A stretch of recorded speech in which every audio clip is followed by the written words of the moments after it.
emails, this meeting was supposed to be on hybrid format with presence normally in Munich, but unfortunately, and due to strikes in Germany, we decided to switch to a 100% online meeting that we are having today. But we're happy to have you there in any case, and we will hope that we will be able to have a physical meeting later on this year as well. All right. So a bit of practicalities for this meeting today.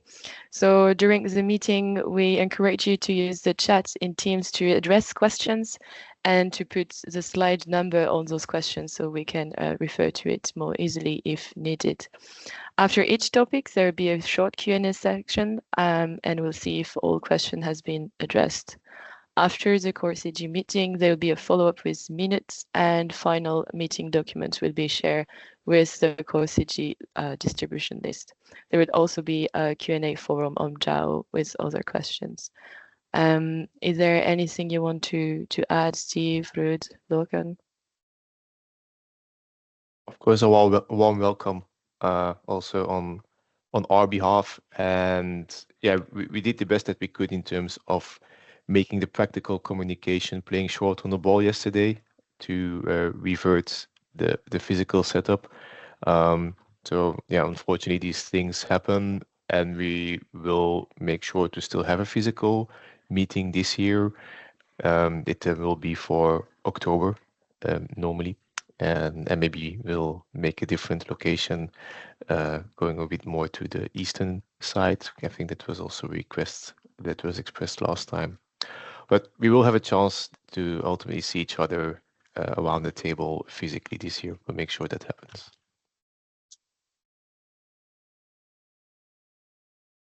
Nothing from my side, just welcome everybody. Thank you very much. Then we'll switch and jump to the agenda for today.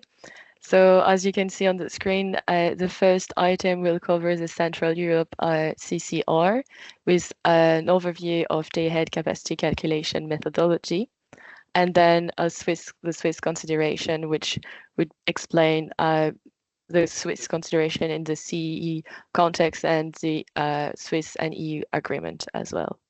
After that, there will be a break, and after that break, we will switch to Core CCR with first a program update, so an overall program update, but also geographic extension. So there will be an introduction from AirGrid and Sony, so on the Celtic interconnector in Ireland. Then we'll switch to intraday capacity calculation with an update on IDCC-C and a Q&A follow-up from last Core CG that was held in October 2024. There will be then the lunch break of 1 hour and we'll reconvene at 1 p.m. With the long-term capacity calculation with explanation on way forward and the roadmap, the measures to improve capacities, the simulation result. Oh, is there someone a question maybe? No. And sorry, a long-term capacity calculation methodology amendment. Here again, we will have a break until 3 p.m. and we will reconvene with day-ahead capacity calculation with an update on advanced hybrid coupling implementation with the results, then a spike update, and finally a Q&A follow-up on Core CG of last year. And then it would be finally a Clean Energy Package 70% requirement. So they will be given an update on derogation and action plans for 2025. And we'll end it with AOB and closure.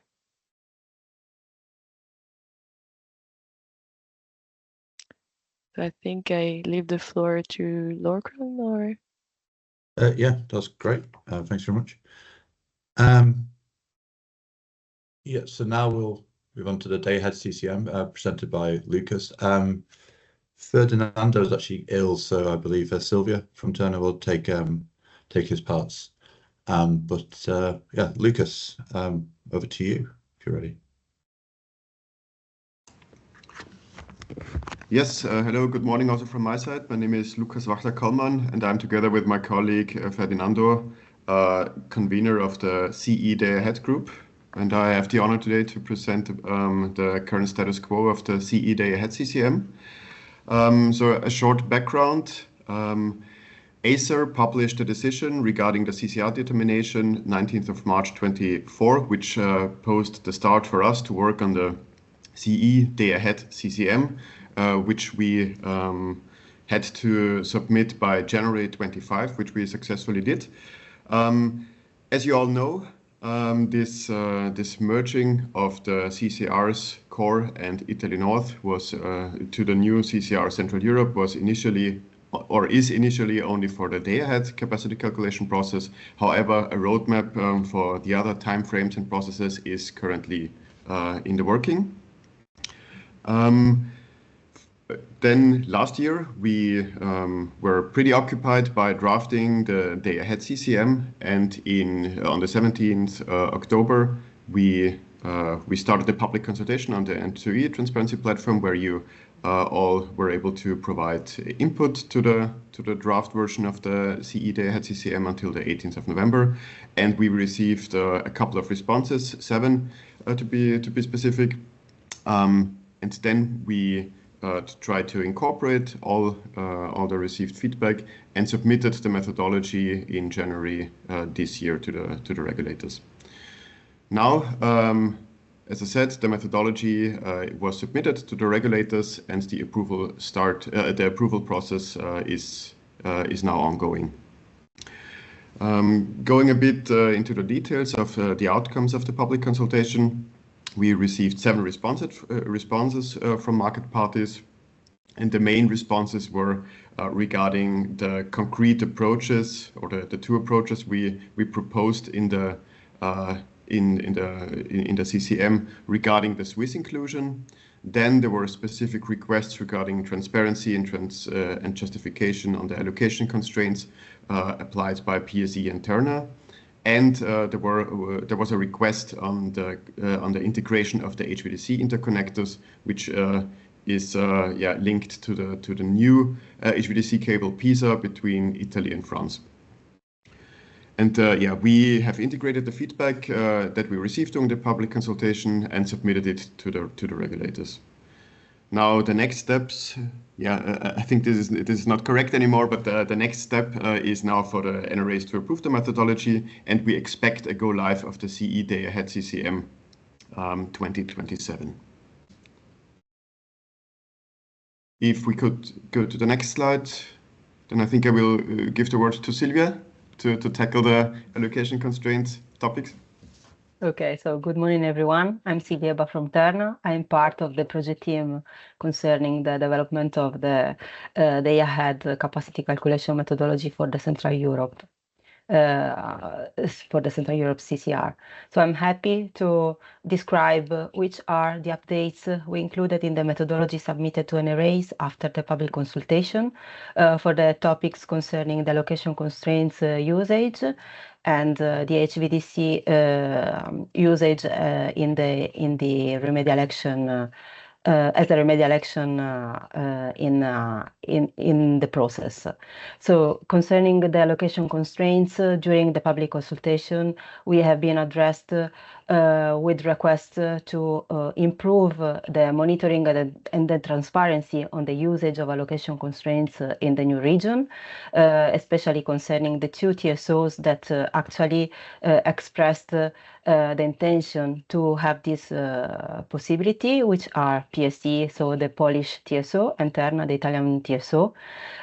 So basically, based on the requests received and also the comments and observations received by NRAs, we included in the version of the methodology submitted to NRAs an enlargement of the transparency in the usage of allocation constraints, and also we introduced a periodical monitoring of the usage of kind of tools. We believed that these updates and these inclusions will permit to enlarge the transparency concerning such a kind of tools. And in particular, with reference to the usage of allocation constraints by the two TSOs mentioned. In the Annex 1, concerning the PST usage of allocation constraints, have been enlarged the contents in which the justification and the current situation is explained. And concerning Terna, we have included especially more information concerning why such a kind of tool is necessary for the correct operation of the Italian system, together with a part in which is described in detail the future usage of ramping constraints.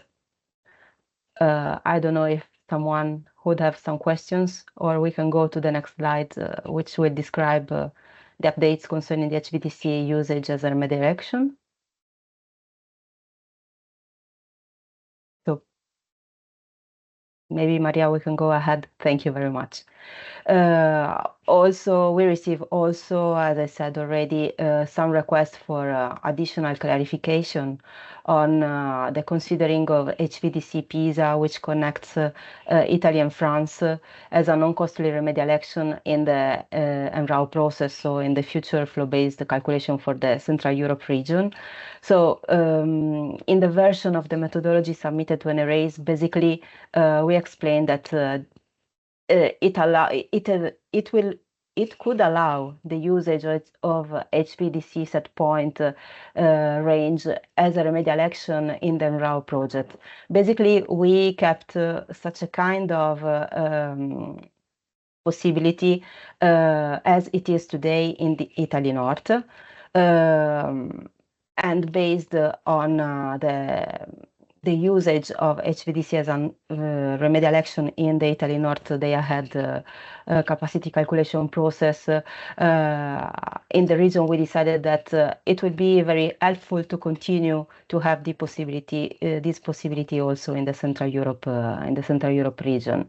We propose a solution that could reflect the real-time operation of the current real-time operation of the HVDC cable, in order to relieve congestions on cross-border elements. In addition, as any remedial action among the expected benefits, the solution that has been proposed in the version submitted for NRA's approval aims to optimize and enlarge the flow-based domain. So standing on such a kind of considerations and already experiences in the region, it was agreed to keep also this option for the usage of HVDC connecting Italy and France. I hope these clarifications could solve some doubts or some requests for additional information about this topic.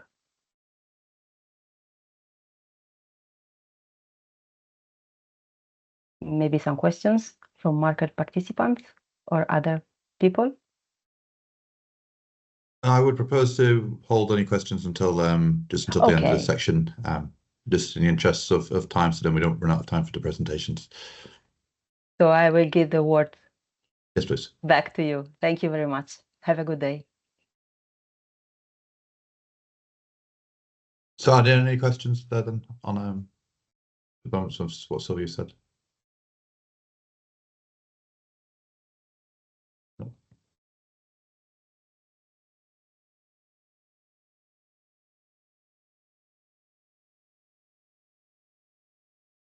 The next section is on the Swiss consideration. I don't see any Swiss colleagues here yet. Have you been able to get hold of them, Maria? No, I'm still trying to reach them at the moment. So perhaps I understand that it breaks a little bit the flow, but perhaps if we can go to the core program section, we'll continue to try to give them a call to see if they can join as soon as possible. Well, let's do that. Yeah, thanks. After you, Steve. Oh, indeed, that's my part. As in every CG, I will present an update of where we are with the program, the different implementation projects. You have seen this picture before, so the picture itself hasn't changed. We are still speaking about the same scope of projects. I'm not going to go through all the details mentioned here on the slide because actually the evolutions are put on the next slide. So one thing I want to just highlight, it comes back later in the presentation today, is that there has been, of course, discussions and progress on what we do with the long-term capacity calculation. As you have seen that we have launched a public consultation to possibly do interim step, but this is all subject to regulatory approval, of course. I think that's the main novelty in relation to this scheme. I suggest that we go to the next slide where we give an outlook on what we have achieved exactly since the previous CG meeting of October. So quite a lot of progress has been made on various files. We have a Swiss Northern Border methodology for core that is validated by NOAs that we are now implementing, and this is what Henry Mario will then present a bit more in detail afterwards.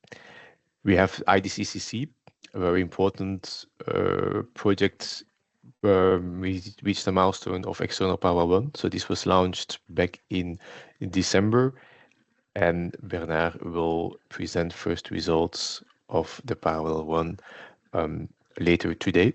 And this is running smooth and stable, so we are quite confident we are going to meet the go live deadline by summer. On methodology part of IDCC, there was a small amendment made in relation to IDCC to fix the operational timings, so the provision of the capacities, and then also set the go live timings in accordance with the project roadmap update. So this has all been formalized on the end of TSOs, and it's now in the hands of NOAs to formally approve it. And we have completed the extension of the core governance of our cooperation with the integration adherence of Sony to the cooperation agreement. So this was a part of the Celtic interconnector integration into the core region. It was not only AirGrid, but also Sony as its one bidding zone, the same bidding zone behind it. That was formally to be added. So this was what we realized in terms of milestones. I already mentioned that we have had a planning update on the LTE-CCM. We'll come back later today more in detail about it. I just want to share already the short highlight. So I said the amendment of the LTE-CCM for an ATC extraction step November this year. Conditionally, so we still need to submit the amendment, take a conclusion on that, and have the regulatory approval. And then the flow-based implementation itself, the flow-based go live, that would then be for November 2026. And in parallel, there is a trajectory ongoing to investigate on measures to improve capacities of the flow-based domain. This may lead to an additional amendment that is to be concluded as well before summer. All of this we will discuss with Patricia joining us after the lunch much more in detail later today. And a small timing update on the capacity improvement study for IDCC.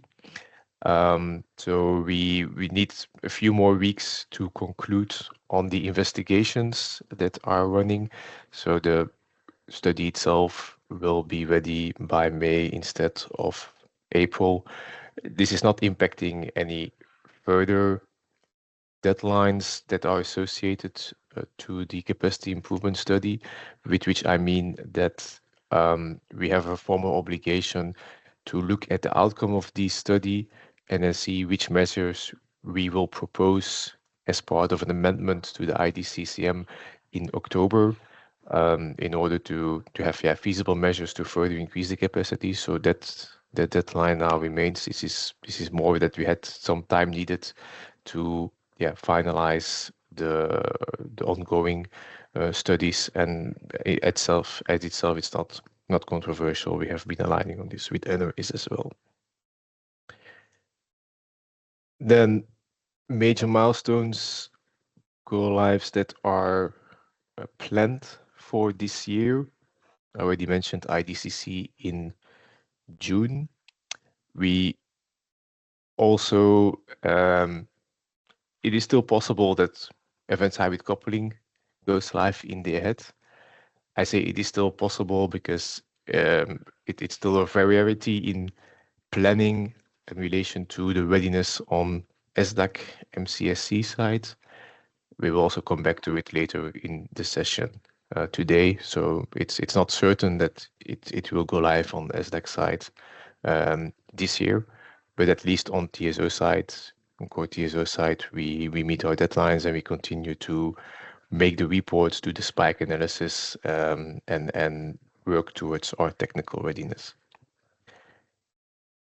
And then, as mentioned, intraday amendment for which we then launched a consultation around the summer period. I mentioned outcomes of capacity improvement study, and there will probably be other elements in it as well. Some changes for Celtic interconnector, integration of new inner German HVDC lines. From top of mind, this is about using this HVDC as additional flexibility in the capacity optimization. But more details will come in due time.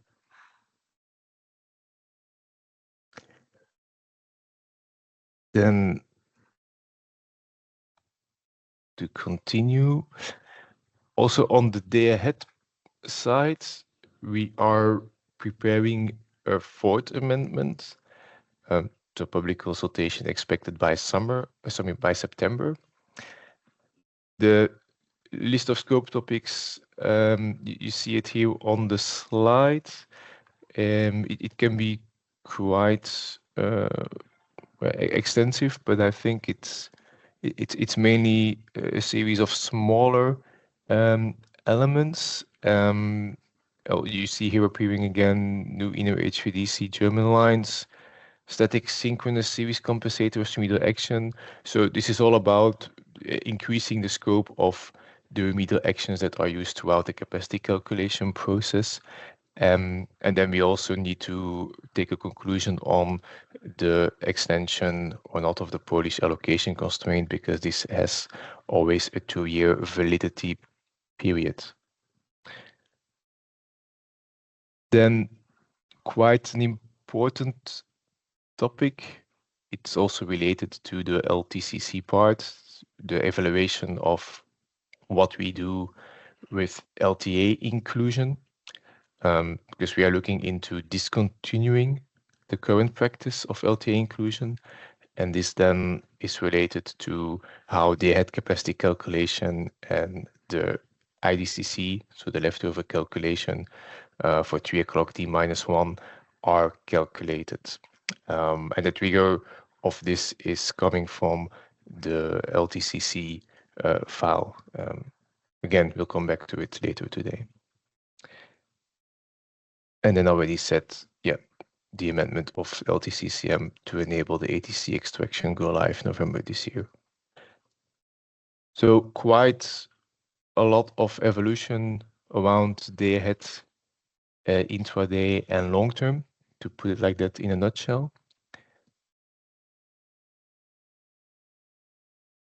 I see there is one last slide in this topic. And this was the update we promised to provide on the Celtic interconnector. I'm not sure if Shane is already in the call to make this update. Not yet. We're quite ahead of schedule. I think either Steve, you could take it. I'm in contact with him to see if he could join earlier as well. Okay.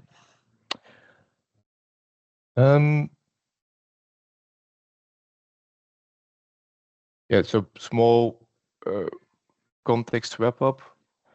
So Celtic interconnector, since ESO decision in April 24, is assigned as Beanning's on border to the core region, which makes that both Airgrid and Sony are now formally part of the CCR core, and we've taken care to include them in our governances as well.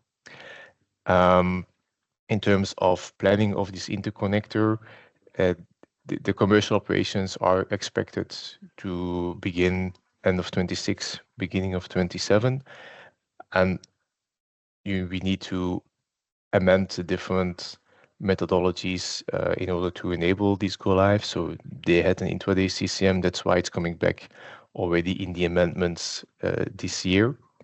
And obviously, when we are implementing this new border in the operational processes, it comes along with technical changes to the process.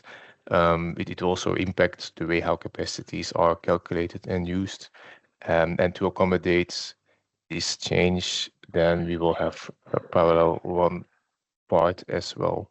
So these are more some high-level ingredients of the planning. It's not yet more detailed here, but we just wanted to give an update that we are taking the necessary formal steps and making sure it's part of our overall program roadmap to work towards this go live end 2026.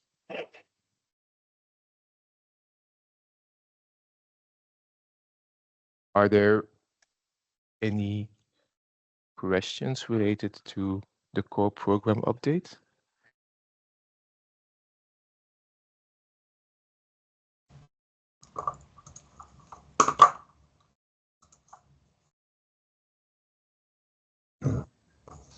I don't see anything in the chat.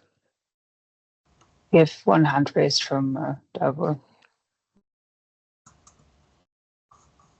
Hi, hello. Good morning, Sorry. Davor. Good morning. Thank you for this opportunity.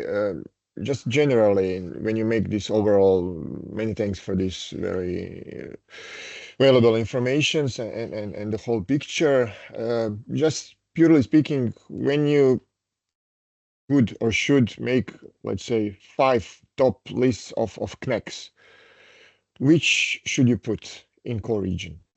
Where the core region is the most critical, and which elements should be the most prioritized in the upcoming time to be solved in order to get this pan-European internal market for all market participants? Just at least 3 of them, or at least maybe 5 of them. I'm not sure if it directly relates to the program roadmap itself. Okay. But can you maybe specify a bit the background of your question? Because we are now speaking about all the updates regarding the ahead flow-based calculation method. The basic point of the flow-based is to get more transparent visibility. Where are the shortcomings in the existing network? Is that correct? We are implementing new countries. We are implementing new regions. And here in this core region, we experience quite often extremes. We are satisfied with the overall process, with the method itself.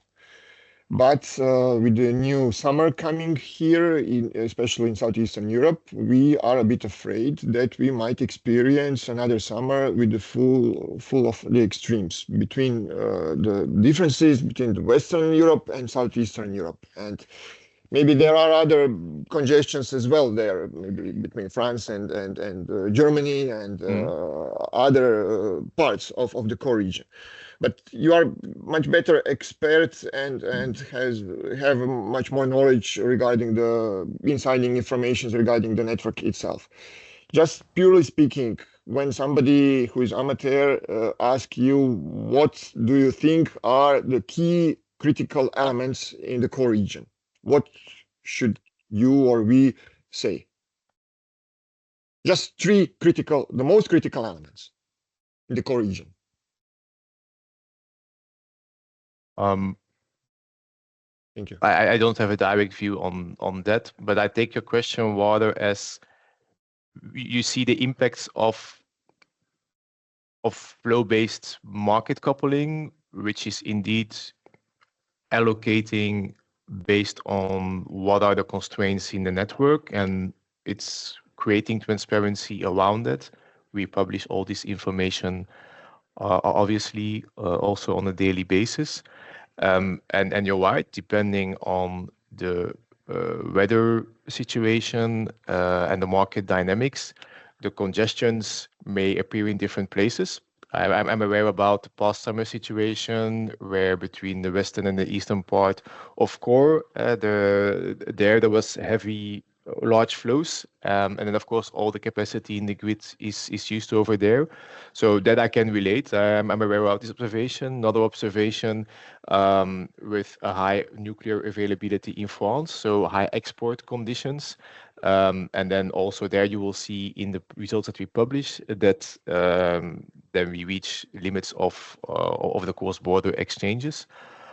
So my answer is, yeah, this also depends on these market dynamics and the situations, and you can follow all of these transparently because we publish the data on a daily basis, and we also publish quarterly and annual reports, by the way. So maybe that's good, Maria, that we recap as part of the meeting minutes, like all the available sources of information where this can be found back. Is that helping you, Davor?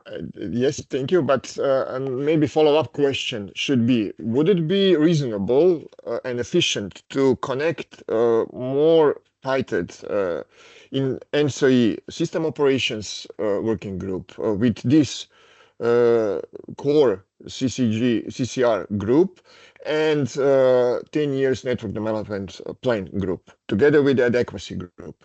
Because we think, at least I personally think, that we sometimes go in 3 or 4 different dimensions in different scopes. We are not so harmonized as we used to be harmonized. System operations are the most critical group, and they work according to the real-time situation in the network. And they work quite excellent, I would say. But they are like fire brigade. Up to them, we have this day ahead situation where we all see critical elements. We know them, we feel them, but what we do with them? Then we have up to them, above them, adequacy group that should take away with them those most critical elements and say, listen, we have repeating situations in the network. What we can do? Can we solve it with different calculations method? What we can do in order to integrate and harmonize the market itself within the whole core region? And up to them, if they say, okay, we can't do anything with more calculations and more efficient ways, we need to build new power lines. And by the end of this week, it's still open public consultations regarding the 10 years network development plan from the previous year. And it seems that those plans are not interrelated with existing CNECs, or even more with the red traffic lights that system operations and dispatchers feel quite often. And another thing that we are all concerned is the IT risk. Last Friday, we felt the attack to JAL. And we had a problem with preserving the capacity on our borders. So those things should be much more interrelated. And maybe you should put this also to this agenda where those obvious risks should be more jointly taken and risk mitigated. Because time goes and goes. We spent 3 years now since the implementations of flow-based calculation method on the head level. And we are generally very satisfied with it. But along the way, we felt several different risks, we call them black swans, that should be avoided in the future time. together with the whole work of all our here and other teams that work together. Is this clear, the question, maybe the comment, the motivation, let's say? Yeah, if someone wants to complement my reaction, please go ahead. I'll try to formulate the reaction first. Thanks for your positive feedback. It's always appreciated that that we get feedback of what we are doing is the right thing, and that things are running smooth. I understand the link that you're making between network development and the situation you are seeing on the market. And you know the channels and the processes, the opportunities to provide feedback in a consultation over there. I do want to broaden the picture in the sense that the network planning, I have some personal experience in that as well, from 5 to 10 years ago. It's not just looking at the operational situation. We look at more future scenarios, and then top down see, okay, in this future scenario mixes, what are the power flows going to do? And then where can the investments, where should the investments be made? So where are the system needs? And then you know it takes for big projects 5 to 10 years throughput time. So I'm not aware about all the individual investment plans, but there is a very recent report that has been published by ENTSO-E, which is also called the technical report. And in that report, actually, the link is being made between what are the frequently occurring congestions, and this can be physical congestions or market congestions, and what are the investments that the TSOs are doing in relation to these congestions. So I'm not sure if you already had a chance to look at it, because it's a very fresh report that is coming out. But that's where I would see where you can find information about the link between how the grid investment has been planned and how the reality is unfolding. And I think in general, it's valuable to also have from market party side the feedback loop of this experience. This is also what TSOs do internally, but the feedback loop of this experience in the planning processes, I would say not only 10 by NDP, but if you are specifically interested in national development plans in the countries you most operate in, then I assume that also on country national level, there is the same process with the planning process and opportunity to give input in that process in the consultation. At least that's how we organized in Belgium. Thank you. If may I add now, yes, we participated 2 weeks ago to this meeting, very useful meeting, and we said the same question to the team there, and we even sent an email. I still haven't received any response yet. We prepared also kind of presentation last summer with the obvious connects and obvious bottlenecks. But my personal point of view is that it seems that sometimes ENTSO-E has different books for different types of works, for different working groups. But there are no different books, different working groups. They should work more closely, interrelated. We can't speak about network development if we don't speak about 5 the most triggered connects, the most obvious hotlines, congestion line, bottlenecks. We can't speak about the report on those bottlenecks and then have just one picture, overall picture of the Europe presenting that everything is smooth. It is smooth 95% of the time. But for those 5% of the time, we have extremes that are coming more and more often with more significant consequences. Those things should be put also in these meetings as well. This harmonization regarding the network development not being part as a separate process. Those processes should be more interrelated and harmonized. this is for this moment. I'm finished with the questions. It's not simple question, and I don't expect simple answer. I just would like to motivate all of you here and other groups to join together those efforts because time is very limited. We are speaking about upcoming 5 years where those extremes could accelerate with having many more renewables and having much less conventional thermal power plants. And we experienced last week the situation where the frequency was 100 millihertz for almost 1 hour higher than the normal. Nobody could help us. The whole Europe had a problem. Okay, thank you. I suggest we leave it here because indeed we will not be solving here this. I agree. Thank you. This feedback. So we can only help to point out where you can find information, and then make the link with what is relevant for the process we are implementing in capacity calculation.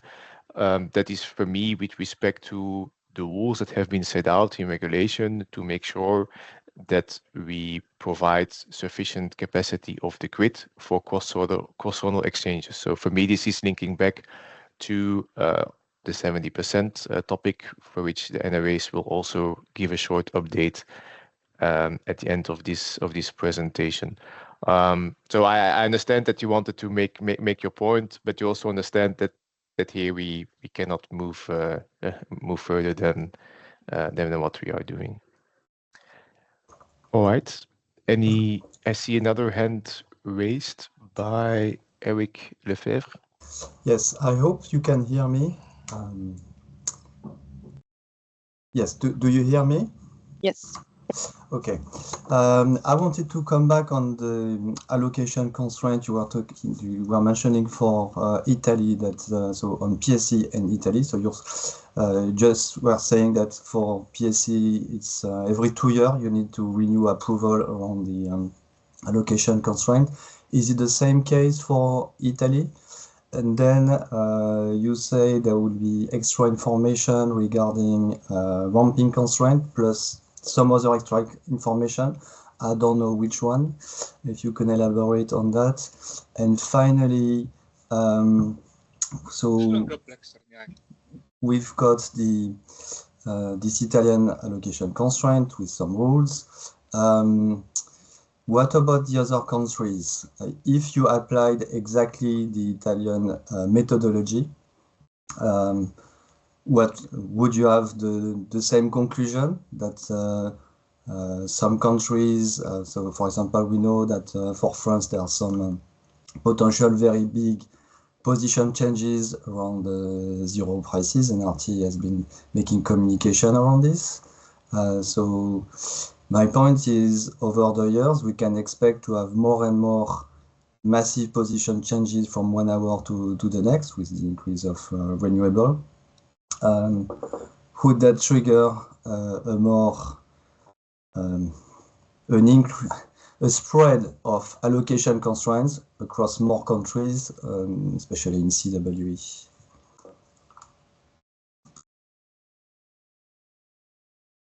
Sylvia, are you able to come in and address the allocation constraint questions there? I'm here. Sorry. Sorry, maybe I missed the question. Sorry about that. Could you repeat, please? I'm so sorry. Yeah. So allocation constraints, I was wondering first if the Italian one has to be renewed every 2 years like the Polish one. Then in terms of future transparency, there's mentioned that the ramping constraint in Italy will be described. Is there any extra information? And then lastly, given that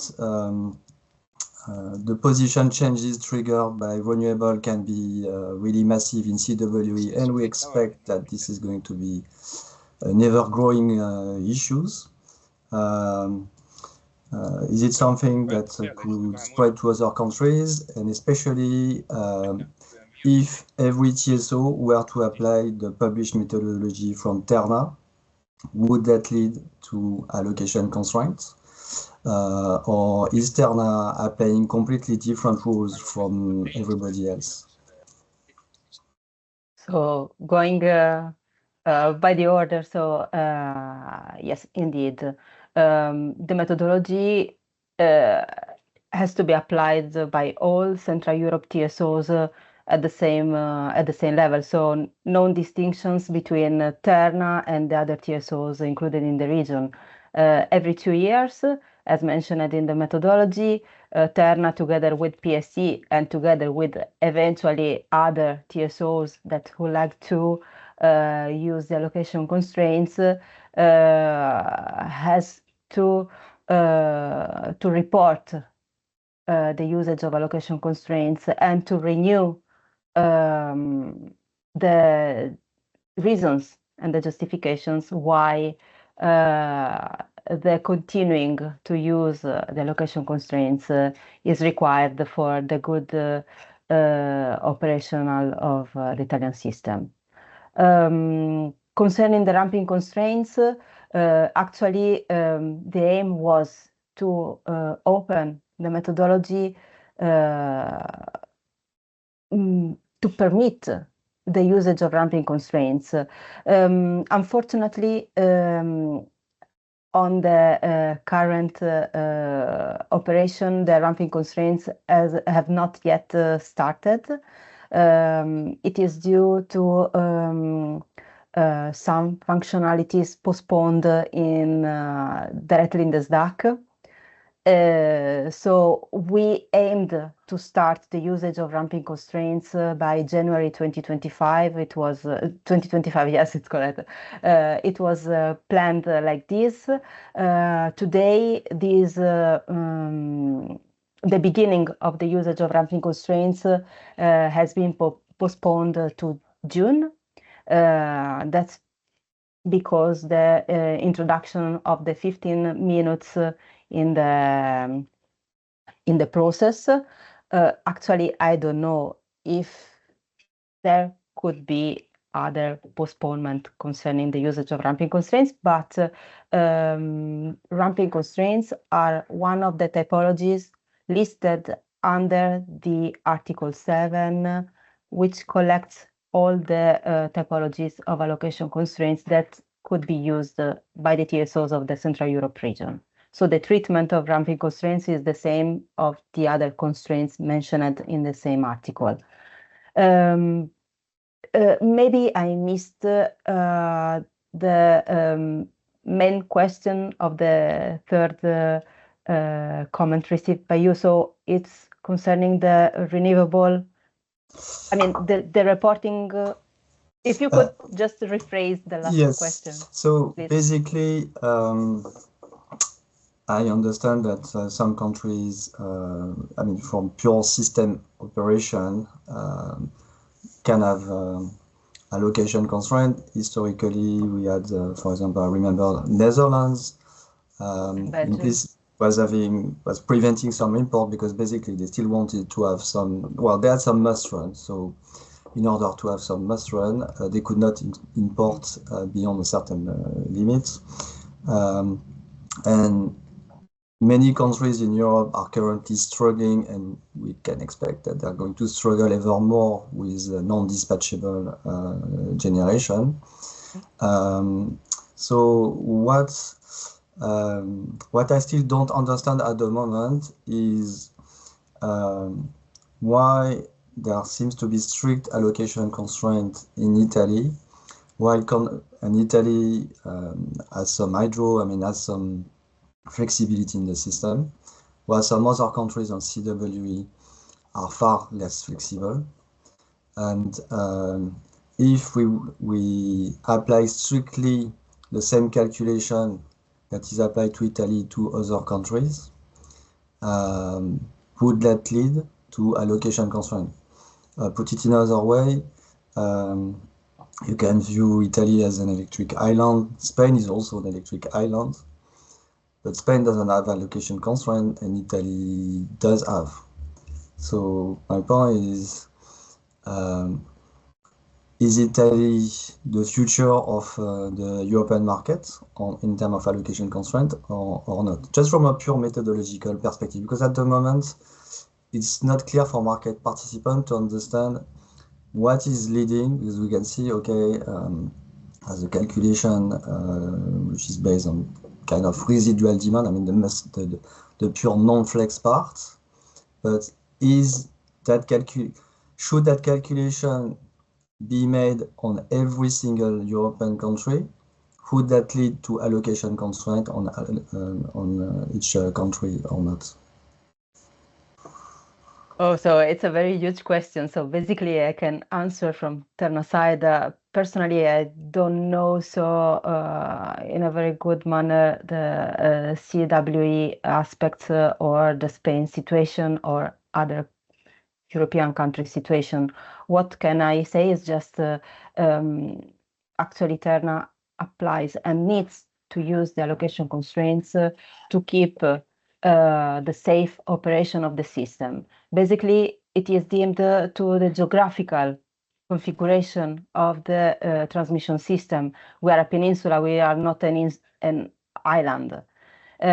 Even though the major meshed network is on the Italy north part of Italy, and also the development of the Italian transmission system was built in a different at a different speed. So the southern part of Italy is not the transmission system is not so meshed like the northern part and even the central part. So basically, actually in Italy we have several feeding zones, and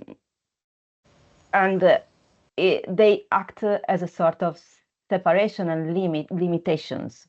So basically, for the good management of the system, especially in particular moments, it is required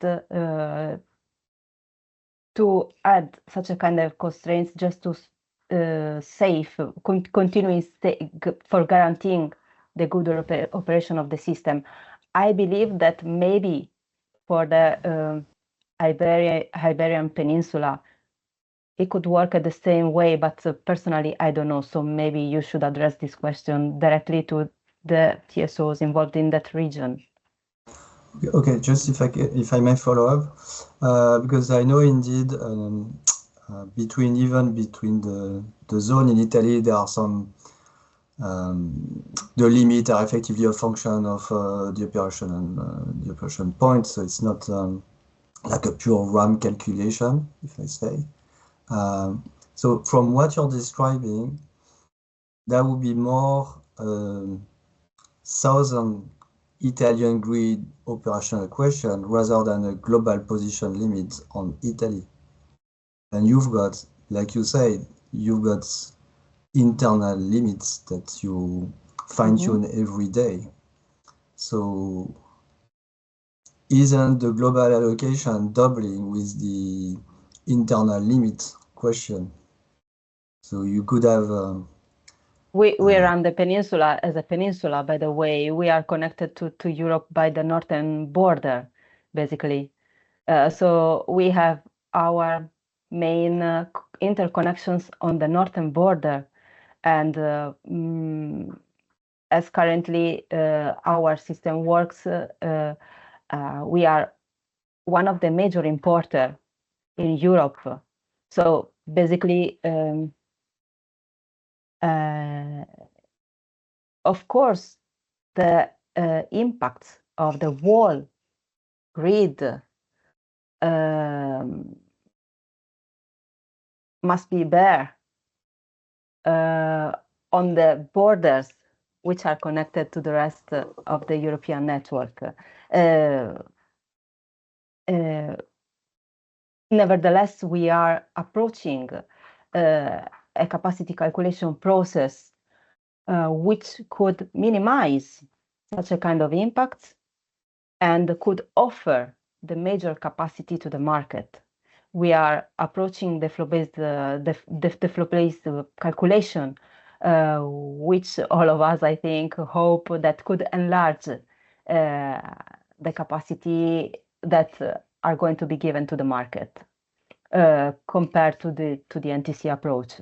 So we will see by the experience and the statistics which will be the result of such a kind of calculation. And as we already explained, for Terna, the allocation constraints are not a structural tool. We do not consider such a kind of tool as sorry, we consider it as a temporary tool in order to relieve, in order to find other ways to relieve congestions and to, sorry, not to relieve congestion, but just to find other ways to keep, to guarantee a safe operation of the system. Yeah, it is system operation. It's not the flow that is the issue. It's really the. But like you say, it seems from what you're saying, it sounds like it's more something is in the south, so it's actually northern Italy. No. But the south, the shaping and the geographical, of course, the geographical configuration of the system has an influence on the different part of the Italian network. I mean, we are not full embedded as other countries in the European network.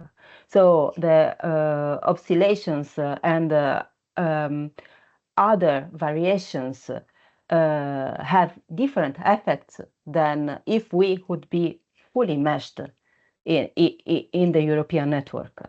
And we cannot avoid to consider such a kind of variation for the safety of the operational activities. Yes, and so currently we can expect, like you say, it's not a structural thing. So the compared to last year, we should expect this year to be pretty similar. Because from our perspective, it's a bit difficult to understand when the constraint is triggered or not, especially because there's interaction. We can see currently, for example, there are also limitations which seems to be coming from grid work. I can say that Terna is doing all the best to limit the usage of allocation constraints. I cannot foresee how it will go by 2025, of course, but we are committed to minimize the usage of such a kind of tool. Okay. And there is, I must say, it's more a generic remark. Unfortunately, in the formulation for the global optimization of the DWED, because we've got both an NTC formulation and a flow-based formulation, we do not recognize that some position changes on countries outside of Italy, they are triggering flows, basically. But because of the allocation constraint, for example, we noticed last year, you have Italy at 0. Basically, you can have an extra flow from the NTC representation of Italy, that is Austria to France. It's a transit, basically. So position from Italy is indeed 0, but then you've got a flow from Austria to France, which happens outside of the flow base. So mathematically, the problem is that we are creating flows which we pretend in the problem have no influence on the flow base, whereas we are changing the position. So it's something that was overlooked in the original formulation. I mean, it's hidden in the non-flow based flow that are represented in flow base.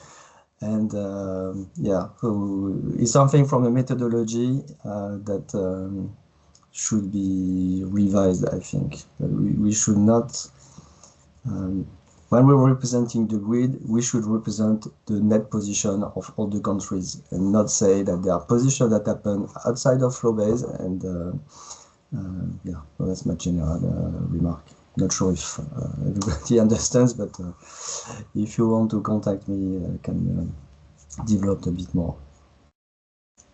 Maybe I suggest, because I don't think that it was fully clear, this last remark, but that you maybe put your question in the Q&A form. If you have it operational for CE already, or can we use the existing core Q&A form so that the experts can follow up on this question appropriately?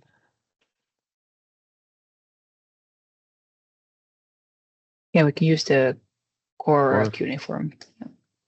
Okay. And then maybe for me to conclude on this point, so no, there are no other countries that are allowed to use allocation constraints. The methodology is pretty clear. It's PSE and internal allocation constraint, and it has to be reassessed and not only monitored, but reassessed and resubmitted for approval to NRAs every 2 years. And that's where for me, the story on the alternatives that Sylvia explained comes into play, because during these 2 years, then the alternative ways to tackle the system needs are progressing, and then at some point this might be sufficient to not need to resort to allocation constraints anymore. This was a story that we went through both in Belgium and in Netherlands in the last couple of years.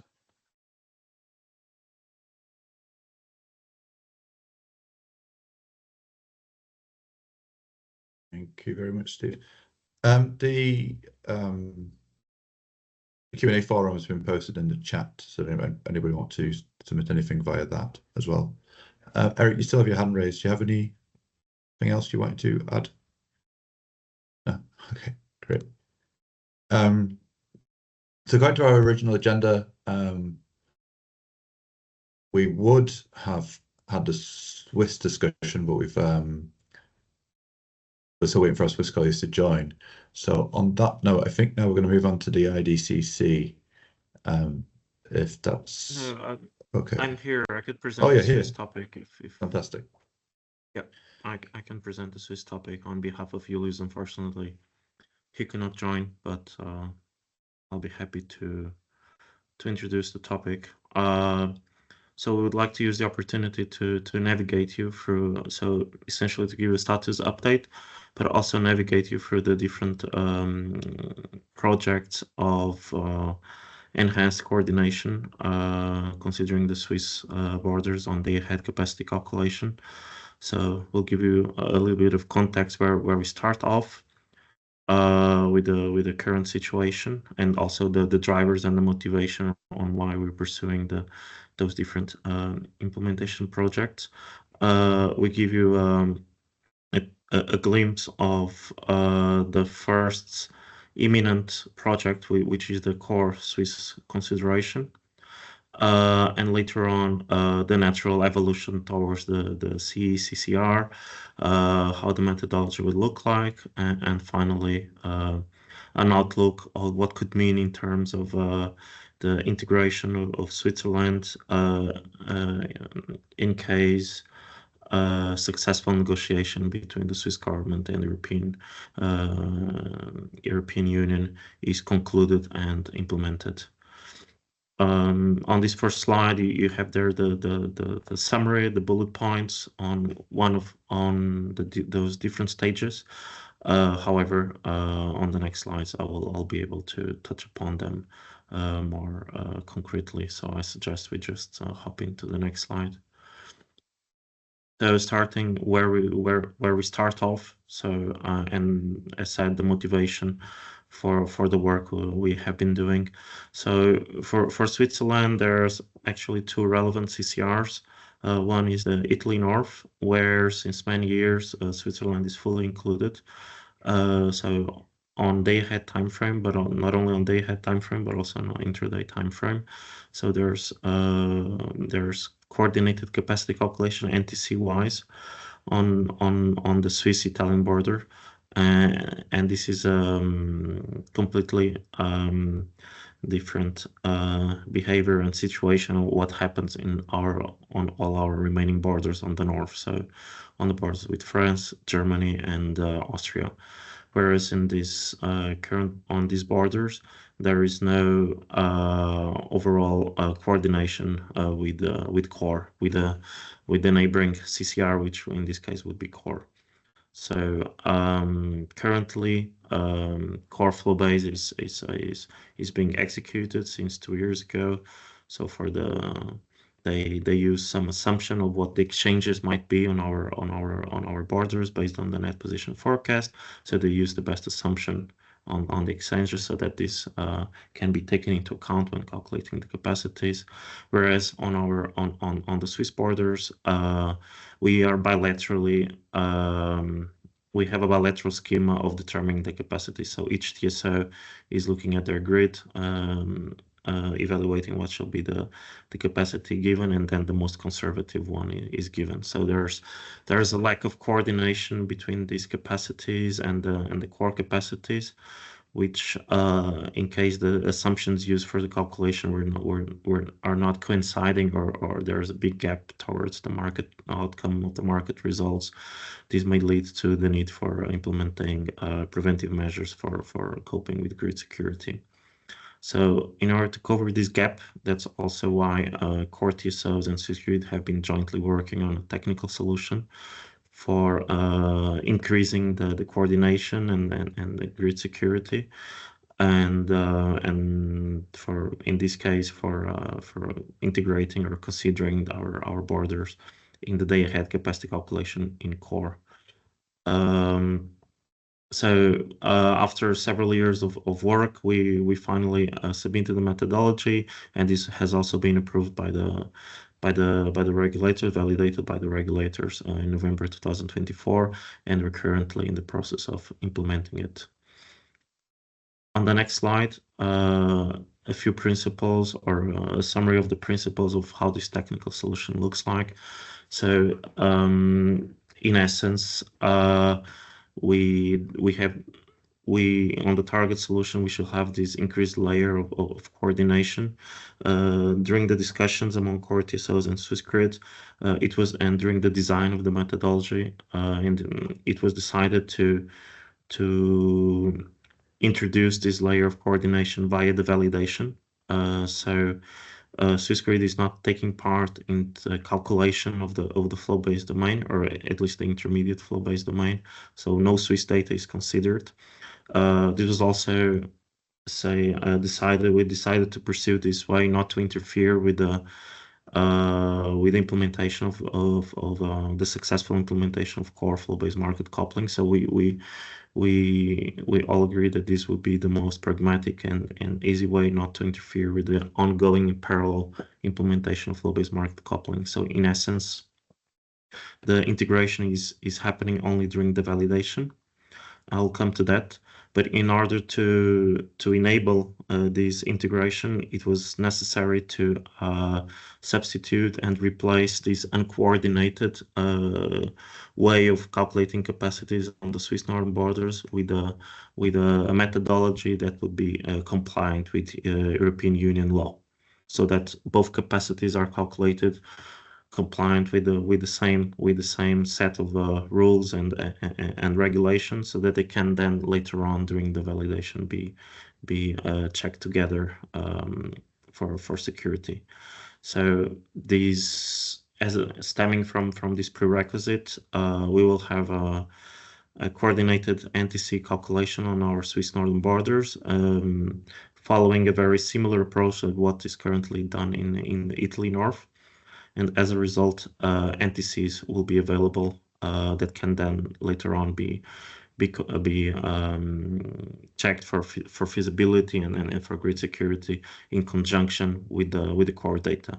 So that's exactly what happens in the coordinated validation. So until then, the two capacities are calculated separately via their respective calculation processes. But then during the coordinated validation, which is a step of the core process that is currently being designed and is going to be implemented, it is expected that the principles of the technical solution are incorporated, so that the ENTSO-Es that were calculated on the forecasted market direction are combined and studied together with realistic circumstances from the calculated core domain. So we will be able then to identify whether those two potential market outcomes might result in some grid violations on not only on the core grid but also on the Swiss grid.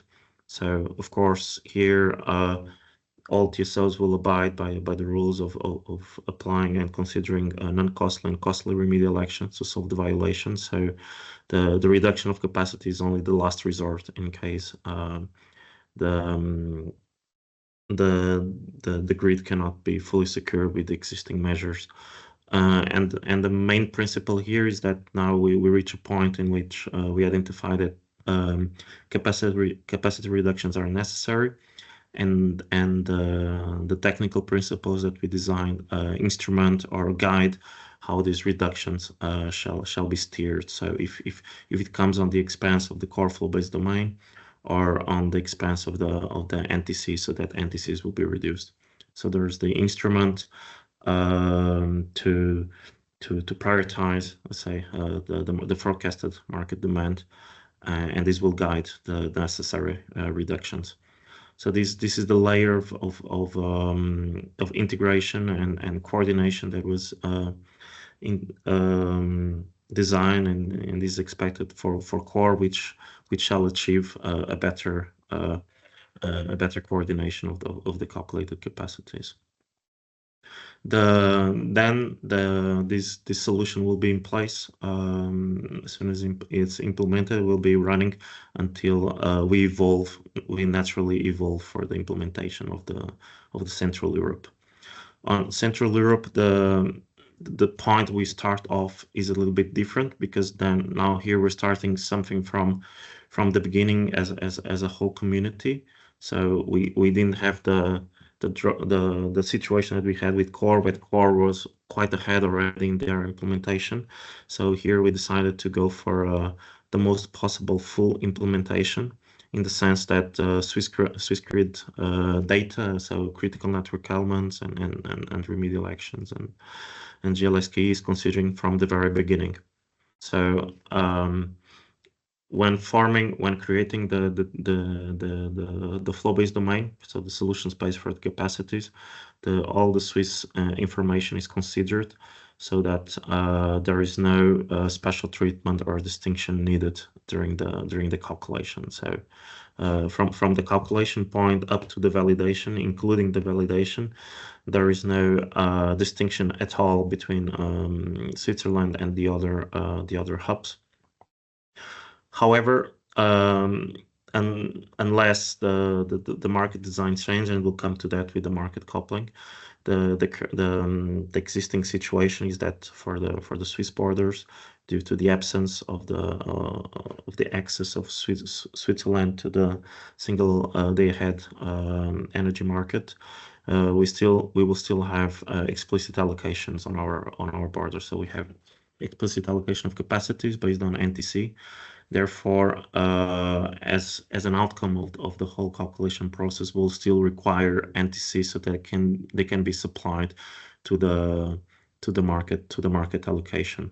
So that's why after the validation and prior to the publishing of the calculation parameters for allocation, there's a step in the process which we refer to as the NTC extraction, where from the joint domain, a certain area of capacity is going to be extracted, and this constitutes the NTCs that will be then supplied to the allocation on the Swiss borders, whereas all the remaining solution space from the flow-based domain, this will be then the domain that would be given to SDAC for all the other remaining hubs.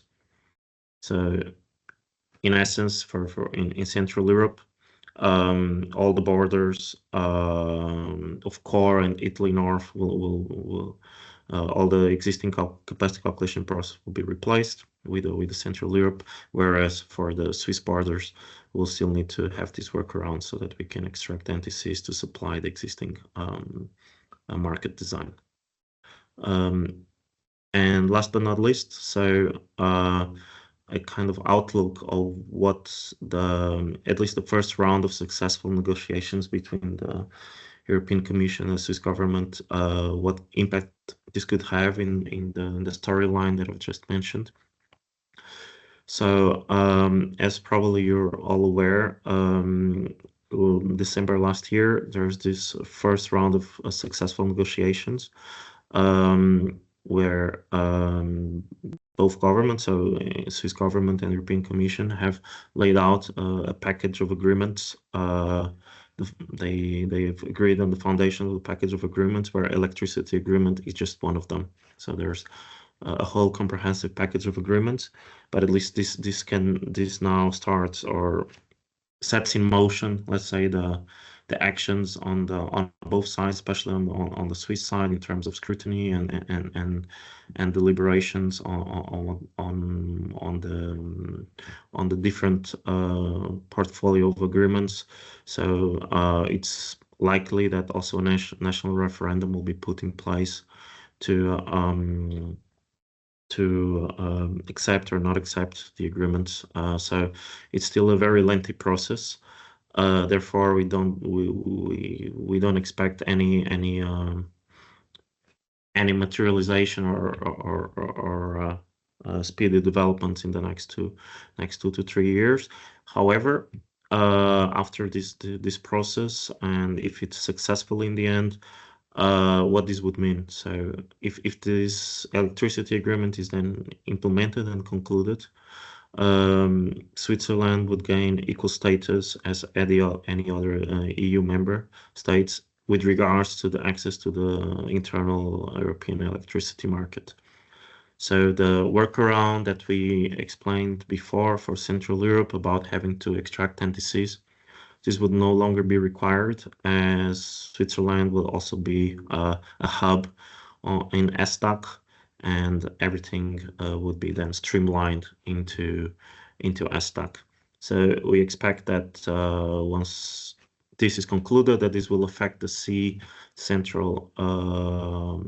CCCR implementation in such way that this workaround is no longer there, that the capacities are then jointly provided to the ESTAC, and Switzerland is then acting or as a hub as any other hub.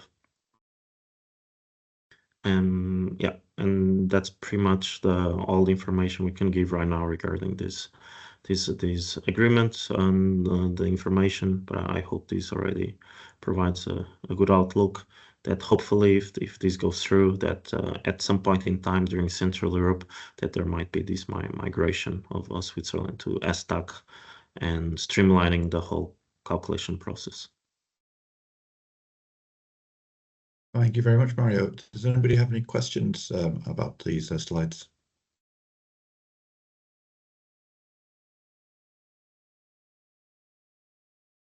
I see one question, hand raised from Gubia. Oh yeah, hi. Can you hear me? Yes. Yes. Just a question on slide 9. So let's divide it into, say, step 1, step 2, step 3, from the left to the right. So just wanted to confirm. So in step 1 to step 3, there'll never be an increase in the initially offered MTCs, right? Exactly. So the capacities were already optimized and calculated separately, and during the validation they can only be reduced in case the identified violations cannot be solved with the existing measures.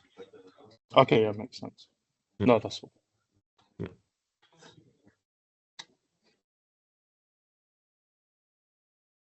Thank you. Any others? I did see a hand raised briefly there from someone, but seems to have gone. No. No. Steve? I see no further questions neither in the chat.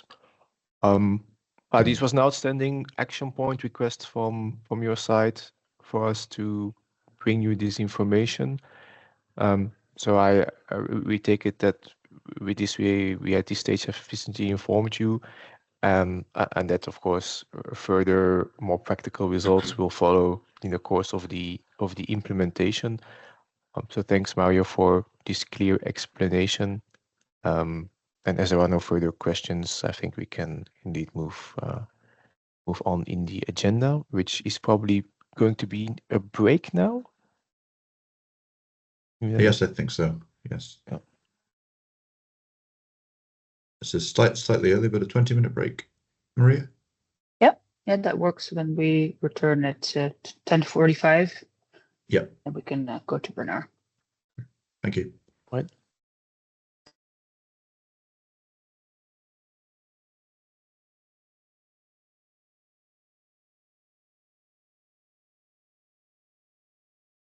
A model which is including all the efforts that have been made during all the efforts that have been made by TSCnet, by Coreso, and some maybe also by TSOs on including as much as possible the remedial actions for operational security, which means that this model is going to be much less pre-congested than the previous models that we're using, and this shows itself in the KPI. So if you look at the KPIs, you will see much less negative ATCs and so much more positive ATCs. But of course, as always, and this is a story that always comes back when we look at KPIs, if you are distributing the capacity over more borders, so you have less borders at zero, it means that there is a redistribution of capacity, and it means that on average the capacity becomes lower because there is more capacities, so on average they are lower. They're just a little bit lower, but still on the KPIs you can see this.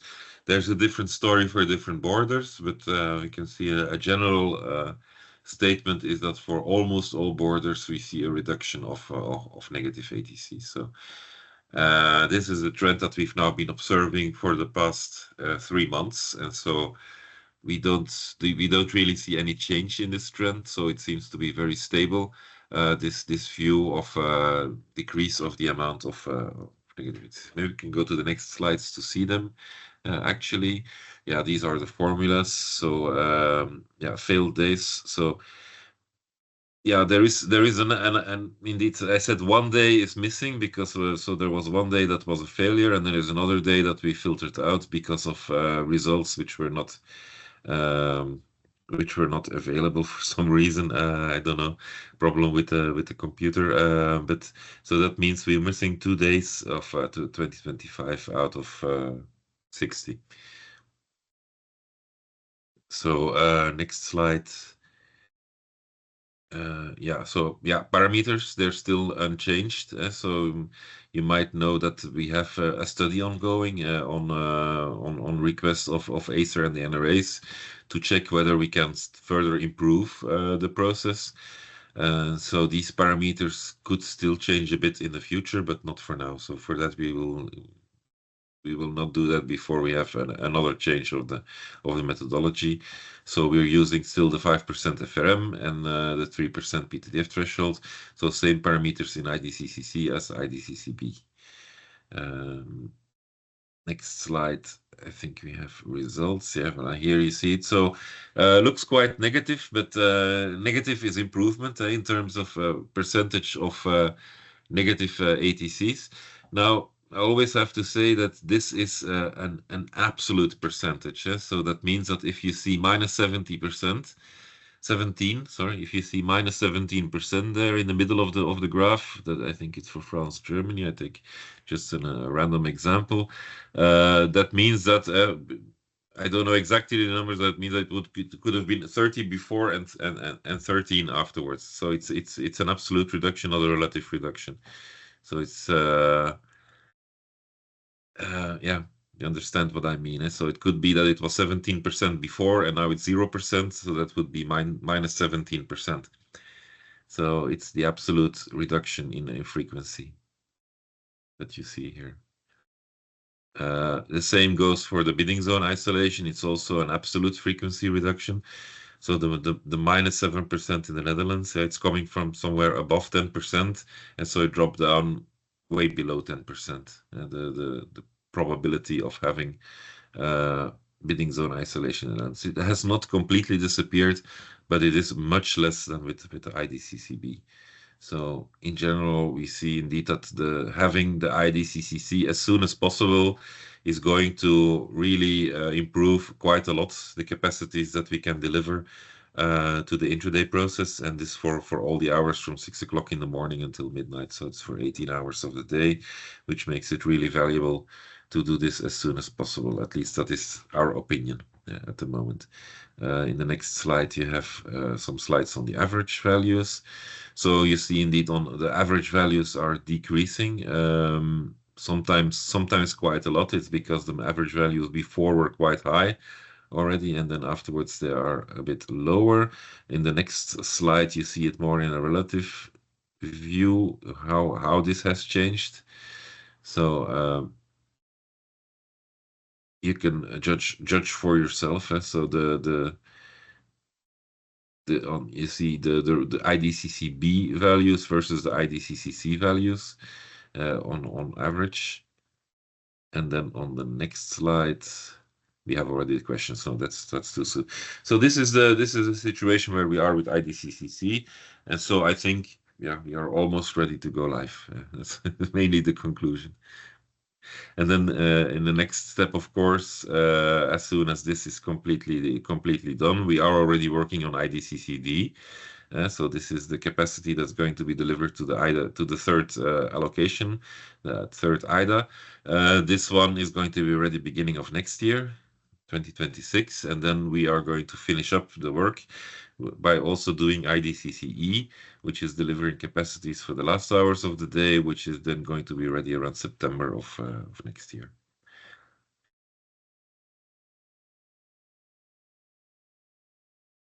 Okay, any questions? I see one hand raised. Yeah, thank you. Thanks a lot for presenting the results. I just have one quick clarification on my side. So I saw that you wrote before the results that the ATC validations from the individual TSOs are still to be finalized. So I'm assuming that the KPIs you presented do not include yet the impact of these validations. Is that correct? That is correct. They are not yet included. But as I said earlier, this methodology is now using the IDCF, which includes all the work that has been done on remedial action preparation by Coreso and TSCnet. So we expect, but of course it has to be proven in practice, but we expect that the validations on IDCCC level would be much less than any IVA or ATC validations on IDCCB level, because of everything that has already been coordinated. So normally the model should not present any serious operational issues. That's very good to hear.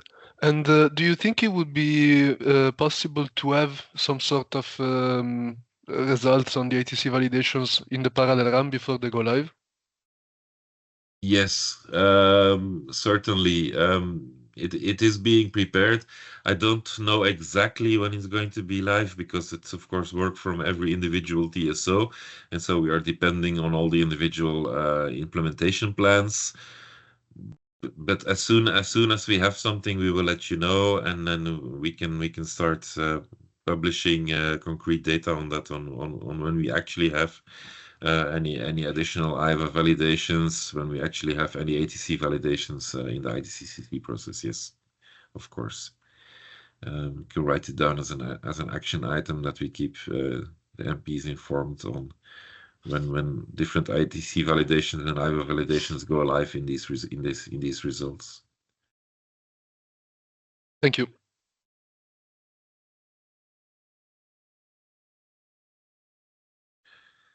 If more hands raised, yes. Yeah, 2 more hands raised. Michael was the first one. Yes. Good morning, Bernard. Morning. If you go, Michael van Bossart for EVIAC Europe.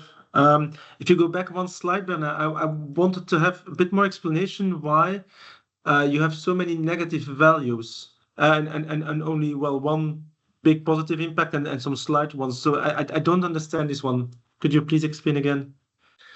Oh, I have a new explanation for this, but I have not made a slide of it yet. But you can imagine for yourself that you have an extraction of the flow-based domain, which is very rectangular, if you want. So there's some ATCs are quite big and some are very small, and this creates a certain volume. And what we are doing now is by having less borders blocked, we are putting it more in a cubical form. And so it is more and more becoming a cube. What you know of a cube is that the sides are usually smaller, but the volume is bigger. So it means that we are creating a larger flow-based domain, but on certain sites where the ATCs were very big, they are becoming a bit smaller. And that is because on other sides, the ATCs are becoming bigger. You don't really see that in the averages, but because the average value is getting smaller. Yeah. That is the problem of a cubical sphere, a cubical form, is that the sides are getting smaller, but the volume is getting bigger. So that is my best explanation that I have now. By having more and more sides to this flow-based extraction volume, the individual sites are getting a bit smaller, although the volume is not getting smaller or even bigger. So yeah, but then maybe you need to find a different way of representing this, because it's a weird slide to say that it's getting better because of. So I don't know how you have to give a three-dimensional representation in 2 dimensions here that covers it, but maybe we have to find another representation, because it's a bit confusing, this slide, to try to understand what you actually mean with it. I agree. I would love to give a more positive message. Now the problem is, of course, you cannot calculate a volume of the extracted domain as long as one of the sides is 0, because you are going to at some point multiply by 0, and so you have to somehow find a surface calculation or something like that, where you show that, well, surface-wise or volume-wise, it is getting bigger. Yeah, but for example, here I see France, Belgium, and Belgium, France. Both values are very negative. It's the two biggest negative values. So I'm trying to figure out how my cube is getting bigger if two of the sides are getting much smaller. I mean, so that's a bit where I'm struggling. Yeah, it's opening up towards the Netherlands and towards Germany, and it makes the France-Belgium border suffering a little bit because it's close, and then it's moving around. You're redistributing these ATCs on other borders which are in the neighborhood. Yeah. But maybe then a good representation would be to have an impact per bidding zone or something in combination, so that you can show that in this example, Belgium is losing on the French border but gaining more on the Dutch and German border or something, because this is very confusing. I mean, if I look at this slide, the Belgian situation is getting quite bad because all the borders are negative. Well, Belgium, Netherlands is getting bigger. Yeah, but not to the same extent as all the rest is getting smaller. You see, if you sum up the rest, it's a multiple of. So that's a bit where the confusion is. I have 2 hats. I have EFIAC Europe, but I also have Fabeljack, so for the Belgian consumers, and this is one where I'm struggling. And also to explain this slide in Belgium, to say that this is getting an improvement. So one of the action points could be that we get a KPI that somehow better reflects the situation. Yeah. Okay. We'll think about that, how we can construct something. See if you want to react also. No, that's a very good feedback, and I think that the part of the answer, maybe the full answer, is in the distribution of the values. So maybe we should just look first at distribution curves, because my understanding actually is that because we are at more MTUs, at more moments opening the borders, because we're getting rid of negative values and 0 values, that actually we have a larger data set of positive values. And in this larger data set, the moments with larger values are not gone, but they are just like complemented with more moments with smaller values. So that's my suggestion, that maybe we should look at distribution curves to show that effect. Yeah, open to discuss what could be a good representation, as Steven Bernard, but it's really because this is very confusing. Already negative values in improvement, positive values in improvement, and then a positive value is an improvement, but there's no positive values on the slide, or almost none, and so it looks very bad, although the result is maybe not so bad, and that's a bit problematic also with the representation. Thank you. Okay. Good. I think it's indeed very good feedback. So we write it also down as as an action item that we try to find out exactly what's happening, and distribution curves might make sense. I think I saw already something in preparation in the PT, but not yet ready to show where indeed it's looking at the number of values above 500, the number of values between 200 and 500, and things like that, to show more in the amount of timestamps that you have in IDCCB and the amount that you have in IDCCC, and that shows, as far as I remember from the slide that I saw in PT, it shows a more positive message, that indeed, in general, the numbers are increasing.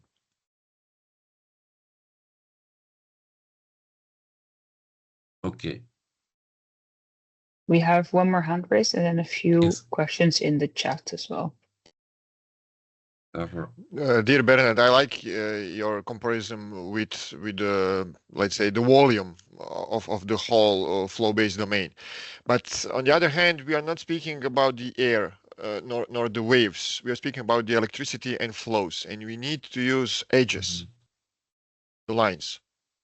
And if we get those edges smaller, then we feel bottlenecks. We feel problems, and we feel scarcity, and we feel differences between price or bidding areas and different day-ahead prices on different power exchanges. Maybe you should use this approach as well in one of the further slides to, let's say, the picture, the improvements that you have put in calculation improvements on the ahead and intraday as well. And speaking about the further slide, number 23, I see a few borders that are not going better, I would say, but after the, let's say, improvements you made on the intraday continuous trade, things went worse. Precisely Slovenia, Austria, then Austria-Hungary, Austria-Slovenia. Looking from my point of view, as a participant in Southeastern Europe, we haven't felt improvements, but on the contrary, more and more reductions on intraday level, especially on intraday C or continuous trade from 6 to midnight. Can you just comment what are your plans to do in order to improve this situation? Thank you. Yeah, what we are doing is that all the experts, of course, now that the processes are running smoothly, they are looking at the results, and they are trying to understand, especially the outliers, and understanding, okay, this capacity is getting smaller. How is that possible? What happened exactly? And can we look at some timestamps where we see the situation as it was in IDCCB and it is in IDCCC, and how come we see a change? So this analysis is ongoing. I'm not sure what's going to come out of it because it depends on the individual experts and in the individual TSOs. I think you really need to look at these kind of cases, as you mentioned them, on very specific borders. You have to look at them with a loop and really go into detail. So it has to be the people who are close to the business, who have their models in hand, who can have a look at it. That's yeah. So this is what we are doing at the moment. Thank you. So maybe to complement Bernard, one aspect that we can add in this regard is that indeed we see a lot of precongestions in the time frame of IDCCB, which is running prior to the second IDA. And there we have, and this is also probably not news for you, but just to reiterate this, we have a capacity improvement study running to identify the improvements that we could foresee to improve the results from IDCCB, to resolve precongestions. So all of this topic that the most of you mentioned today, with the reduction of capacities and compared to the previous years, that is all due to the story around the precongestions, and that has been gaining a lot of attention and traction, and we are working on it at the moment. So this phase is a study phase, which is almost reaching its end. And thereafter, we are entering a next phase with possible improvements being actually implemented. So all of that is not super fast. I wish it could be faster, but it's good to add that there are hopefully good improvements on the horizon that allow the IDCB capacities to be more in the direction of IDCC. And what we see in IDCC on these slides indeed might from time to time appear as reductions, but bear in mind that for those borders that show higher values in IDCB, this is merely due to the RAM values from the flow-based domain being unevenly distributed to some borders, because other borders do not gain any ATCs, as they are blocked by negative RAMs, and those are the precongestions. So we are intending to provide a more balanced approach in IDCB, which will make also the process and the stability of capacity provision towards IDCC much more stable. So the gap that we are seeing today and the strong redistribution effect that will disappear, maybe not completely, but it will be much smaller once we have improved the situation in IDCB. I hope this provides you a little bit of an outlook on what is to come. Of course, those numbers will come in due time. There is nothing available at this time, but it should hopefully be available also in the future, and then we will share it with you, I think, in our next GG to highlight the improvement track that we are on. Yeah. Picking up on that complementary feedback, or maybe Davor, you wanted to? Yes, please. Julian, many thanks for this keyword. I would just repeat, pre-congestion. And therefore, I really encourage adequacy group in every TSO to join all the efforts together. When they agree about the network works, they should synchronize not only a year ahead, but also have much more interrelated every week, not only telcos, but also synchronization regarding the works during the springtime, during the autumn time, during every season has its challenges. And especially the weather forecast is very important to be taken into consideration about the pre-congestions. And it can be possible that if we have really sunny forecast that we have so much surpluses of the solar generation. Somebody has to curtail that generation.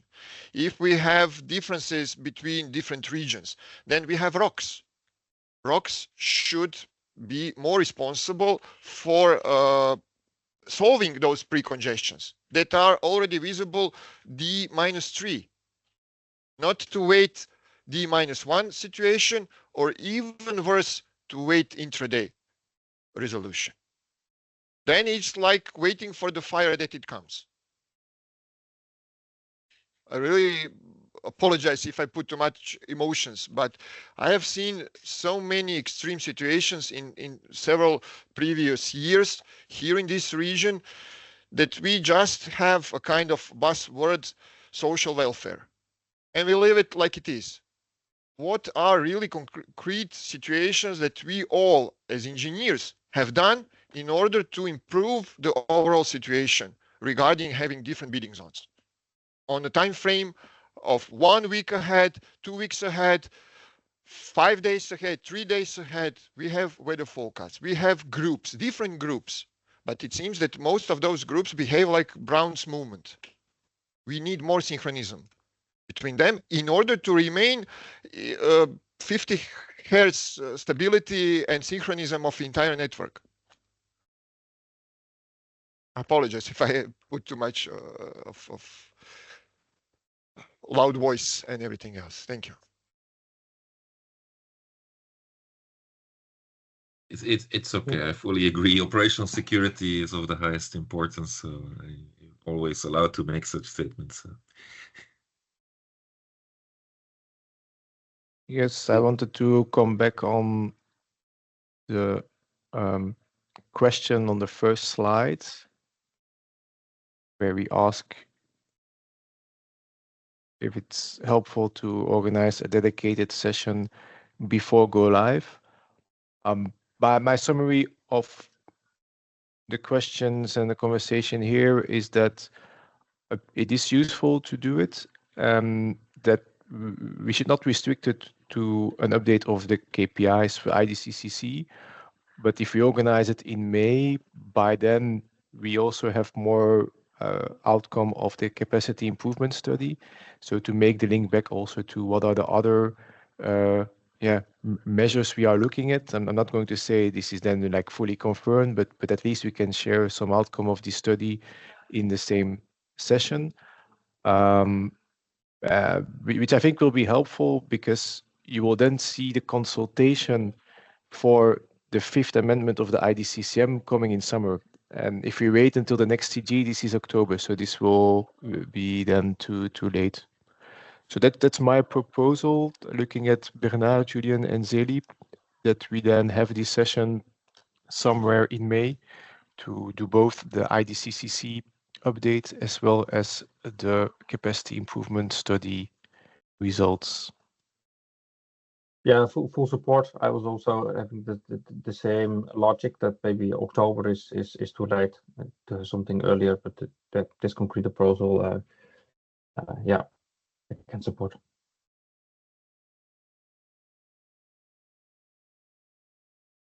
Okay, I take it that for Zeli, for you, that's also fine.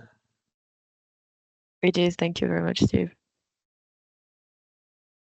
All right. Go to the questions in the chat. Yes. Questions from Simon. Yes. First one, what exactly differs in capacity calculation between IDCCB and IDCCC? Is it only a different flow-based domain? Yeah. So asked and answered, I would say. It's only the flow-based domain that changes. Indeed, thanks for putting only between quotes. It is of course a significant update of what is in the flow-based model, between B and C.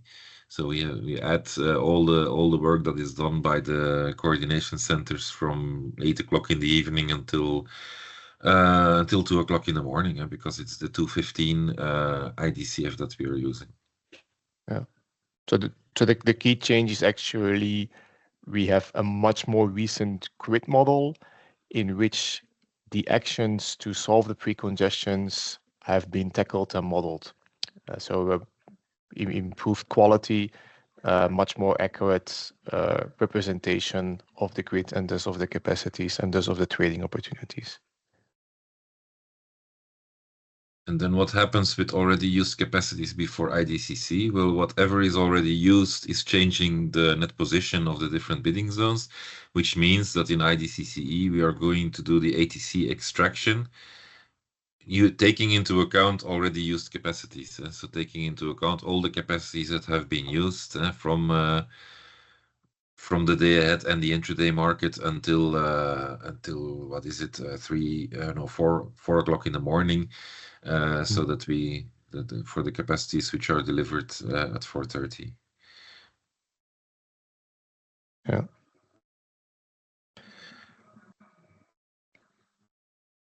So indeed, we always, and this is a general principle for every capacity calculation IDCC, we always look at the latest position of the market at the end of the process.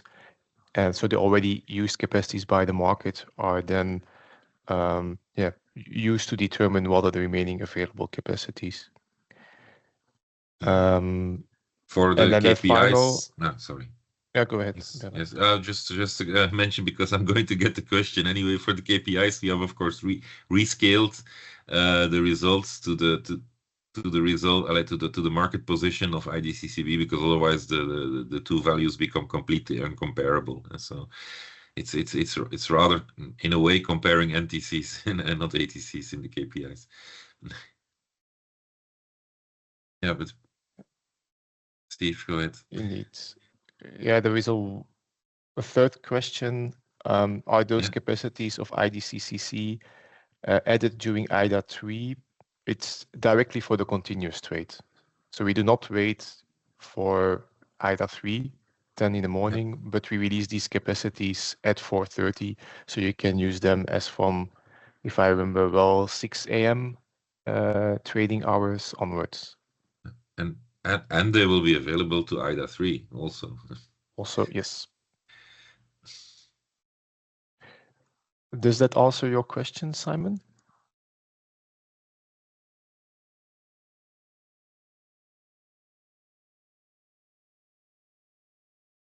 Okay. Okay. Thanks for your confirmation. Then Bernard, you can take the last two slides where you come back on the questions from previous CG that we still needed to answer. So the answers are in the slides. Not sure if I have to read them. But one question was about the published RAM values. So there is indeed an hourly aggregation. We do not publish any RAM relative to AAC, so they are always relative to the ref program, to the reference program. I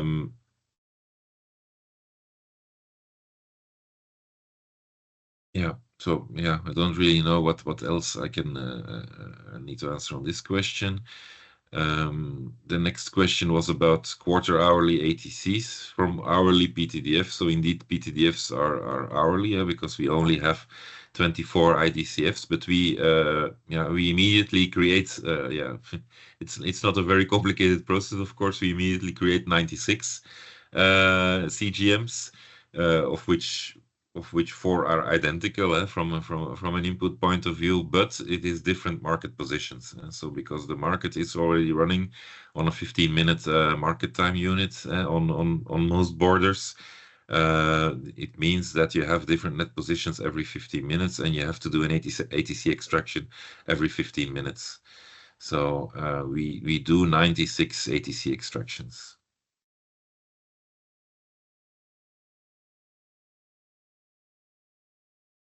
There's some more detail there, but and then the third question was about transparency requirements for RAs. So the question was to give some more transparency on what is the rules in ROSC. So these are on the slides, the different articles which relate to remedial actions and the information about it. Why are we not doing it now? Because this is really, it is more complex than you would think to report on remedial actions. And in ROSC and also in the CSA, in the cost sharing agreements, this has all been detailed on how to do it exactly, and then of course how to report on it. But as long as we don't have these processes, it's difficult to do. I'll give a stupid example maybe to try to clarify why. Supposing you have a certain substation and you have lines connected to the different bus bars in the substation. Sorry to become very technical, but who decides which configuration of the substation is standard and which configuration is a remedial action? So that's always difficult. So this is a typical example where you say, okay, at what point do you have to say that something is a remedial action or not, and at what point something is just input data to the model. So so that's why it's difficult. And then of course, if you ask it very specifically for intraday, it's always going to be the question, which remedial actions are done for the day ahead market and which are done for the intraday market. That's not always very easy to distinguish. We are doing remedial actions in the end to keep the grid safe and to make sure that there are no overloads on any line, so that we don't have any incidents in the system. But are we doing it for the day ahead market result or the intraday market result? That's sometimes difficult to say. So we prefer not to concentrate now immediately on going further in these types of reportings, but rather wait for the ROSC methodology to be ready, in which it is foreseen a very concrete way to report on remedial actions.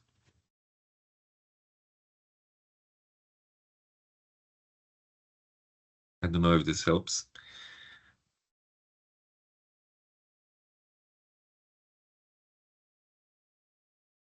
It's okay. So then that's all from my side.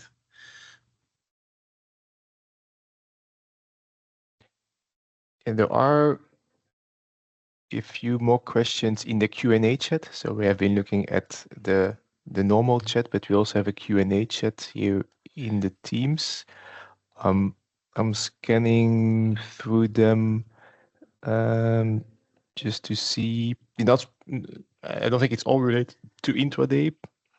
So the oldest one from Peyman Mazidi, I see one on transparency, but that's already answered by Frank. It's from an hour ago, so we are picking them up right now. One that is still open is the following. A few weeks ago, we received a message on JAO about the change in thermal limits of some CNEs. Is there a different place with more details and better structure, like ENTSO-E for UMMs, that all TSOs publish such changes? Some place easier to reach such data. Also historically, perhaps, as some of these changes could be seasonal.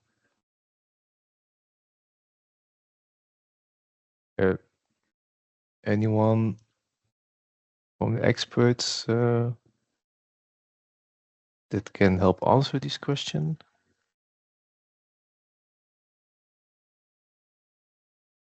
Yeah, maybe I can give a short reply. So there's two things. There's notifications on what is changing in terms of the CBCO combinations that we use in the capacity calculation processes, and that is applicable for day ahead and intraday. And then there is then the publication of what we are actually using and what is included in those computations as elements that do meet the two are presented differently. So the combinations used are presented in the publication tool from JAO, and the changes that TSOs from time to time provide in their CBCO list, those changes are highlighted in a message, a notification.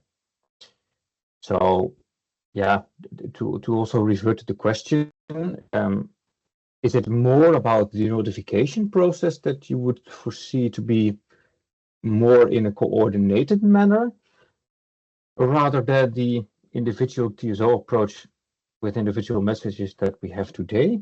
Or is it on the actual publication of the data, which is available on a daily basis?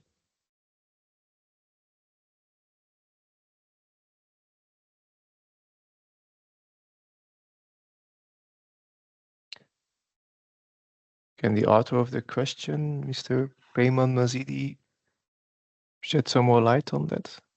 Yeah, sure. Do you hear me now? Yes, we hear you. Yeah, thanks for picking it up. Well, I think in the past few years also I've seen that message. It's just I have to go through JAO section of the messages to pick that up, right? But does that mean from your answer, do I understand correctly that I just have to go through it and refresh or get on one RSS feed to see whenever that pops up? Or there is a better place that I can read automatically the data? Because the other one maybe is not very automatic. Yeah, so thanks for the clarification. I think the automatic publication of the data being used in the various capacity calculation processes that you can automatically retrieve from the publication tool via an API. So you can see which combinations are included in each computation run. So you can fully automate this. Of course, it requires some IT effort, I can suppose. I don't know if that is a barrier to you, of course, but that would provide you automatically the new combinations that are added. So you could even, let's say, technically ignore the message that a TSO would place on the message board and just retrieve this data directly from the publication tool. However, of course, there would be no flag that is indicating a certain combination that is new. that would be maybe the element that is missing and that you might be looking for explicitly. If you're not looking for it explicitly, but just to have the full list of all the CPCOs that we include, and therefore also the new ones without a highlight, then you can automatically retrieve it on a daily basis. Okay, thanks. And maybe a follow-up. I don't see such a message from all of the TSOs. Does that mean they don't make such changes, or they just don't publish for whatever reason it could be? Yeah, good question. That is a little tricky to answer because I do not know if that might be if there is any difference in TSOs dealing with these messaging. The normal working arrangement, of course, is to publish it. So what I can offer is to reiterate this within the expert groups. To always publish those changes in a message on the Jao message board, in case this, for some reason, in some instances, was not done in the past. I'm not aware of it. We have to ask if this was actually occurring from time to time for some TSOs, and if so, then reiterate the message that we need to publish it. All right, thank you. Yeah, I think it's needed to explain that there is no. Because now we talk about remit platforms to structure and organize the communication, and there is no such thing as one single remit platform upon which all the messages are centralized. There are a few types of messages when it comes to implications of the central process. For example, the process has failed in their head and we result to default service parameters. These type of messages coming from the central process, those can be found on the Remit Jao platform. But then there are two possibilities for TSOs to put individual messages like the ones on new connects have been added. They can either use the Jao platform or they can integrate it as part of their own Remit platform. So this I know because as Elia we are doing this, we are having a broader own data platform in which we then also publish our messages in relation to the capacity calculation. So you have to be aware that these practices, these two practices do exist. And so if you want to have the overview of all, you need to make your list of all the TSOs individual Remit platforms as well, next to following the Jao platform. And that's where the feedback from Julian comes in handy. If you do not want to do all of that and simply look at the data set concretely that is being used, then everything can be found in the publication tool on Jao, where all the data from both day-ahead and intraday capacity calculation is being published. Okay, thank you.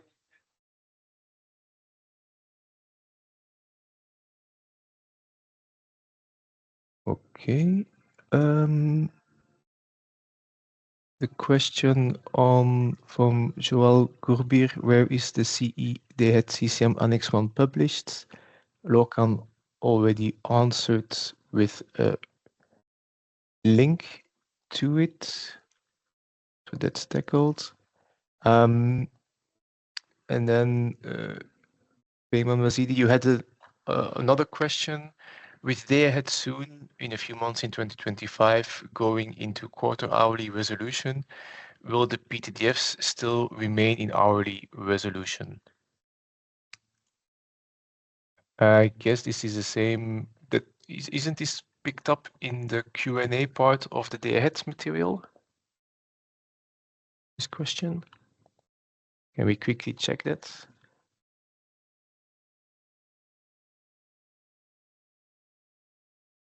There are questions about the PTTFs, yes. Yeah, perhaps we can get to the question when we also Yes. have Reinhard on board. Indeed. So that will then be tackled after lunch. Well, yeah. Yeah, the answer is as I already gave. So the DACF, IDCF models are going to remain hourly for a certain period of time. It's difficult to say at the moment when we are going to move to quarter-hour CGM models. Yeah.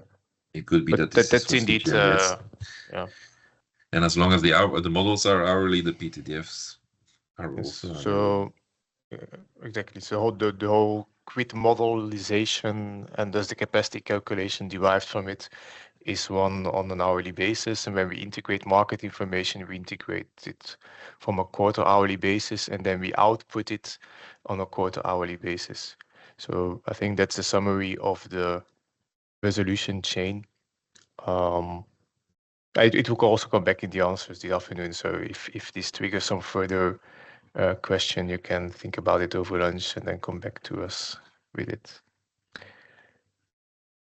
Okay, speaking about lunch, we are through our topics that we planned to tackle before the lunch break. It's now 11:38. Let's maybe go for an earlier lunch and reconvene in around 12:30. Maybe, we Steve, can- if I may suggest something else, because Sure. maybe some market participant had planned on connecting just after lunch. So in order for them not to miss 30 minutes of the meeting, maybe it would be good to reconvene at 1 p.m. if that's okay. So we would have a longer lunch, but I don't know what you think about that. No, Or that's also fine. That we reconvene at 1. Another opportunity is that we still have good 20 minutes left. Looking at the agenda, there is one topic number, the last topic here, step 70, updates on derogations and action plans. If I think it's Anne or Alina from NOA side in the call already. Yes, I'm here, and Alina couldn't join. Yeah. Okay. We could do that still before lunch, Zeli, if that's okay for you. Yeah, sure. Yeah. And then we keep the break from 12 to 1, because I believe it's one slide that has been prepared by the NOAs, and Yes. Anne from the Luxembourgian NOA will represent this slide. Yes, so here on this slide, it's a recap on about the ongoing derogation requests that have been granted for this year. So you can see here Austria, Belgium, Netherlands, Poland, Romania, and Slovakia have derogation. So the criteria to grant this derogation is about loop flows, uncoordinated transits, the absence of consideration of flows from third country in the capacity calculation, the lack of coordinated process at the regional level, and also somehow the fact that the criterion N-1 is not always respected. For the action plans, so we've got here ongoing action plans for Austria, Germany, Croatia, Netherlands, Hungary, Poland, and Romania. These action plans will last until the end of this year, which is the last date where these action plans can be applied. However, the regulation on the internal electricity market foresee that 6 months before the end of the action plan, that the member state evaluates the situation, then identify structural congestion that can remains, and the member state shall then decide whether to address the remaining congestion by amending the bidding zone or with organizing remedial actions. Okay, that's it. I don't know if there are questions. So maybe an additional comment on the derogation after 25, sorry, because it was a question that was raised last time. So we are in touch with the Commission on how to, if this derogation could be handled after the end of this year and on which criteria we could grant them. if allowed. Yeah.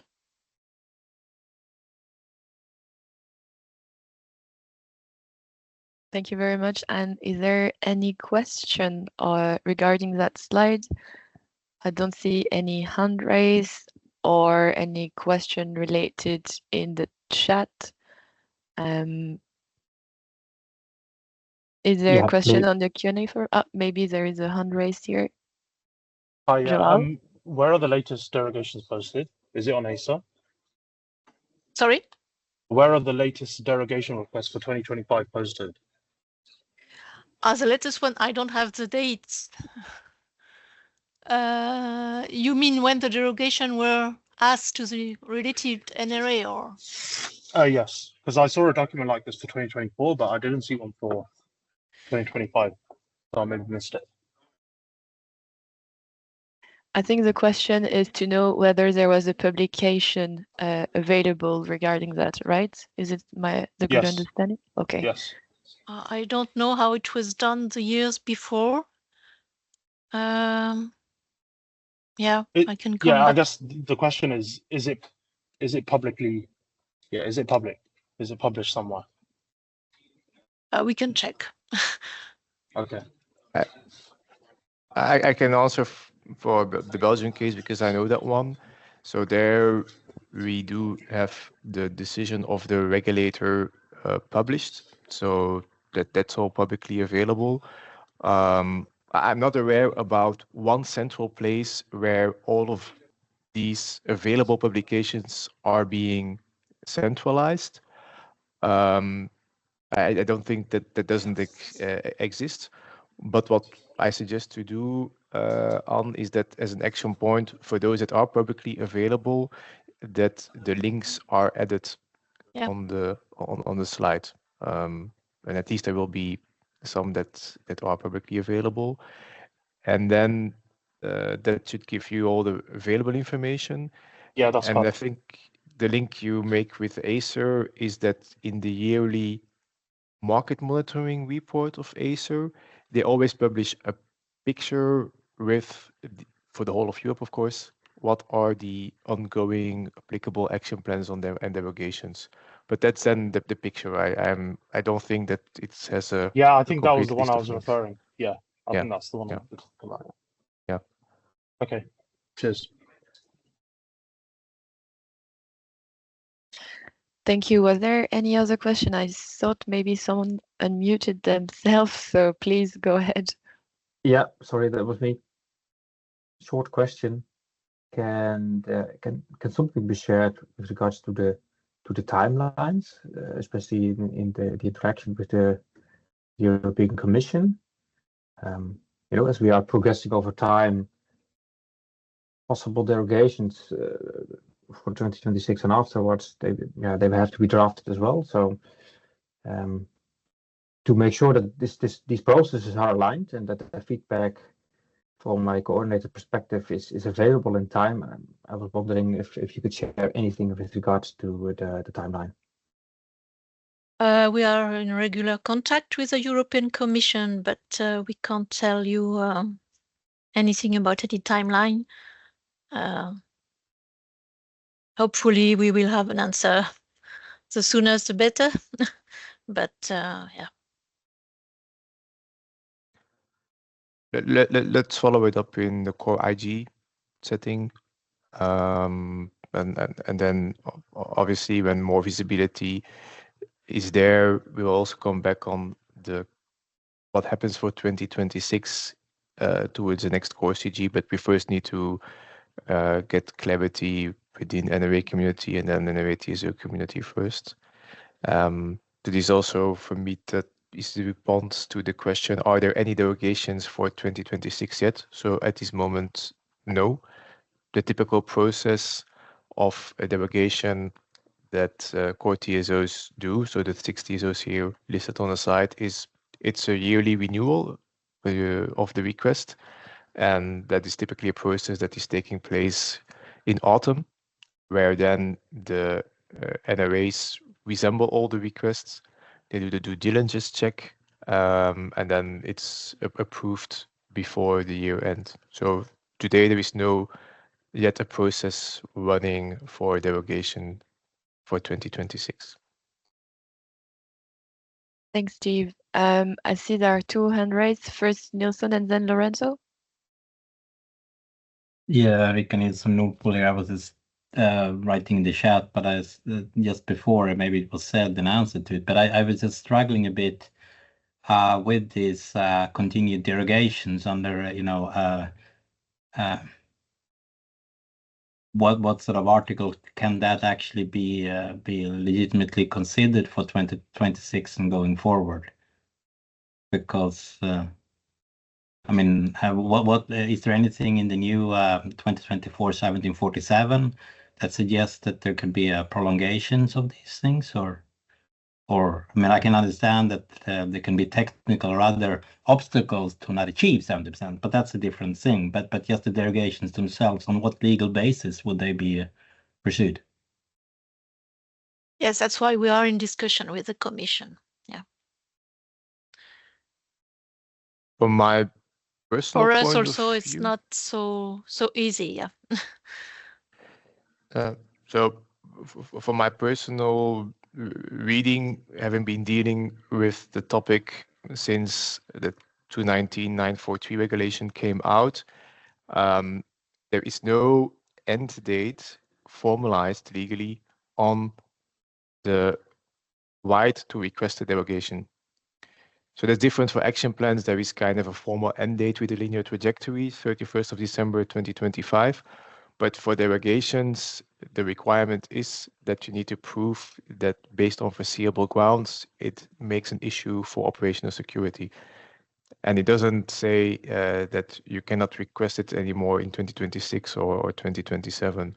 So that links them back to the question that, or what Anne explained, that, yeah, this is not explicitly prohibited. So how to move forward here? Thanks, Anne and Steve. Lorenzo and then Eric. Thank you, Zeli. More a comment rather than a question. I think all market participants want to see progress towards capacity maximization, and that is a bit of the spirit of the electricity regulation objective. So for market participants, that, let's say, the prolongation ad vitam of this derogation with any prospect of progress is certainly not in the spirit of the regulation. So just a comment. Thanks. Thanks, Lorenzo. Eric? Yes, so I've got a feeling that so we've got the 70% limit, which was in the spirit of increasing the RAM. But what we've witnessed, especially last year with the French situation, was that there are still security issues. So even if we say that we would like to increase the capacity, reality is striking. So my point is, we have a target, but in practice, TSOs have to.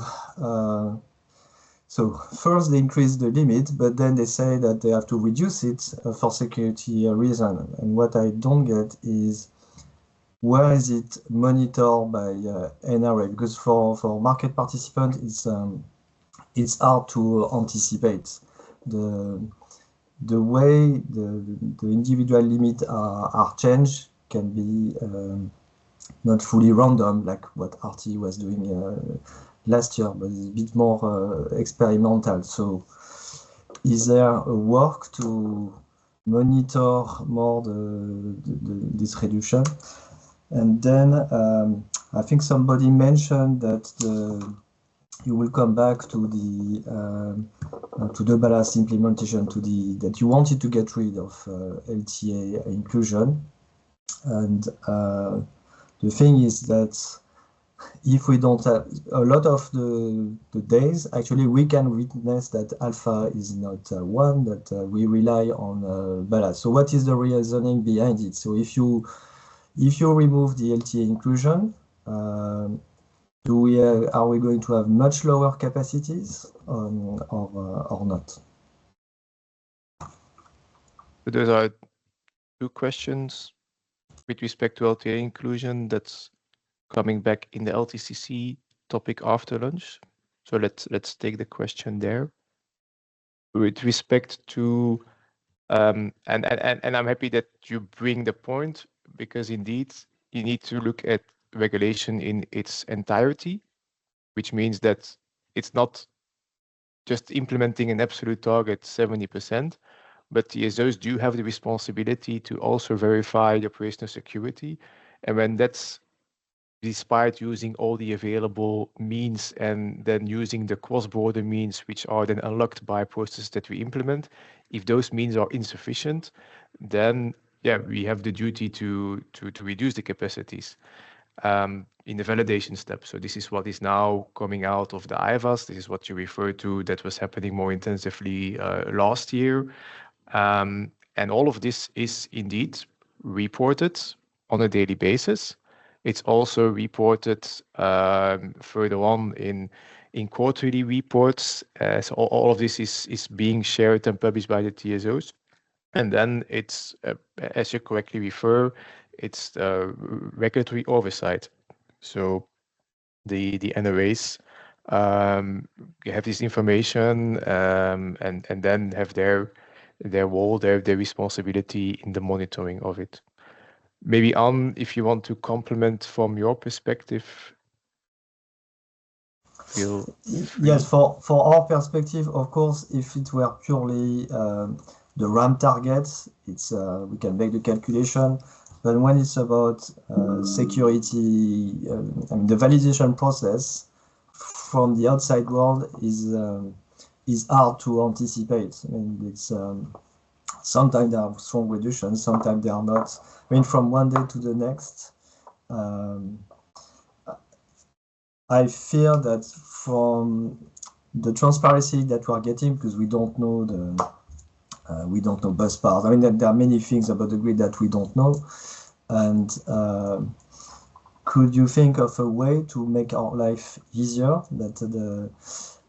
Because effectively now we're starting to have to forecast the IVA in some cases. I mean, among the few things that we have to do, we have to forecast IVA, we have to forecast the flows on known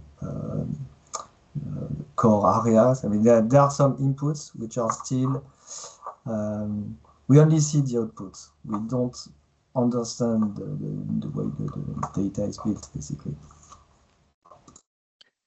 And that's an intrinsic limitation of, for me, the whole legal framework around it. You're right. So it is transparent because everything is being published, but it's difficult to forecast. And that's one aspect that goes hand in hand with the implementation of 70%, together with the validation.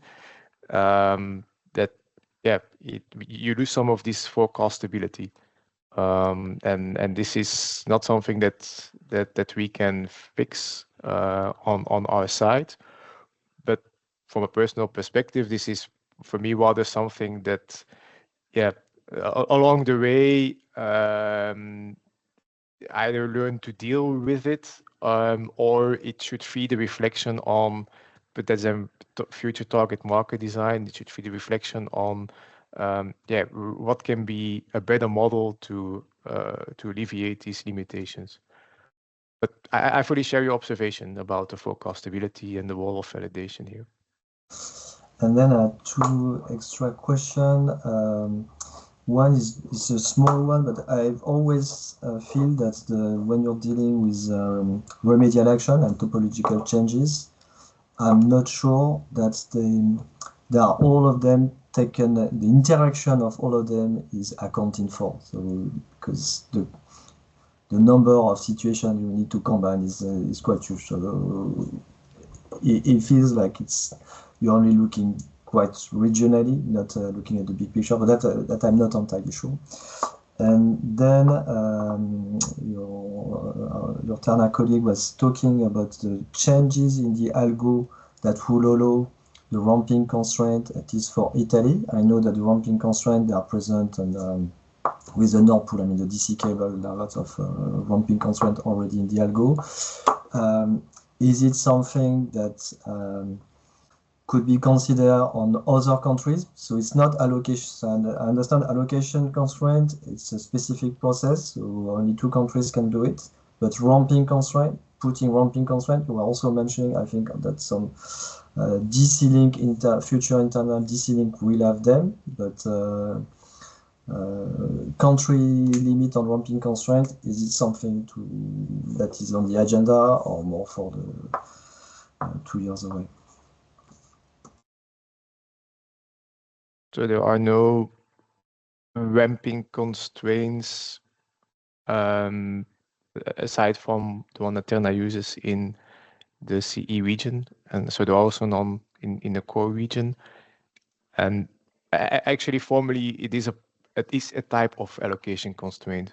So that's why now we're coming back to the CE capacity calculation methodology. That's why also for the ramping constraint, it is part of what TSOs submitted to the NOAs for approval. So this ramping constraint utilization of Terna, it needs to be enshrined in the CCM to have a legal basis. And there is no other TSO that has submitted this, so there is no other ramping constraint that is going to be part of Central Europe. And this is not something that would require a legal change, or an ETSO can just go to his NRA and ask for the change if really there is a need, because we can think that there will be a need in 2-3 years time. It's CCR matter, so it would require an amendment to the capacity calculation methodology. Okay, thanks. Thank you. Is there other hand raised? No. There was a comment in the chat from Joel. I don't know if you want to explain it or if we have time to check it, but it was said that you could publish all the data for all NECs, making it easier to predict when certain internal lines cross the 5% rule, etc. Okay, I think something that's discussed already in previous course CG about this. I don't know if we take that. Yeah, no, I was just adding to the point of what makes it easier for a market participant to predict these types of effects, basically. And there is data sitting on the other side. Maybe it's not easy to transmit or whatever, but it will definitely make our lives significantly easier. Because there's certain internal QNECs, they've been pre-solved, say, 50 times. They have a very high market impact, but we don't know how close, say, over the last couple of years we've actually come to these actually being involved in the final publication, and then hence the possibility of them being pre-solved. Obviously, intrinsically, if they're close to 5% rule, they will be pre-solved and somebody would include it, but yeah, the point stands. Yeah, I didn't want to take the scoop away from Reinhard because he's coming back to that question after lunch in the day ahead section, because it was a pending question from the previous CG. But actually, yes, so we will start publishing again. We start publishing, sorry, the MNEX, and Reinhard will come back to it after lunch. Okay, thank you. Thank you, Steve. Thank you, Joel. Maybe just because I see we're running out of time, but I see there is a hand raised from Filippo. So maybe last comment before lunch break? Yes, good morning. Same as my colleagues, that would be really important to have a complete picture and not just CNEs popping up out of nowhere.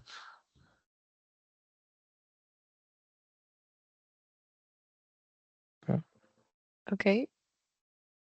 Then yeah, go ahead, Steve. Guess that with the good news, the scoop I already shared, that we can all have a relaxing lunch break, and that at least we are able to meet that expectation already on your side. Well, right on time then, 12 o'clock. Shall Perfect. we then, let's have the break and we join at 1 in the afternoon. Great, see you. See you.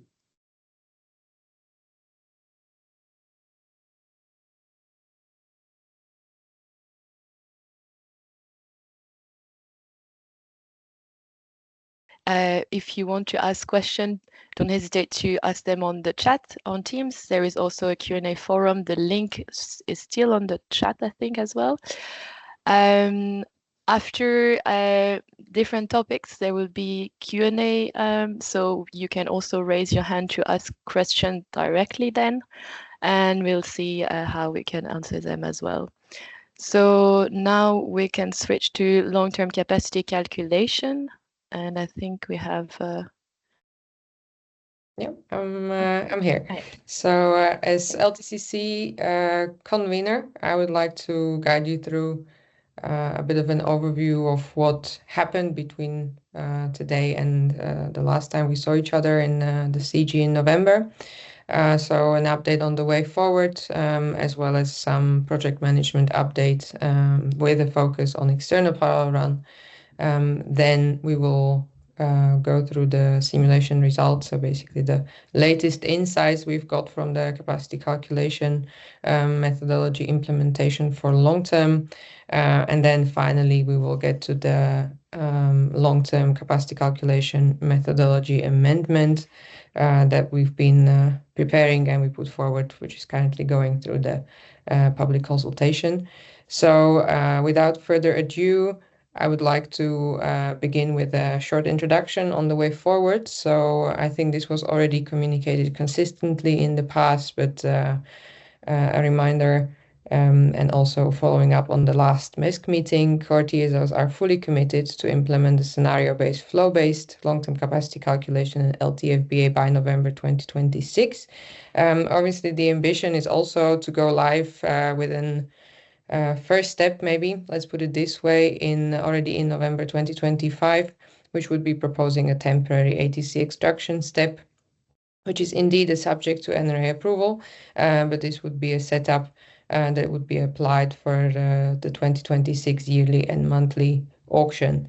As mentioned, this is something that TSOs discussed quite extensively and identified several benefits for the way forward. At the same time, we still aim to demonstrate the feasibility and efficiency of this interim step, continuing with the long-term flow-based implementation efforts. In parallel, this is mainly via the transparent project planning, which we're also showing in these slides. We are continuously investigating measures how to improve capacities that are then provided to allocation, and we are aiming to really have a vital regulatory approvals along the way to have the temporary solution also formalized and legalized in this amendment, which is currently being publicly consulted. So as mentioned, we are providing several updates here in these slides, also seeking market participants' feedback on, especially on the external parallel run organization, but I would say any feedback is welcome. As mentioned at the beginning, all we're doing now is a subject to NRA approval, which is then sort of connected to the LTCCM amendment, and all the steps are conditional to this approval. So this is maybe just a disclaimer to begin with. If we could go to the next slide. Obviously, I don't want to go through all of the lines in the roadmap, but maybe a couple of milestones that are quite relevant, I would say, for 2025 especially. So the public consultation, as mentioned, is already ongoing. It was launched on the 28th of February, going until the end of, almost until the end of March, which then means we would like to have the submission to NRAs in April 2025. Then we are also considering as TSOs that in case anything is needed for the flow-based go live in 2026, we would still be able to organize a second amendment of LTCCM in case measures or any further changes which are then connected to the methodology are necessary. Then we would be then consulting you once again. But first things first, so in 2025, this is the first amendment that is currently ongoing, which is then vitally connected to the beginning of external parallel run in May. The external parallel run assumes a duration of maximum 6 months. There are a couple of slides on it later on, so I will not touch upon this in too much of a detail. But as per standard, the external parallel run for the ATC extraction go live in November 2025 would continue until October this year. And then the go live is expected in the second half of November 2025. We would be communicating the precise dates. This is very much connected to also JAO auction calendar and how this can be organized. But further stakeholder events and active communication with relevant actors, meaning market participants, Acer, NRAs, and JAO, is being organized. And I really hope we can continue this dialogue further. On the next slide, there is a detailed roadmap. I don't think, as so far, I haven't seen any questions on the roadmap itself. But where we are now, so we have concluded on the simulations. So the simulations were mainly to ensure that DSOs gain insights into the process, but also into the results. And we are also providing these results as part of today's CG material. What is also very, very important is that these simulations are a direct infeed into the decision on what the parameters should be for the external parallel run. So sort of how we calculate capacities and what are the main aspects of the capacity calculation. And this should be concluded prior to the external parallel run beginning. Sorry. As you can see, there are many parts that are not completely in TSO hands, but we are closely monitoring and aligning with all the bodies, especially with JAO, on their readiness. And what we're also then, we are finalizing now also the TSO tooling at the moment. All in all, this is then leading to a first go live in November 2025. This roadmap elaborates also the steps further ahead, so towards a go live in 2026. If you look at the simulations line, there is also the second line, which is sort of a direct continuation of the currently concluded simulations. And these are the capacity calculation improvements for flow-based domains, especially. So this is maybe just to highlight that we are continuing already this year with substantial work on finding out the proper capacity calculation improvements and the measures to make sure that also for the flow-based go live in 2026, the results are satisfactory at the end.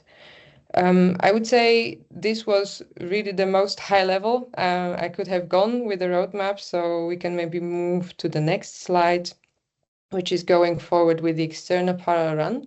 For me, this is one of the sort of key interaction points with market participants during any implementation. As similarly to all other timeframes, also core TSOs for LTCC are obliged to organize an external parallel run upon a go live of a new capacity calculation process in this long-term timeframe. We are certainly striving to ensure for, I would say, elevated transparency and also readiness and sufficient time for market participants to make themselves ready for a go live. So what we are currently assuming is a go live, is external parallel run of 6 months. But at the same time, I would say now is the right time also in the context of the LTCCMM amendment, public consultation to maybe get feedback from market participants whether the expected duration of external parallel run for this ATC extraction go live is 6 months, or whether there is any other expectation that we would need to accommodate. Especially knowing that we are already now in March, and then the go live is, I would say, strictly set for November 2026. Then further detailed information on the external parallel run are available on the next slide. But looking especially at Steve and Lorcan and Maria, would we want to get the feedback already now, or should I continue with the presentation? Or should we open the floor to questions? Let's open the floor to questions already. And I see that the first hand is being raised. May I? Cadaver. Yeah, sure. Thank you. Patricia, I'm not sure whether you have been previously to my same question regarding long-term capacity calculation. How adequacy groups within each TSOs and those pre-congestion states will be implemented in a long-term capacity calculation? For instance, we have in a network some works on 400 kV power lines. Some neighboring country and their TSO have on 220 kV network some other pre-scheduled works. And then suddenly occurs a power trip of one, I don't know, huge thermal power plant or nuclear power plant. And then probably intuition says we will get a kind of congestion. What to do referring to those plans that could be or should be rescheduled in the network, in other portfolio areas and everything else in order to remain this stability of the network and stability of the market. Okay, so then I will try to explain from the long-term capacity calculation process perspective. I would also say, Steve or anyone else, feel free to step in. So the long-term capacity calculation at the moment, especially in core, is working with financial products mainly. And these financial products need to be compatible with day-ahead because they gain their value based on the day-ahead price differences. In order to do this, and in order to make sure that we are able to sort of trust the capacity calculation results and make sure that as engineers, we actually have reliable and realistic capacities, we used CGM models. So the CGM models are one of the inputs for capacity calculation process. However, these do not include those scheduled maintenances that you mentioned. How we do this, we then map the outage planning coordination database on these CGMs to make sure that everything that is already scheduled and planned ahead of the time would be considered. I would really like to underline here that what we're doing in long term is financial products volume determination. This is maybe a better word than capacity calculation. And then the physical, I would say the physical translation only happens for day ahead. So whatever measures and whatever grid security concerns there need to be considered in the day ahead capacity calculation process. So I would say the accuracy of the capacity calculation is at the forefront to make sure that it is a transparent process. But at the same time, the day-ahead time frame is the one that considers any redispatching or actions that are necessary to ensure the grid security. Maybe looking at Steve as well, not sure whether I was able to connect all the dots properly. And Davor as well. May I follow up? Yeah. Yes, I'm fully aware of your point of view, but if you consider a market participant's point of view, that means that the whole risk mitigation process is being transmitted to himself and only on a day-ahead resolution. And that's the huge risk for each market participant, because previously we had opportunity to physically distribute the risk on long-term horizon, meaning that when we expect huge hydrology, huge network works or portfolio outages or everything else, we try to distribute evenly that risk, buying or selling electricity on different physical markets, considering possibility to capture physical transmission lines or capacity. Nowadays, when we lose that physical opportunity and get instead only financial side, this is kind of gambling. This is like putting an insurance, let's say, part for this financial capacity. And whole physical responsibility is being transmitted from TSOs and other, let's say, parts of this same chain only to market participants. I'm not not sure what, whether what type I of was discussion you clear. want to have here, because here we are not discussing PTRs yes. versus FTRs. Yes. I think all decisions on that have been taken quite some time ago in the past. So I mean, what we do here with LCCM is not changing the as is situation with respect to FTRs and PTRs. So I'm not sure where you want to go here with this discussion. I would maybe recommend to have additional meeting where we can really exchange different points of view from TSO side, from market participant side, from the regulator side, and exchange the real situations that we have. Because we go too quickly through a few slides that are very important for us.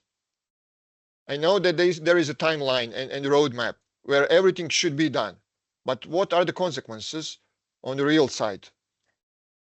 There are congestions, there are pre-congestions, there is a long-term horizon where those congestions should be foreseen, and something should be done in order to avoid pre-congestions, if possible. Yes, a kind of and transparency. with respect to the capacity calculation process itself, this is what is coming in the next slides. Okay. That's about how we are tackling the quality issues with the grid model. I think you're pointing to that, and there are indeed quality issues. We are aware, and we need to circumvent these. Yes. So if we can focus on that, then that's really fine. It will come further on in the presentation. No worries. But I just wanted to Let's clarify. go further, and we can recap everything at the end of today's meeting. Maybe before going further, there is also a hand raised, maybe on the slides that were presented before. So Eric, please go ahead. Yes, so my question is about how you organize the parallel run, because like Filippo was explaining, from time to time we see CNEC appearing. It's quite a challenging process to define the future view of the grid to do the long-term allocation. You mentioned that you are going to use as well a database of known outages. From what we see, the known outages, they're not. There is some variability in when they actually happen. So my question is, okay, you can do a parallel run, but is the method going to be stable, or is it going to evolve over time? Namely, when we start the parallel run, we might see, okay, that we've got very limited capacities, but by the time you organize a November auction, the new method appears, maybe the volume, because you will have improved the method, the volume could be quite different. I mean, all this calculation is, like you say, it's a financial product, so it's a view of the future. It's a view with a certain risk. So maybe if I may here, so how are we going to organize the external parallel run? So unlike other time frames, we are not running a daily computation, but we would still like to provide market participants with the, I would say, most wide or the widest view on what the capacities could be. At the same time, I'm fully aware of changing conditions and what you also need to go through in order to prepare for a go live. So that's why we are trying to and aiming to fix all the parameters and have the stable method already for the beginning of parallel run. There is still a possibility for TSOs to further fine-tune their inputs to make sure that we obtain improved results. But from the simulations I've been receiving over the last couple of months, I would say that fixing the biggest building blocks ahead of parallel run should provide already I would say a stable outlook on what the capacities would be. For the scope of the parallel run, we would be providing yearly computation as well as monthly computations, and there you see at least in some sense the variability between the months, because yearly is basically one, I don't want to say one number for the whole year, but that's essentially it. In monthly, it also changes when it comes to selected outages. It also changes with the accuracy of the OPC database. So there you can see naturally some fluctuations, which I believe is the inherent part of the coordinated capacity calculation process. But I am well, certain and hopeful, and that we would be able to communicate stable results during the external parallel run. And if any bigger changes are expected, as mentioned on the previous slide, I would be very happy to have a dedicated session during the external parallel run to make sure that we have a dialogue.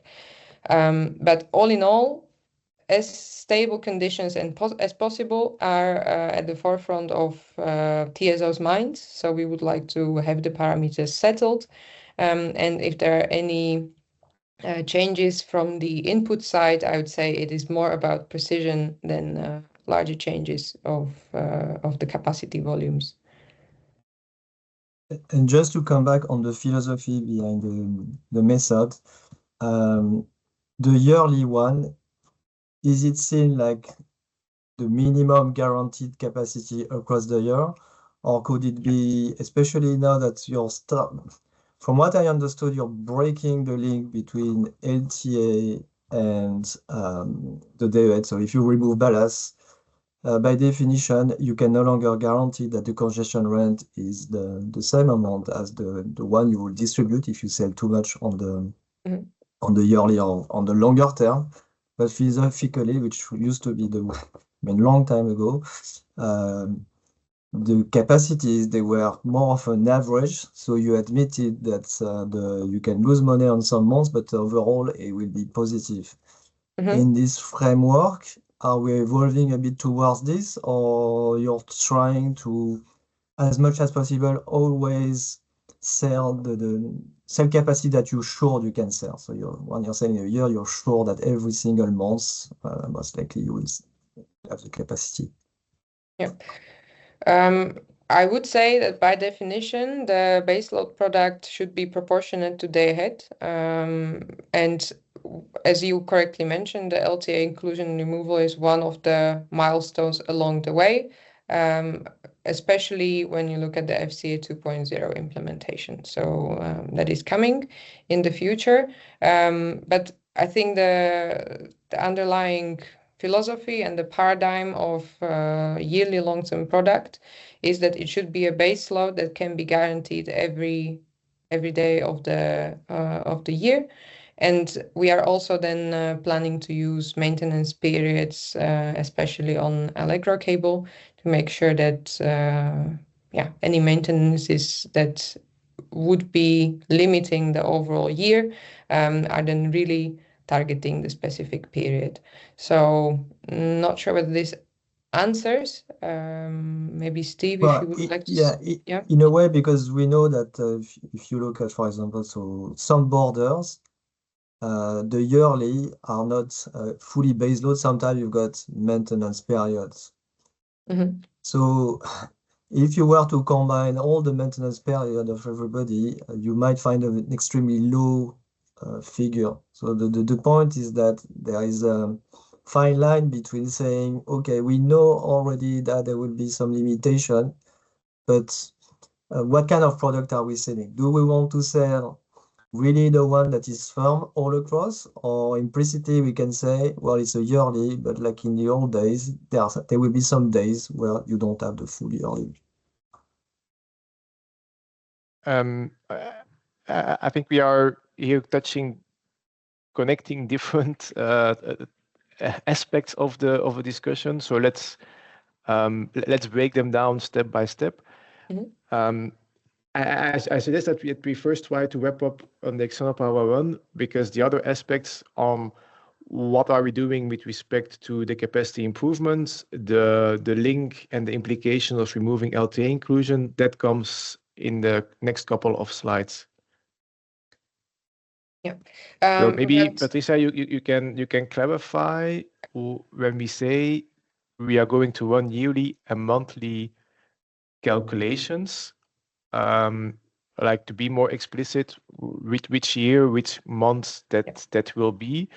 And you already mentioned it's not going to be daily results. So probably some batch form during these 6 months. We will at some targeted moments release results based on parameters that we will define up front.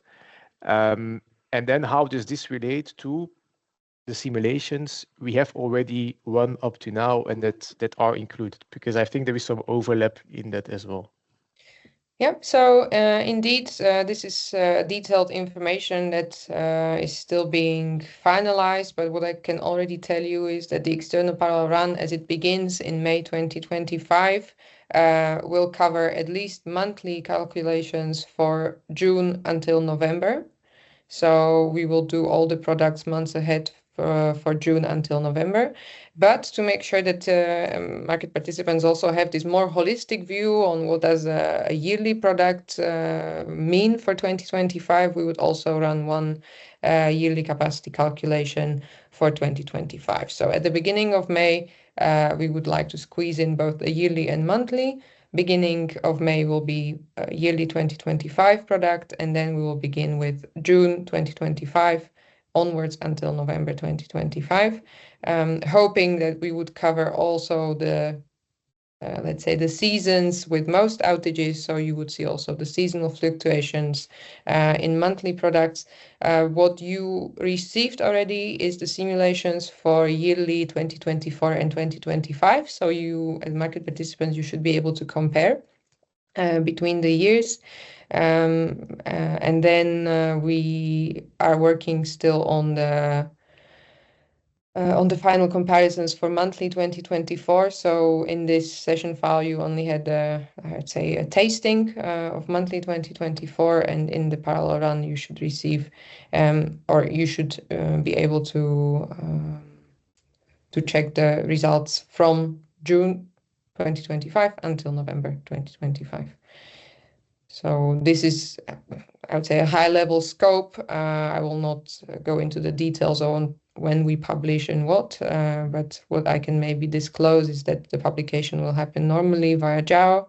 So everything should be available right after the computation is done. And then as TSOs, we'll also have some period of time to analyze and further process the results and the KPIs. Okay.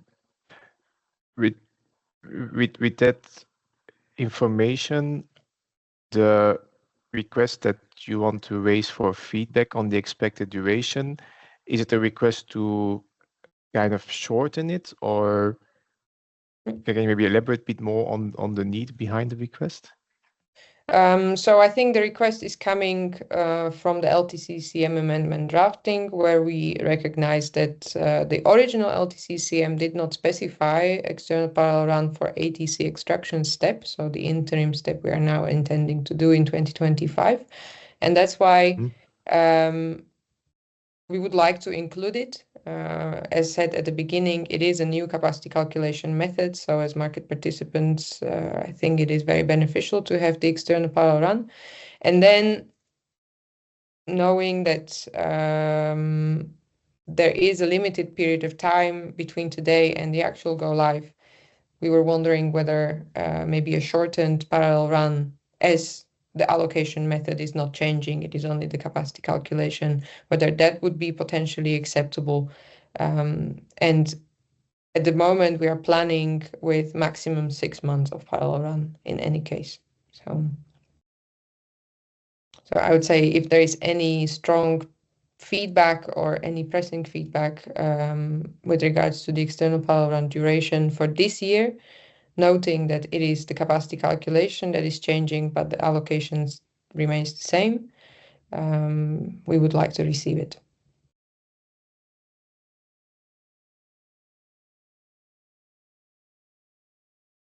Is there any immediate feedback on this? If not, it can also come through the public consultation, of course, which is... This was more an invitation and an opening. Davor, you want to just if I may, just briefly, we have put this during public consultations last time to JAO, the issue of financial collaterals meaning that market participant, when has a huge financial exposure, then usually the banks and the whole banking sector works with this insurance, let's say, substitution. And cash deposit is usually the one that is, let's say, be used. And when the prices are high, and when the, let's say, auctions for financial auctions happen at the same day, then the results for different borders consume a lot of cash from that account. We felt that situation in 2021 when on power exchanges prices were extreme. And then we had to pay the obligations to ECC and other institutions that support power exchanges. But additionally, those institutions also raised the amount of the money that should be automatically reserved for upcoming days and our operational work at power exchanges. The same thing could happen when we have the same account at JAO for LTCC. Previously, we had to buy only physical capacity, and usually those auctions didn't happen on the same day. So we had enough time, enough days to, let's say, fill or empty that one account on JAO. Or not maybe JAO, some other bank that supports JAO, but we refer to JAO itself because for our financial department, it's JAO account. We call it JAO account. And now we have, let's say, a bit of fear what to do when the date for all borders, all directions happen on the same day, and when we expect that we might have, let's say, extremes in prices due to obvious congestions, pre-congestions. And this is for us, for our top management, wasted money, let's say, from one point of view.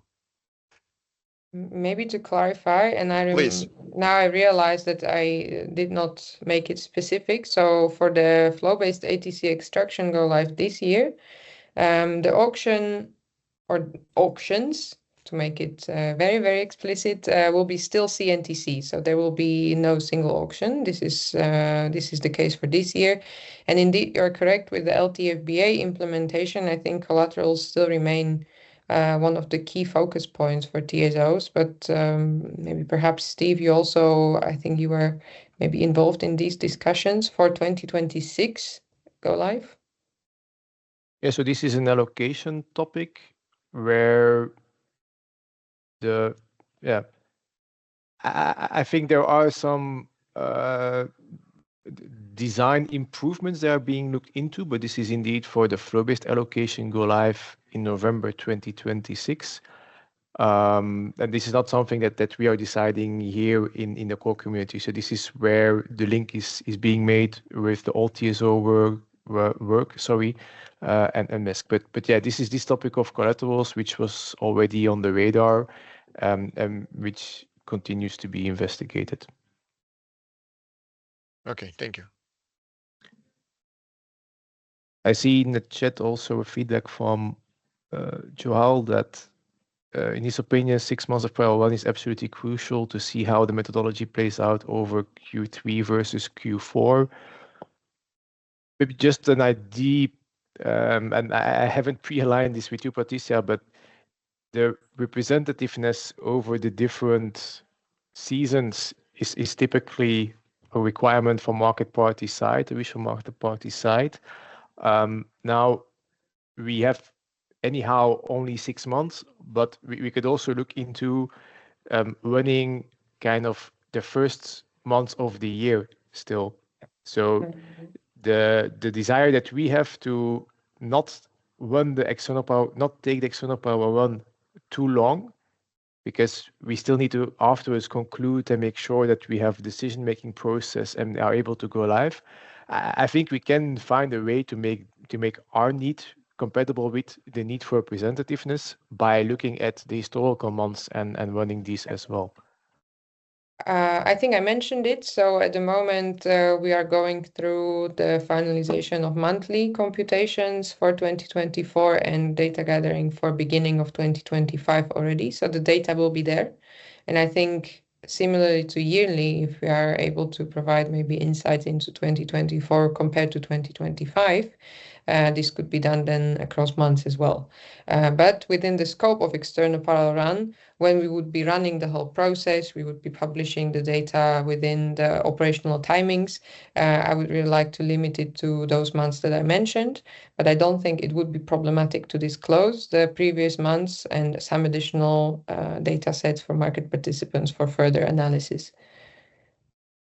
So if the data is there and if it is really crucial and essential, then I don't see the reason why not to.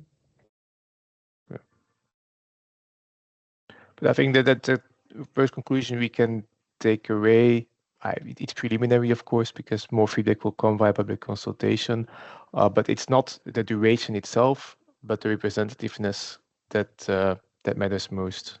Yeah. Okay, I think this is very valuable feedback also for us when it comes to making sure that we have really high quality data, that we sort of have stable conditions also for TSO processes and providing the necessary insights to market participants. Yeah. Okay, I don't really see the further questions. Maybe to conclude on that topic of external power on the previous slide, there is one final statement. Or if you could elaborate a bit on the next step and how you want to communicate around that. Yeah, so to the CG. In order to sort of put together an external parallel run, there are several prerequisites. So we need to make sure that not only the parameters are clear, but that that basically the whole schedule planning, all the publication requirements are implemented. Once this is done and we have the sign off of the external parallel run preparation, including the publication setup, we will be sharing this in April 2025 ahead of the external parallel run with market participants. So I think this is also part of the package which I mentioned at the beginning. So everything we're doing is conditional to NRA approval on the LTCCM amendment. So we would be keeping these communication gates open with market participants, especially in April 2025. I did not align on the exact format, whether this will be an info package that would be just sent out or anything else. But I would really like to target April to make sure that market participants can prepare for the external power run and that also TSOs sort of know what are the next steps. So that will be an email communication then, that package. Earlier today, we did flag or concluded that for the intraday topic, a CG session additionally will be organized in May. I would suggest that on top of the email communication, that this is also a good moment, a checking moment in May, just to go through, this is how we are organizing the parallel run. That allows to clarify further and come back on that communication. Probably there will be some questions around it. So just to be clear, it will be the same session but with the two different subjects in May, or yes, yeah, okay, yes. So then we do the communication in April and then give you the room to follow up if there are questions, and for us then to confirm, okay, the process has started. This is now, I don't know if there were the first results, but then we can make the latest status update as well.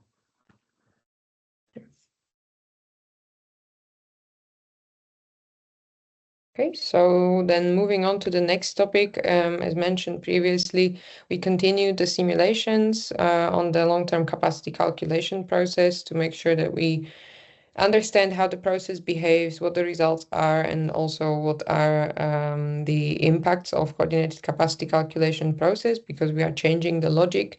We are really aiming as TSOs to provide reliable hedging opportunities and this stepwise transition to flow-based allocation processes. I think it was already mentioned a couple of times that it is quite impactful to have the full flow-based implemented in long-term time frame. So we've been aligning with Acer and NRAs on the capacity calculation results, challenges, measures, and also the acceptability of results in general.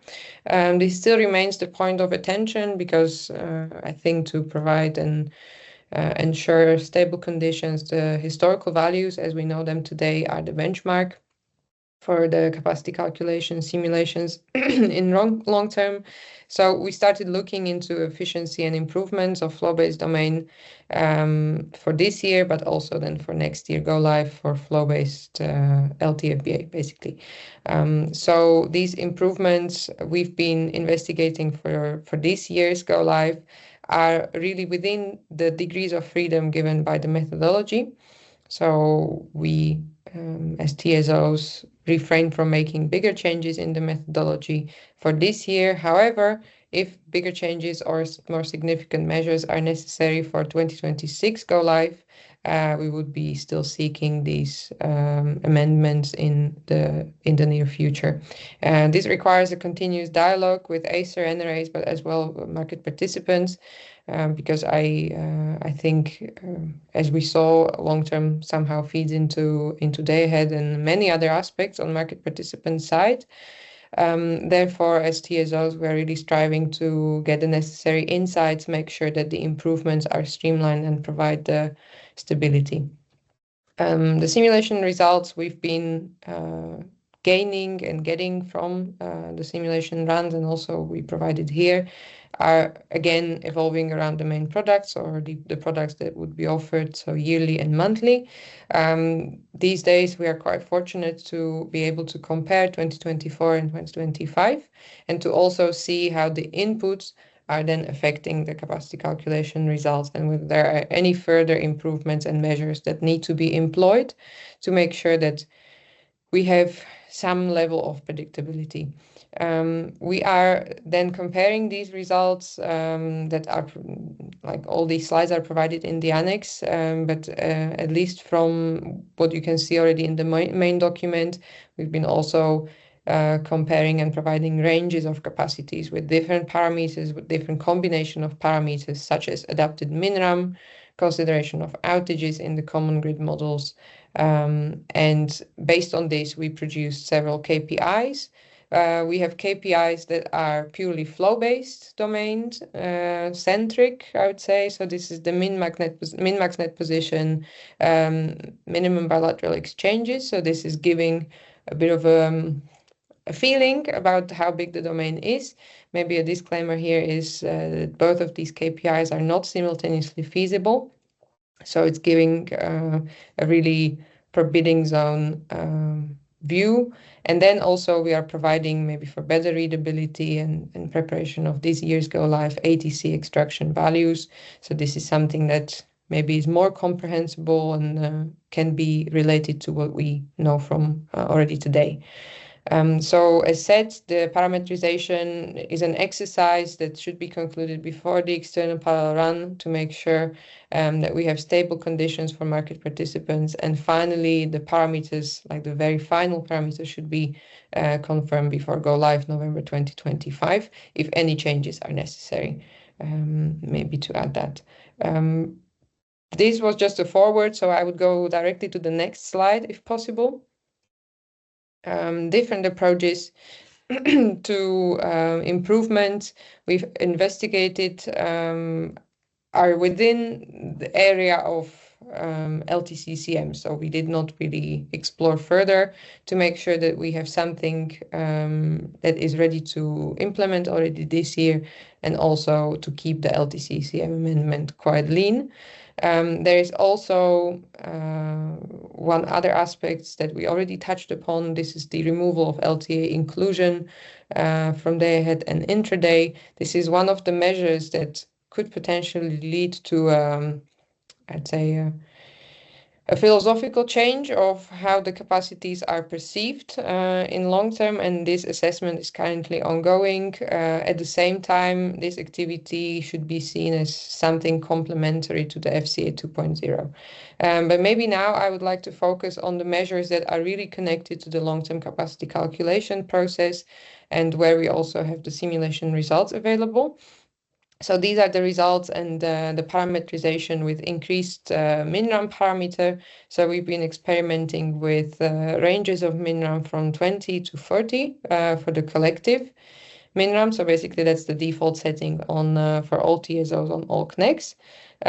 This is something that is within the degrees of freedom of LTCCM. So the default MinRAM setting is currently 20%, but subject to consultation and joint decision of all TSOs, all core TSOs, sorry, it can be lifted if there is sufficient proof that this is necessary and it does not endanger operational security.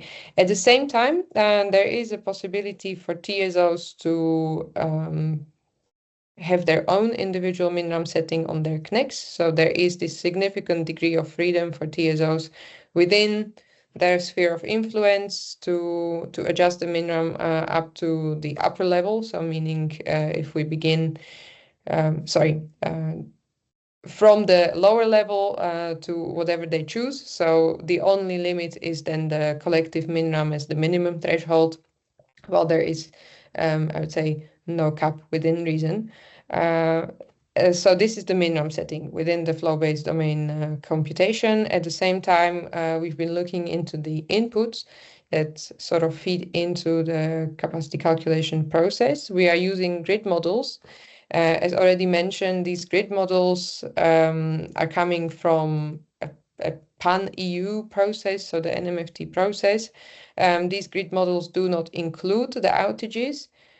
And when mapping outages and selecting the worst of the worst case, we also realized that we are making the input data somewhat less accurate. So the NMFT models we've been using and the number of timestamps as well as the combination with outages can impact the capacity calculation results very significantly. So therefore, as TSOs, we started investigating where do actually outages make sense in terms of capacity calculation process. And at the moment, we are in the midst of concluding whether outages should be mapped on the CGMs, both in yearly and monthly time frame, or only for the yearly process, or on the other side of the spectrum, only for monthly. There are several technical arguments why outages should be kept, but perhaps only in monthly, because in monthly there is more accuracy of the result than if outages are mapped. So this is just an elaboration of I'd say almost countless combinations of parameters that we've been looking into. And this is then also connected to all the simulations that we've provided to you. Other ideas that we also started exploring is the splitting rules consideration, as well as the consideration of limiting CNECs with low natural RAM. This is maybe also connected to the individual MinRAM setting. So there we are trying to see whether any targeted interventions by TSOs would be possible or even desired, and what is the effect of them. All in all, what we could have a look at, and I think I've used already too many words perhaps, but on slide 32, there is the overall overview of the measures. So at the moment, we've been looking at 3 main measures, I would say, and fourth one is sort of complementary within the broader context of long-term markets evolution.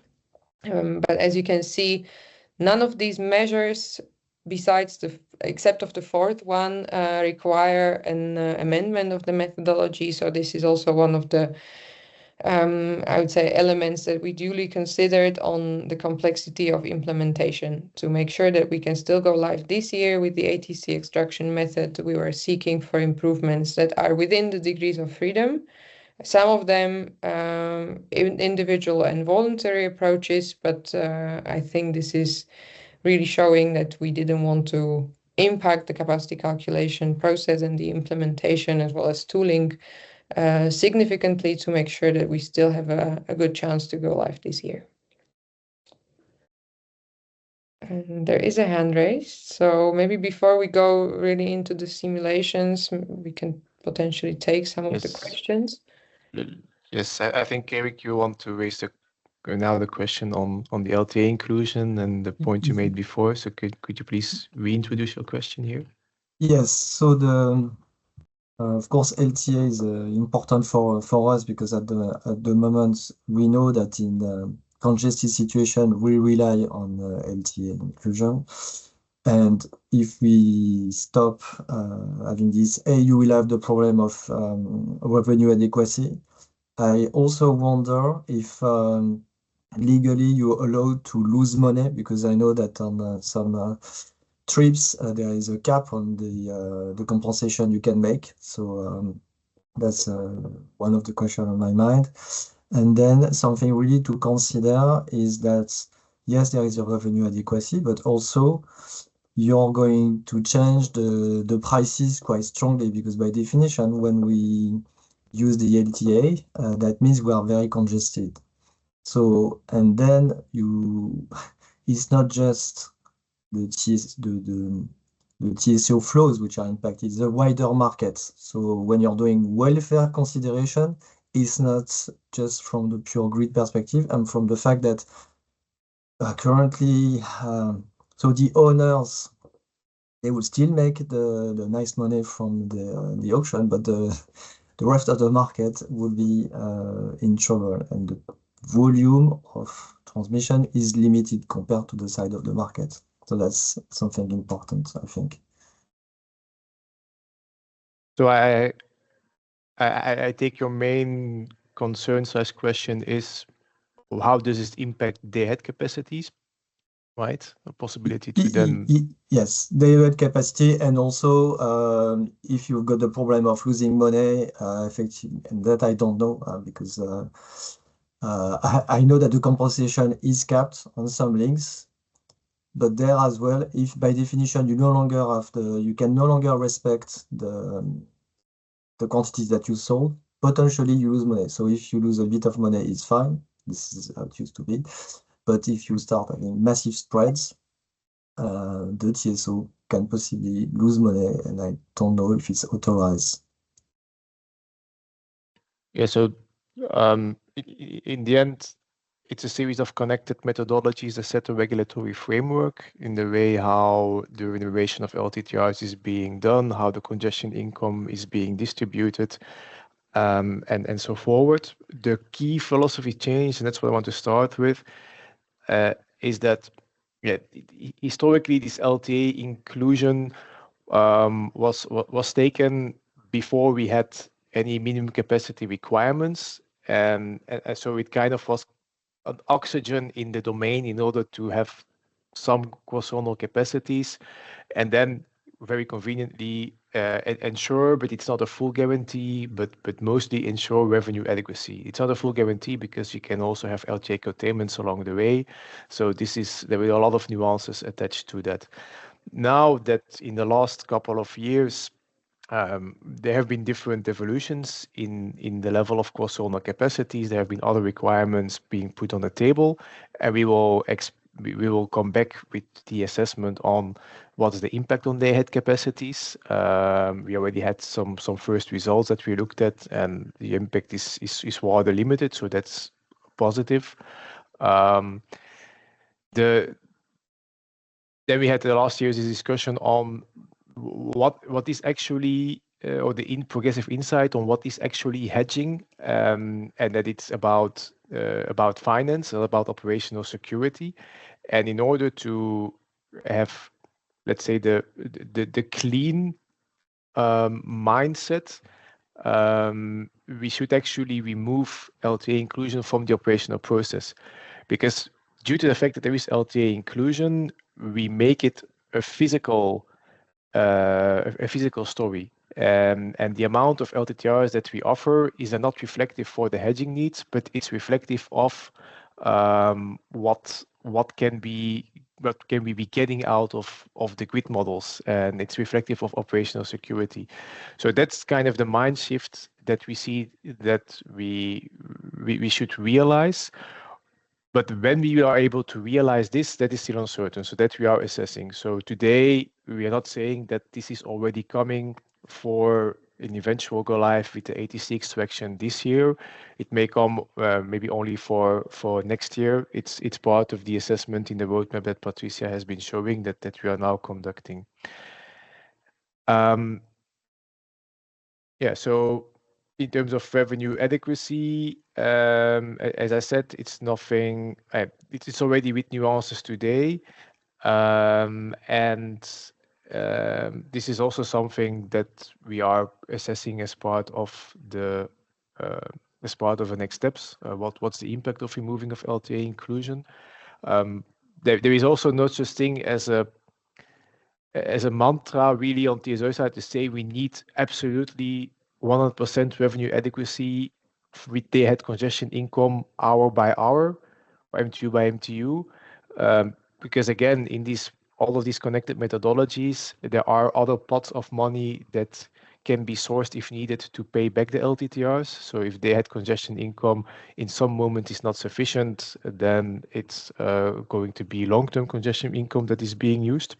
Now, having said that, there should also not be a big distortion. And at the end of the day, the mindset for the future should always be that we should not issue kind of infinite amount of LTTRs, because we do have as TSOs kind of a natural hedge that we have in our hands, and that is reflected by the natural capacity that is in there in the grid. So somehow this aspect of what kind of a maximum volume of LTTRs that you issue will always be reflective of the grid's capacity.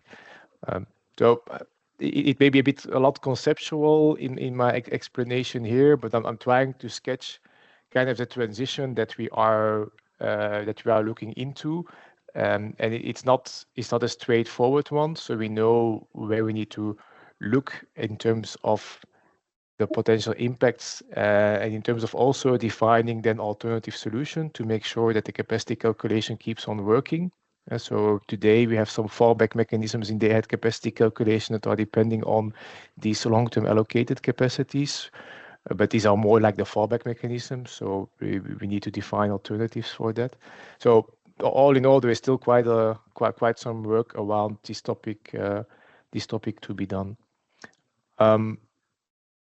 Is this giving you sufficient flavor of how we are approaching this question? Yeah, yes, indeed. And for more philosophical, I think the next step will be, because if you accept that, and indeed that from time to time you don't have full revenue adequacy, if you can, so what we've witnessed over the past few years, for example, when we had the French nuclear crisis, one of the issues we had as market participants is that there is a big gap between the long-term allocation and what you can witness on most days. So a lot of the liquidity was only coming for the winter, was only coming on the day that you could not hedge anything. So, and we saw a dramatic impact on the prices. So effectively, if the balance has shifted a little bit towards accepting more days where it can be costly for the TSO, then I would have had a very big impact for market participants and for the whole welfare. So if we could have something where if people are really willing to pay a lot on some borders, then mean implicitly a bit more risk should be accepted from the TSO side, I think.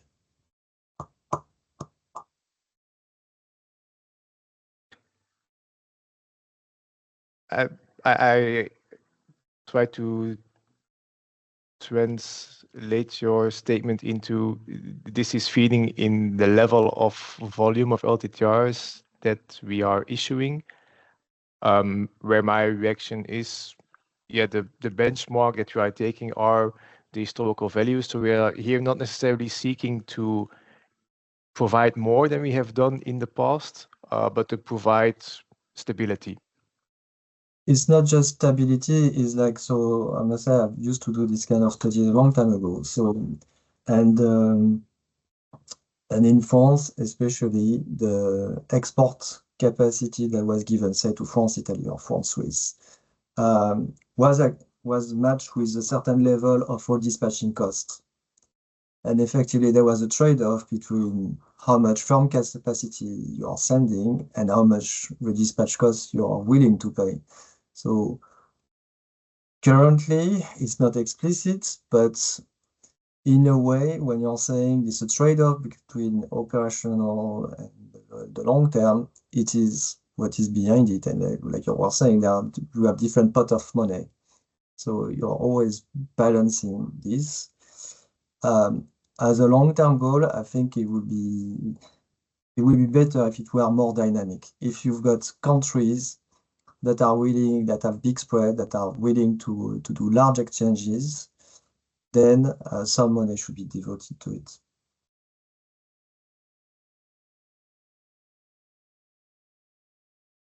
But I believe this is more a reflection already on target model design, FCA 2.0 wise, and what are the objectives of the volume determination. Yeah, exactly. Because when you're talking about improvement, I'm a bit surprised that you say improvement is representing 220 kV cables. From the example I have in mind, when you add 220 kV cables, you're more likely to discover new constraints. So you're going to restrict the domain. And I don't think it. Okay. Yeah. I think you referred to a point on the previous slide. Yes. So if you can go back, so that's another question. Then let's clarify, because what we are looking into in the new ideas to explore, so it's the last bullet point on this slide, it's not to add 220 kV lines. Today they are in the model, but we are looking into can we remove them, because we see that they are quite often the first lines that we are being filled. So it's the other way around. Oh, okay. So it's the correct way. Because I was surprised because, okay, I know quite a few of them. And actually, regarding the outages, because you've got a database of known outages, but do you have the associated topology, or you just use the base topology and you remove the lines? So in the outage planning coordination database, there is currently no consideration of sort of the surrounding topology changes. So it is basically mapping, combining recongested CGMs with outages that are sort of taken out of the context may not be the best way forward. That's why we've been looking into the way how to mitigate it. And then sort of the same wording could be used for the 220 kV lines. So as Steve said, this is consideration of how we can mitigate their effect rather than adding them to the computation, because they're by default already there. And we indeed spotted exactly the same phenomena that you mentioned. Basically, these are the bottlenecks oftentimes, or the most limiting parts of the grid in the computation. So I'd say this goes hand in hand with, if you have a 220 kV line and there is already an outage in the model that is not considering all the other elements around, is this actually contributing to a better capacity calculation process? And this is what the improvements we're looking into at the moment. This is what we focus on to make it better while keeping robustness and transparency.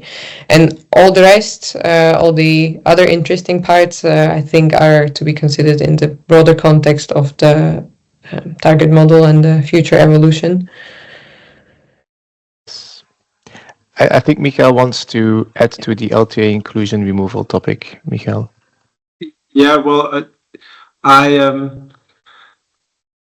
it is very difficult as consumers to accept that historical values are not longer possible. As LTA inclusion was there to make sure that you have some capacity to provide hedging, which is actually what's very important for industrial consumers, is that you can hedge. By removing it, we might end up with not much long-term cross-border capacity on some borders, which is problematic, taking into account that we are being, as industrial consumers, pushed towards PPAs, sometimes in other regions, to ensure that we have sufficient non-carbon based energy. And so it's really for us, it's an important topic to make sure that if you have a removal of LTA inclusion, that you make sure that there is sufficient capacity and that not all borders go to zero, because that was the point of LTA inclusion, is making sure that something that historically was possible remains possible. And so now we go to where we'll see what comes out of the calculation. So that's an element where we have some issues. And I also wanted to react to Eric's comment that sometimes by having TSOs take some cost, that you can have some extra capacity available. Yes, the problem is who pays for the cost. So having TSOs exposed to additional costs to ensure some additional capacity could, in the example that Eric was giving about the French nuclear situation, have increased probably a lot the overall social welfare. On the other hand, it always depends who pays for the cost of the TSOs and who gets the benefits. And because it's easy to say if somebody else pays, mostly the cost of the TSOs is pushed to the consumers, because that's where the tariffs go, and then the benefits go to somebody else, and it's easy to say that you want some benefits if somebody else picks up the bill. So there's always a trade-off. And so it's true that you can have better cross-border capacity allocation, and in some cases it could lead to a benefit, but you also have to make sure that that there's a cost-benefit analysis done, and not just a cost and a benefit, but who pays the cost and who gets the benefit. And because in the end, if the cost is just pushed to TSOs and then to consumers, and others are making nice money, that's great, but it's not going to help our economic situation. So it's not just making sure that electricity markets are optimized, but making sure that electricity markets are fit for purpose for what we want to do, basically deliver electricity to consumers, not just trade. Thank you. Yeah. So there are two aspects to that reaction.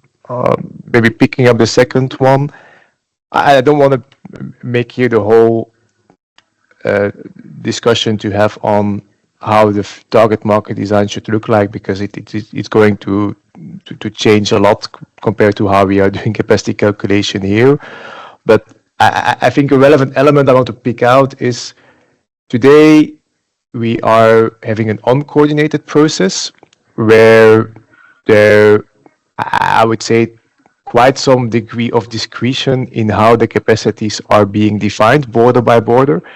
And by moving to a harmonized, coordinated process, we are harmonizing the rules of the game. And I think this is an important input to take with us when we decide on setting parameters.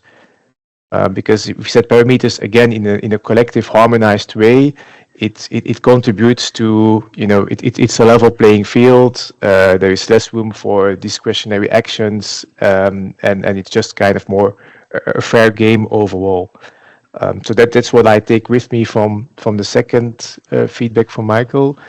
The first one, I'd like to have some further clarification, because to me it wasn't really clear if your comment, Michael, was related to the long-term capacities or to the day-ahead capacities when you say dropping to zero.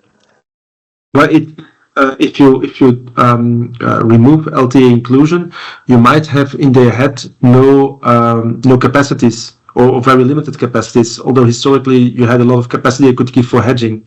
And then you come into a costly situation if you have to compensate for the capacity not being available in day ahead. So you have to make sure that you don't increase the cost there. And of course, related to that, Steve, is the fact that you need to have as much capacity as possible for us in the long-term range. So it's really that you have to give as much as possible. But if you don't have LTA inclusion, you might end up in the day ahead by giving a lot in forward markets, you might end up in the ahead with lots of costs because you have to compensate for the capacity not being available. So it's a combination of both.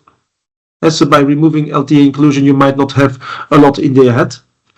And at the same time, we need to have as much as possible, as soon as possible, as early as possible. Because if you have to contract an offshore wind farm a long term in advance, then you cannot ensure that you have cross-border capacity or rights that make sure that you have not financially exposed. What is the value of that offshore wind farm in another member state? So it's really, for us, the struggle is to find a middle way there, and then making sure that in day ahead, and that's the risk with LTA inclusion, removing LTA inclusion, is that you end up with not enough capacity in day ahead, and then TSOs will have to compensate for that, where the cost might go high. Yes. Okay. Thanks for making that clear.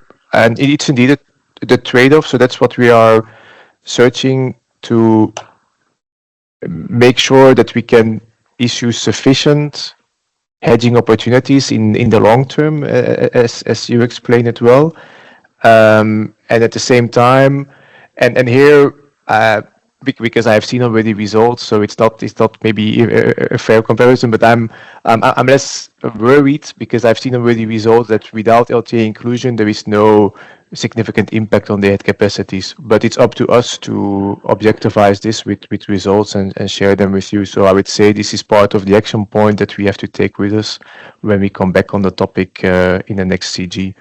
Yeah. But I'm on that point I'm rather positive. Yeah, because we had the discussion already, Steve, before, but without seeing any quantitative data, it's difficult to have an idea of what you're saying is correct or not. So that's really one of the struggles we have to see how well this performs. I think there is some hint in the But we will share the results of course as well. But there is some hint in the way how the head allocation mechanism is sourcing its capacities, and there I have to admit I'm not sure if this alpha factor is nowadays fully published. I believe it is, but I'm not 100% sure. And it's a lot of times close to 1, meaning that it chooses the flow-based domain, and it doesn't really need the LTA domain to maximize the cross-zonal capacity. So that's already an indication out there.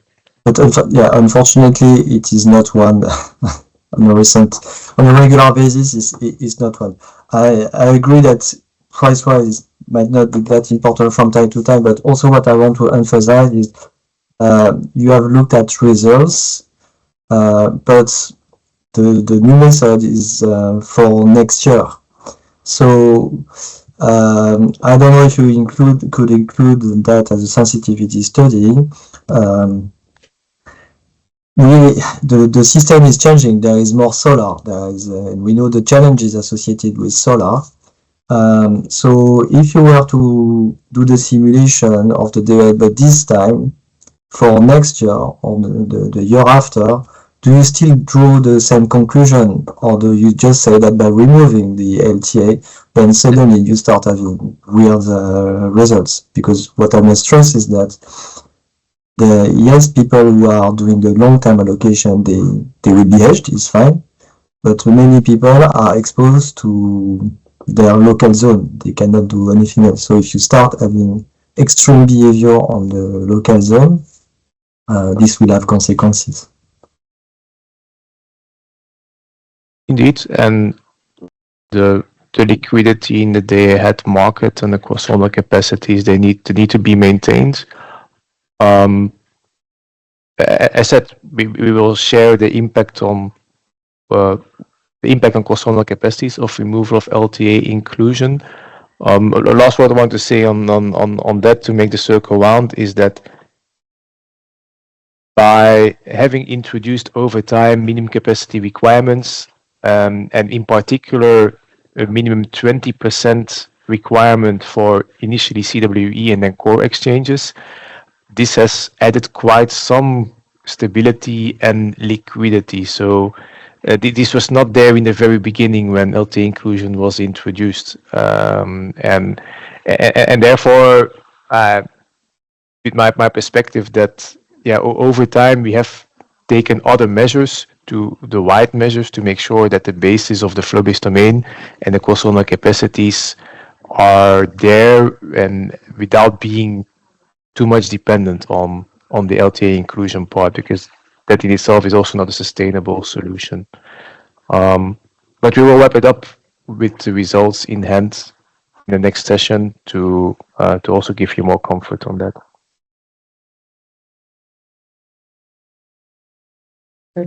There. Rickard, you have a question as well? Yes, multiple. It's a very good debate and good questions and so on. Just one thing and sorry if I'm ignorant here, but we've been discussing at length the long-term allocation and the change of models, etc. But what I can't get around there isn't it so still that even with these adaptations to the long term, which wouldn't they essentially have an impact on what is offered? As essentially, I know that at one or two borders that there are also physical components left, but with that aside, isn't it that just happening on the financial transmission rights offering and the day ahead computations, D-2, D-1 providing to the STAC market? Wouldn't that essentially be one and the same? I mean, basically, you can't really reduce any capacity allocation in the day ahead just because of what has been provided financially long term, or am I misunderstanding something here? Because there is, to me, even if there is some offering financially on XYZ borders, whether it's be flow based or one by one like Yao does it today, that is only financial, and then and of course it has impact, as parties say, on the hedging and setups, but really the transfer in the physical sense cross border, isn't that going to be taking place and on the basis of a model for day ahead allocation that is essentially like today, or are you suggesting that will also be changed because of this? Yeah, so today, and that's exactly what we refer to with the practice of LTA inclusion, which I think is around for 10 years or so already, is that the day ahead model is being kind of complemented, enlarged with the capacities that have been provided in the long-term time frame. So that's the practice of LTA inclusion. And in the beginning it was overwriting it a lot, and now it's becoming less because the capacities in the model itself at the basis are also increasing. Other measures have been taken, and so the question we're now looking into is if we take away this addition of the LTA inclusion, how much impact does it have on the remaining cross-zonal capacities? And that's the debate we were just having. And then the question that were raised by Eric and Michael, isn't it going to leave you with too little cross-zonal capacities? Yeah. Because I share that concern, and I don't quite understand that. I mean, what is being sort of bought long term isn't physical cross-zonal capacity. It's not a right to transfer from A to B. Yeah, is it? Because but by doing the LTA inclusion historically, we are turning it into a physical reality. And the physical reality you will only know from the day ahead stage when parties actually place bids and offers and what is provided in the capacity allocation flow based and CNTC, within the core and in and out of the external. The other zones across Europe, from the north and the south and the west and the east, yeah. Well, not so much on the east at the moment, but yes, you can only indeed have an accurate view, as you explain on the day-ahead basis. But because it does have today implications and it makes it physical, it influences the capacity calculation methodology in long term, and let's say the level of how to take risks with respect to operational security when defining the volumes in long term. So as long as we have LTA inclusion, this has an impact on the way how capacities in long term are set. If the link is cut through, then operational security is not an input anymore in this evaluation of how to set the capacities in long term. Which is difficult because, as you point out, 1 year in advance, what's your picture on what's going to happen on a daily basis? So by definition, you have to protect then yourself from a TSO perspective against this.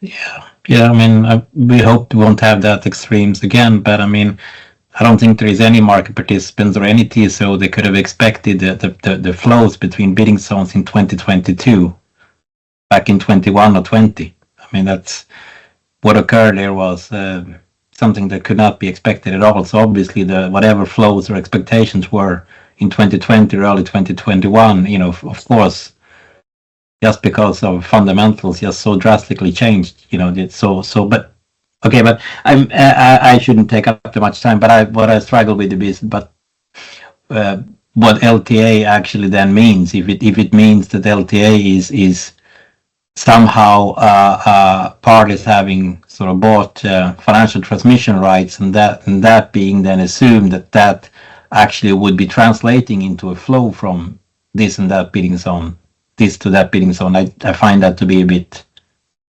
strange.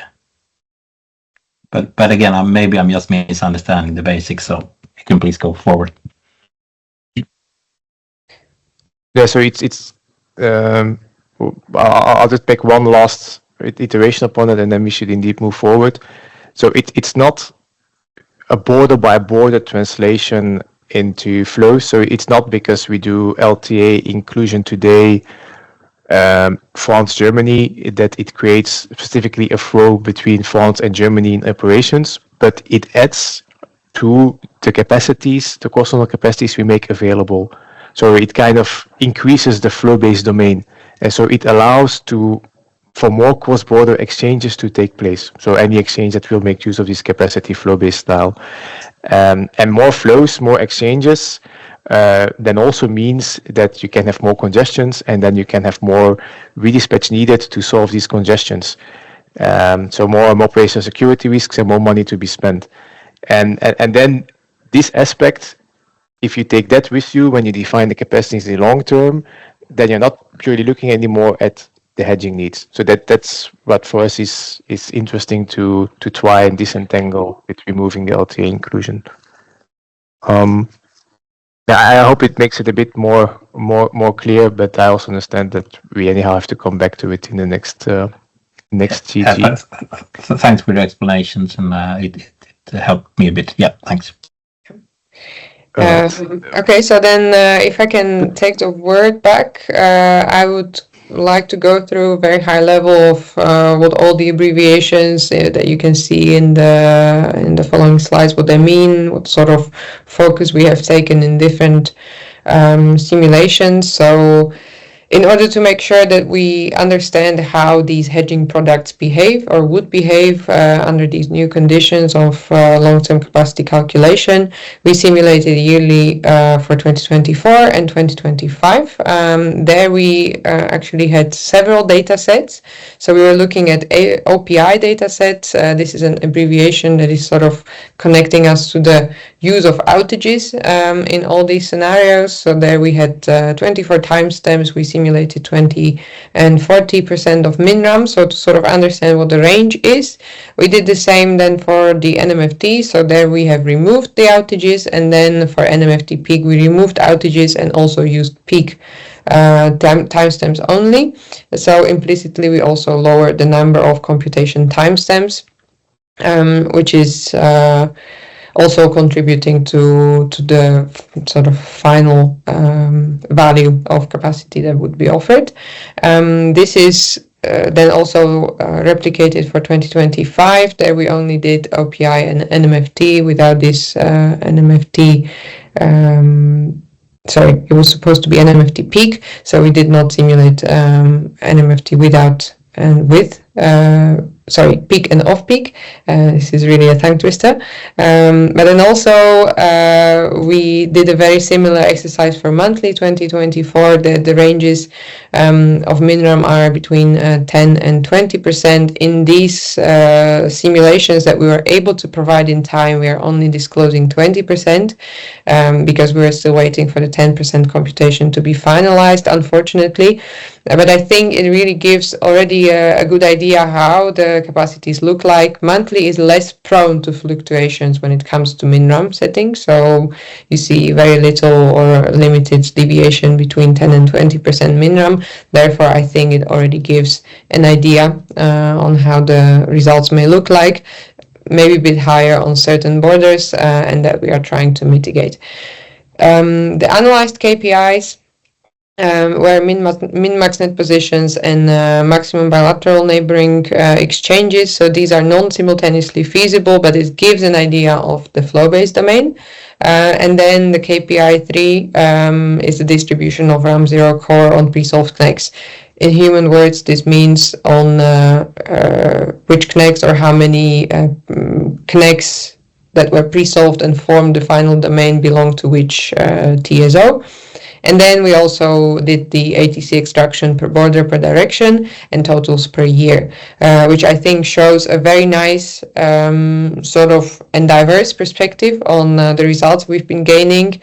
And I'm aware that there is a lot of combination, quite a lot of I'd say colorful slides as well, but this was really to assess the capacity ranges that we are getting with different parameterization, and based on that, as TSOs, we are also trying to conclude on the parameterization for external run. With less colors, more words on next slides, we are providing some key observations. So I think it is very, very visible from the KPIs we provided that flow-based KPIs are behaving slightly differently to ATC-based KPIs.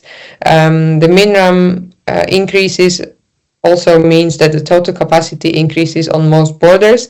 However, if you look at the per border MinRAM effect, or sort of if you zoom in into the domain or the KPIs for ATCs, for the ATC KPIs, sometimes the increase of MinRAM can leads to decrease of capacities. This is because of the fact that the iterative algorithm is RefProc based, so we sort of set everything to 0, and then we are adding capacity around the RefProc, and then the stopping condition is the same for all the borders, but sometimes the borders can still absorb more capacities than the other borders. So basically, all in all, the ATC based KPI shows I'd say, or is one way of looking at the flow-based domain, while the flow-based KPIs are showing that the increase of MinRAM also leads to increase of capacities overall.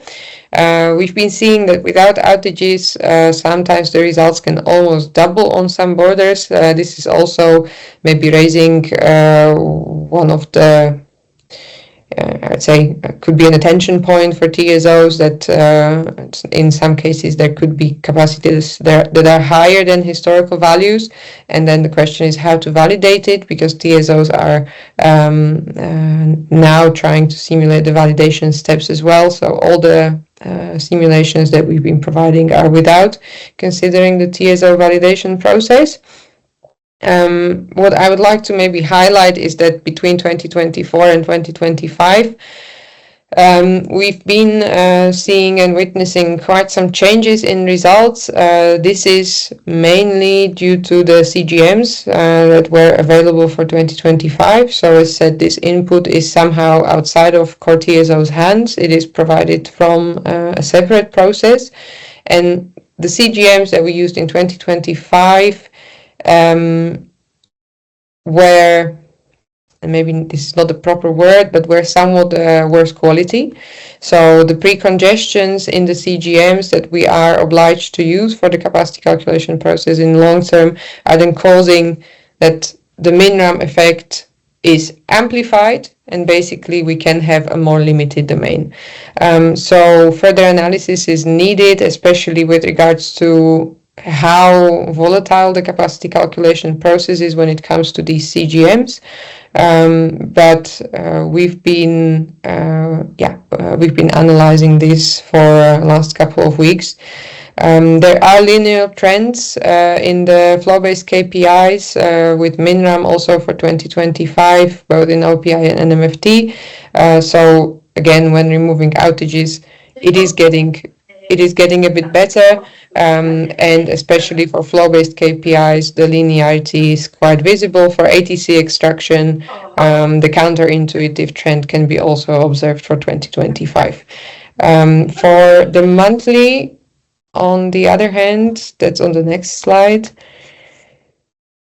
As mentioned, the capacities for monthly are less sensitive to MinRAM settings, so there is I would say less significant difference between changed MinRAM conditions.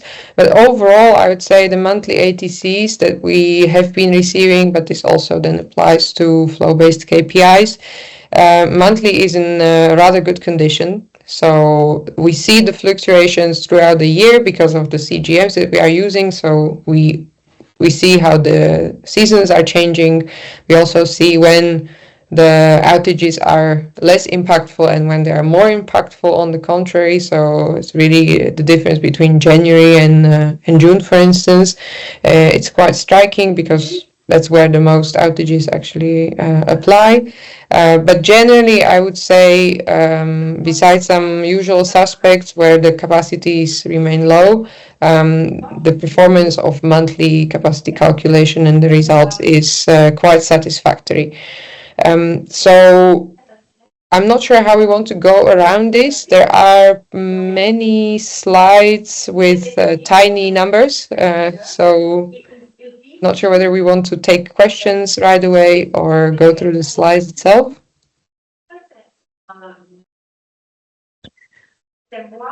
Yeah, there is also a question in the chat. My suggestion is that we focus on the process, which I mean, we have now delivered a package of simulation results. I think we are can just interrupt because you mentioned that the IVAs were not taken into account, and as we had previous discussion, you've got MinRAM, but then you've got IVA. So is it supposed to happen in the new parallel run, the IVA? Indeed. So as said, we are already experimenting with a process allowing TSOs to really set it up in a way that validation in long term, especially knowing it is a financial product, that it makes sense. For internal and especially for external parallel run, TSOs would be already applying IVAs where necessary. So sort of full process, including validation.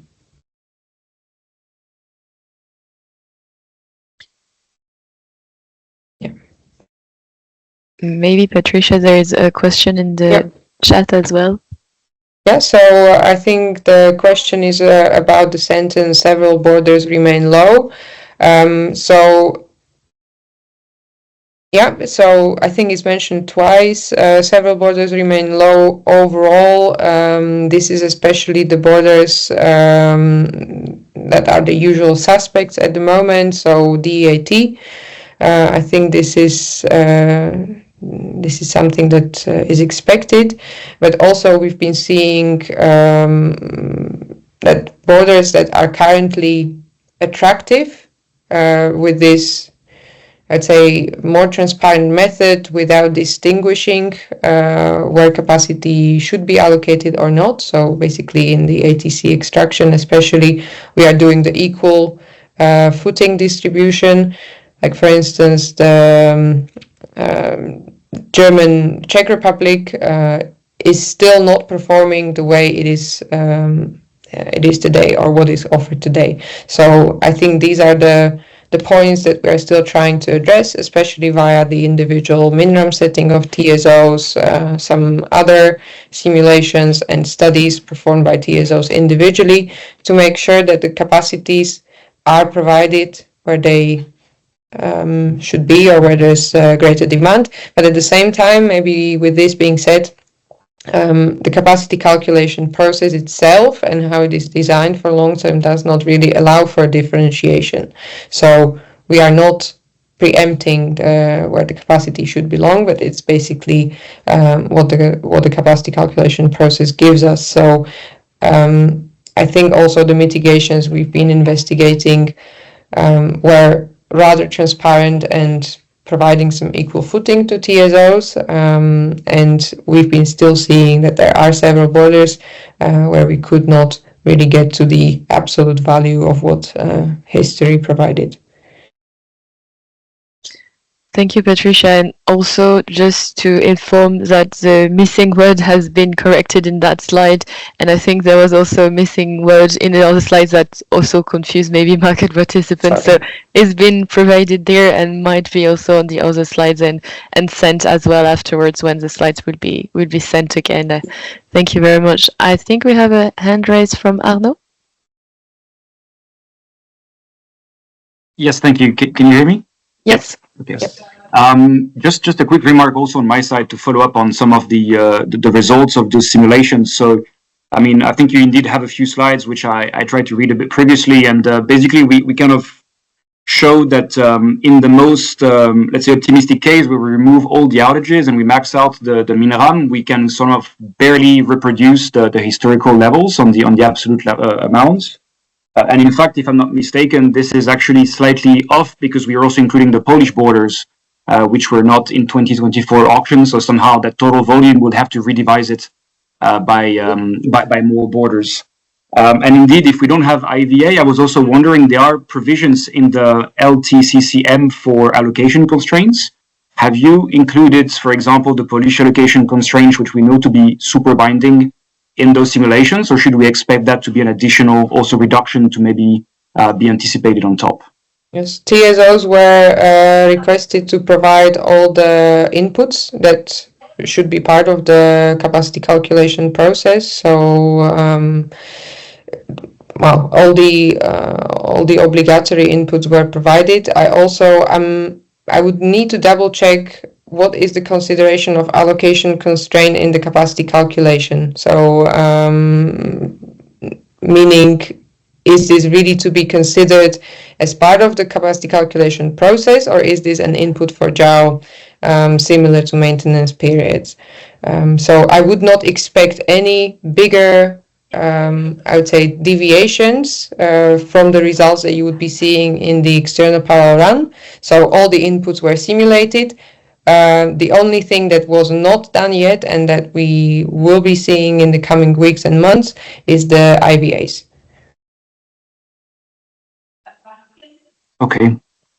And maybe just to do a quick follow-up. So you mentioned just earlier, and I don't want to reopen the debate now, but you mentioned that the LTA inclusion might be one of the things you will look at to somehow improve also these capacities. Then should we expect maybe in a future iteration also some results be presented with an extra scenario with and without LTA and how that impacts the risk value for TSOs? Because indeed, if we don't have access to these quantified views, it might be difficult for us to provide constructive feedback in the consultations and in those discussions.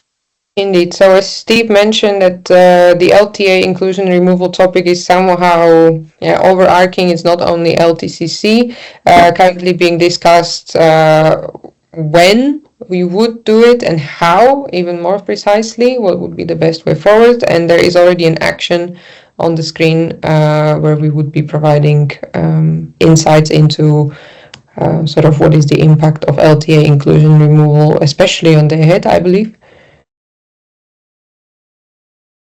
Yep, thank you. You're welcome. And from my side, 2 points. I want to come back on the feedback from Arnaud that when you go to the next slide, you actually see the total level of capacities provided with this ATC extraction in mind compared to what was historically offered. So I don't agree that we are not able to reach close to historical values. you have a fair point that when we compare totals, that we have new borders. The Polish borders are part of the totals. At the same time, there are also other borders like in Germany, Austria, and also Slovenia, Croatia, where today's capacities are not coming from a calculation, but are coming from political agreements. And so this is not kind of the same reference that you can take when you do a capacity calculation process. So if you take both aspects into account, I think the picture is more nuanced, and then depending on the measures that we would be able to conclude upon, you kind of see that, especially in relation to the outages, that these measures would allow to reach close to historical values. And yes, it's actually interesting that you're saying that it's a political agreement, and it's a bit like the minimum is a political agreement. But how does it fit? Because the calculation will show that the political agreement is not bound by physics, is not representing the physics. But would you still allocate what the political agreement says? And that means you have to make up for some room somewhere else, or it's just that you find a result and you just say, okay, I'm finding 3,000, but I'm going to sell 4,900. That's a good question. Anne, can you from regulatory side give a reaction to that from NRA side?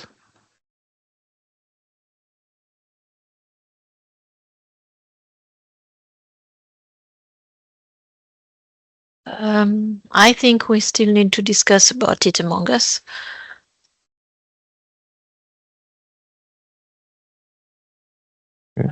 I see. Could that be then maybe answer as a follow-up or something? Or Yes, I see that Jorge also wants to react. He's also here and he's the lead NRA on this file as well. Yes, good afternoon to everyone. Yes, currently we are in the process of drafting the shadow opinion. As it was indicated, it is currently on the public consultation. So we will give our NRA's feedback. We hope we will respect the deadline until the end of the consultation period. Of course, we will also try to give feedback on all the elements of this proposal amendment, but also on the simulation results, which was already discussed during the last Core IG meetings. And also this was one of the additional elements which we will try to tackle, maybe not in a shadow opinion, but in some other aspects. But it will be discussed further with the TSOs. And I suppose at the end, yes, the market participants will be given some kind of additional input for this. Yes. Yes. So let's come back then, as Robbie suggests and Anne suggests, on this question with respect to political agreements in the May CG meeting. Formally, and then you can all read the methodology. So formally, there is no hard-coded rule that says you need to override what comes out of capacity calculation with a political value. So it's more in the evaluation of the acceptability of results that today it plays. But then what further formally happens, we will get the feedback then from NRAs as well towards the next CG. There's one more hand. Yeah, that's from Željko.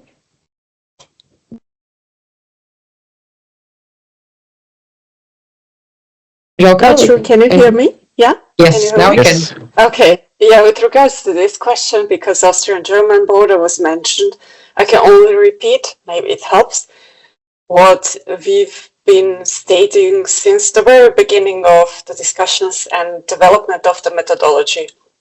At least for German-Austrian border, the bilateral agreement stops at the very moment when a coordinated long-term capacity calculation, a proper coordinated long-term capacity calculation will be in place, and the allocation.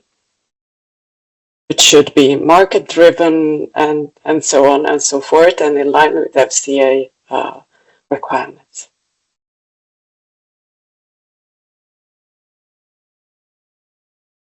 Okay, maybe if I can, sorry. Thanks, Jelka. So I take it that this already answers it for the German-Austria border, and that it's then the remaining other border, Slovenia, Croatia, if I'm not mistaken, that we will come back on. But thanks for the clarification, Jelka. This helps. So noting all the comments, thank you very much. Because it's a political agreement, it involves both sides. So are both sides on the border agreed on this, that all of a sudden the 4.9 gig is no longer guaranteed from next year onwards? Is it what we can say right now?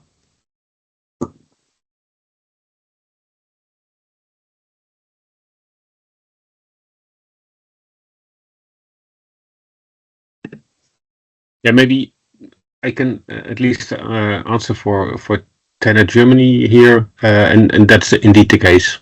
So it's from both sides. Okay, thanks.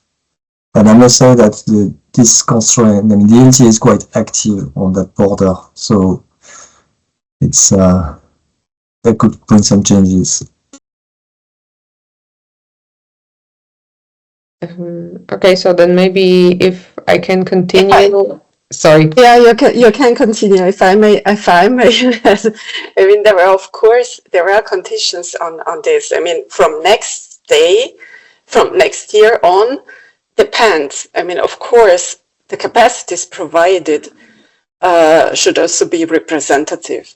So, and this is, as previously mentioned, currently under evaluation on the NRA side.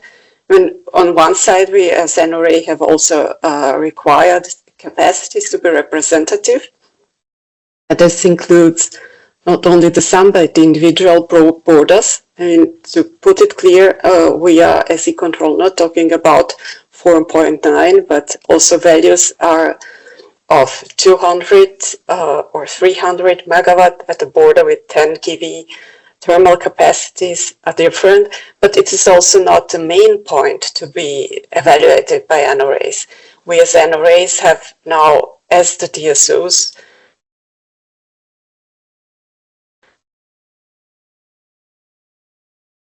yeah, I think we've lost you. I'm sorry. We've lost the last 20 seconds of your intervention. Sorry. No worries. You can recap again.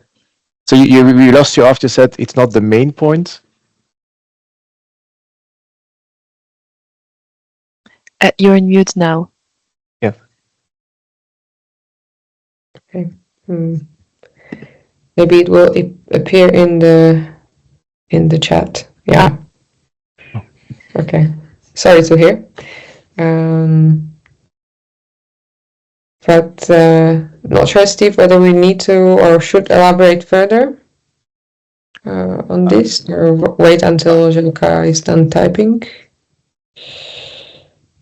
If she is typing. Yeah, Maybe if you could have a recap on the May meeting, that would be helpful, I think, because we're a bit confused at the moment, at least on my side. So what we got as confirmation from both NRAs, also David Alman from BNetzA responded in the chat that it's the same position on the German side, is that the 4.9 gigawatt ceases to exist when the coordinated capacity calculation for long-term goes live. Yes. And there is still a yeah. Well, just when our microphone died, she was explaining that actually we're not going to go from 4.9 to 0. It's more complicated than that, and that's the more complicated part that I'm missing at the moment. So, because she was explaining that there are other considerations at play So which one are those, basically? Yes, so in the chat, Jelka clarified reference to FCA requirements was I wanted to refer to. So if I take the liberty to translate that, it's with an eye on flow-based allocation. When we put ourselves in November 26, then it's the market that can compete and bid for the capacity to be allocated. So it's not a predefined value anymore, not the 4.9 that we have today, not the 300 that comes out of ATC. Then it's market driven. And for the ATC step, there it's still in NRA's responsibility as well to evaluate, and they still have the discretion to either approve or disapprove the amendment, also based on what we will suggest in terms of parameterization. So this is I think the summary I can make out of that of Jelka's input. Okay. So from what you're saying, basically, if I want to simulate next year, I just remove the 4.9 gig, and that should give me a good picture of the kind of flow that will be allocated in the flow base. So next year, but if you're talking about the allocation of 2026 product, no, I'm talking about the dead. So assuming LTA, even if it's still active, you're saying that you have a drop in capacity on the AT. So this should be at best, I should reduce significantly my 4.9 gig to something smaller, or even completely remove it. There is no LTA. Yes. So in any case, a 4.9 is indeed not the counterfactual or the reference for the future. I'm not saying that 300 megawatt is the reference either, but yeah, indeed. So you should not take for granted that when we move to coordinated LTC, that there is still 4.9 gigawatt with LTA inclusion injected in the day-ahead capacities.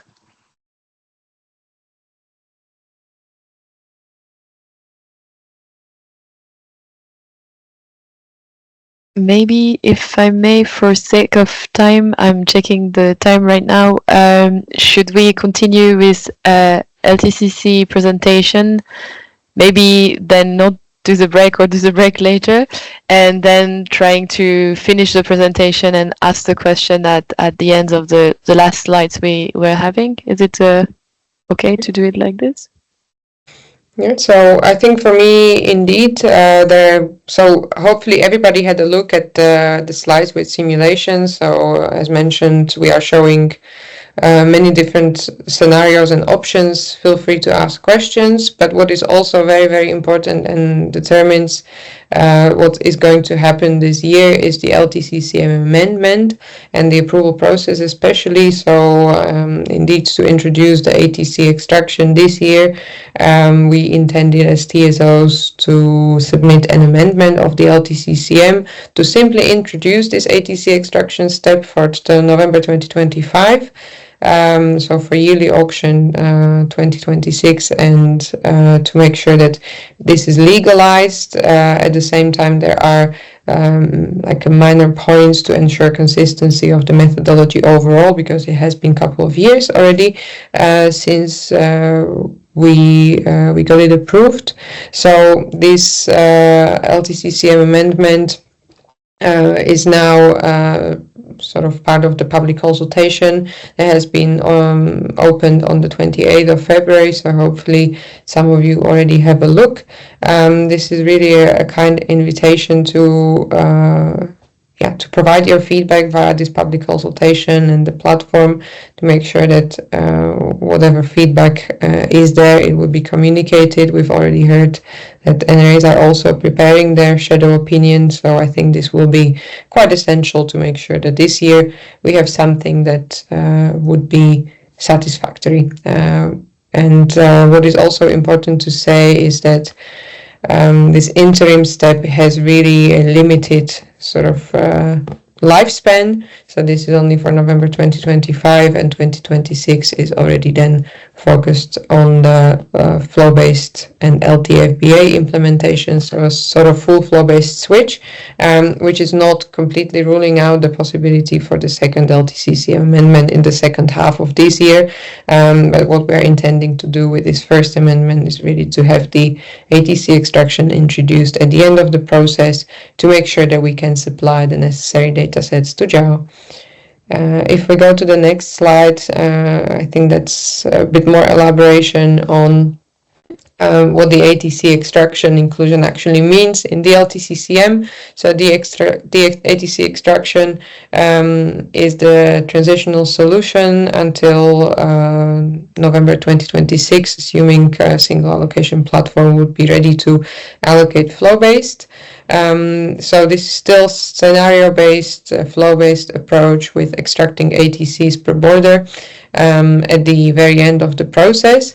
The only note that could be maybe connection to HAR, and perhaps where some explanation is needed, is how returns will be handled.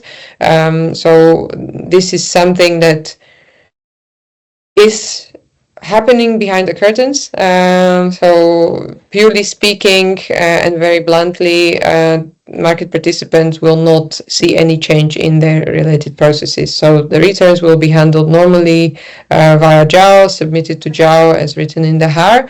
The only difference is whether the core CC tool, so the capacity calculation going on the capacity on the TSO side, will consider these returns, whether it will be an input to the capacity calculation or whether JAO will handle it on their side. For this year, JAO will be handling it fully. From 2026 onwards, after 2026 go live. So then in the following implementation, these returns would be from market participants submitted to JAO, but then JAO would send it as part of AACs to TSO. So implicitly we could say that TSOs are then handling returns, but there is no change whatsoever with regards to market participants interface or the process. So maybe this was just a clarification that was needed. I don't want to go into the detail of ATC extraction unless there are questions. But what we could maybe conclude with is the slide 46. I'm already losing my voice. Giving an overview of what is changing. So when you will have a look into the methodology, you will be able to see that there are some changes, but at the same time it is not a completely rework of the methodology itself. So introduction of ATC extraction method throughout the document, so in the where section, definitions, and in an annex. We are also specifying this interim nature of this step in Article 22, and then the rest of the changes, so Article 11, 16, and 20, are more fine-tuning rather than bigger substantial changes. So I would say these are not controversial. Some of them is also cleanup, so changing the referencing to non-existent directives, etc. And we are also making sure that the fallback procedures are using perhaps a more accurate data sets. So compared to what was written in the methodology previously, we would be using the domain from the previous capacity calculation round. So not from the previous year, but only from, let's say, 1 month before. So this is one of the changes. But then the ATC extraction is embedded within an annex. So we made it as a sort of component of the methodology. We did not want to include it as a separate article to within the main body, but this is really an annex with limited application time. I would put it this way. So once again, a very kind invitation to participate in this public consultation. It will be still running until the 28th of March, and we would be very happy to receive any feedback, equally from market participants and NRAs. Thank you, Patricia. Very small question. You mentioned on the allocation constraint you still had to check. I think there's still some borders in Eastern Europe where there are some combination of there are global limits.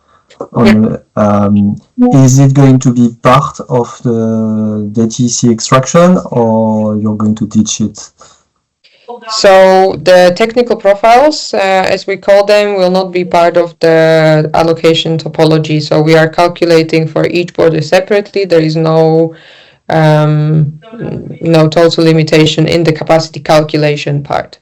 This topology is also going to be translated on JAO side, and that's why I was saying that I would still need to double check the consideration of any allocation constraints in the allocation part of the process, because in the capacity calculation we don't consider them as such.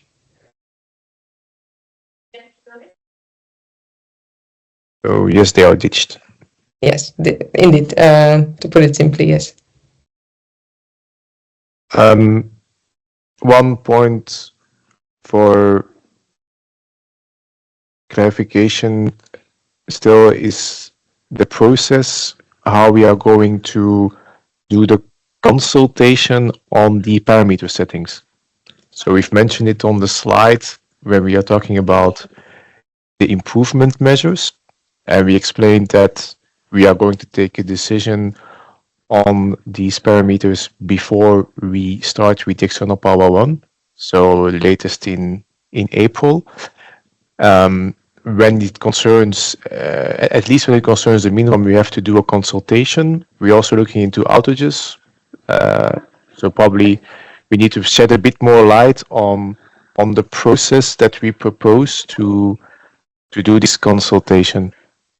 Yeah, so I think it's one or two slides back, slide 31 or 30. Yeah, I'm thinking whether this was not included only for IG, the slide you referred to, because I don't remember seeing it here. It's on 31. Yeah, here. I already see it, yeah. So indeed, this consultation or feedback from market participants and NRA is requested in case we would like to increase the min RAM, the collective one, so not the individual RAM, above 20%. This consultation, I think the process still needs to be settled on how we would do it, when we would do it, whether it would be a full-fledged consultation or rather a request for feedback. But I think we would really need to see what the parameterization preference is with regards to the current results that we're seeing and all the technical arguments from core TSO side. And then based on that, we would be agreeing on the next steps towards NRAs and market participants. So I think we would need it for the go live, at least, to have the final sign off of the conditions and the parameters. But I think whatever we indicate for external power run does not require necessarily this final feedback or the formal feedback to be provided yet.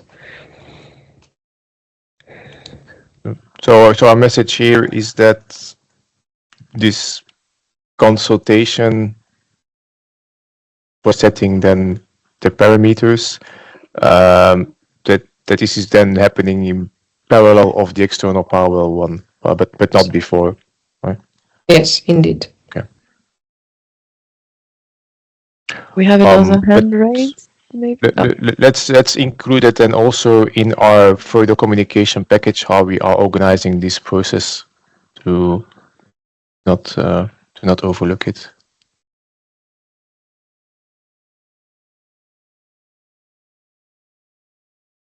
Yes, there is a hand raised.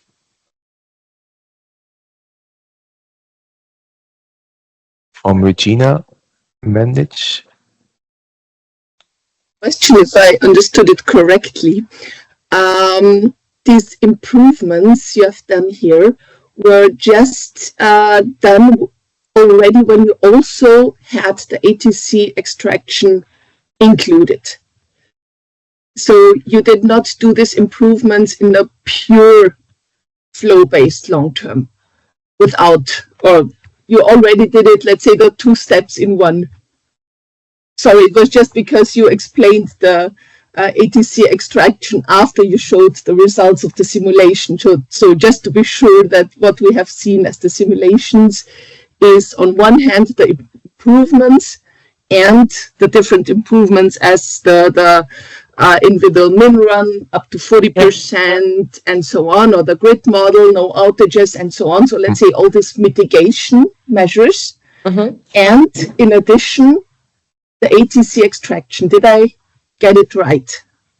Yeah, so indeed, we simulated how these improvements or the measures, how they materialize in flow-based domain. And this flow-based domain was then taken and we extracted the ATCs out of it to have sort of corresponding data also when talking about the ATC extraction. Okay.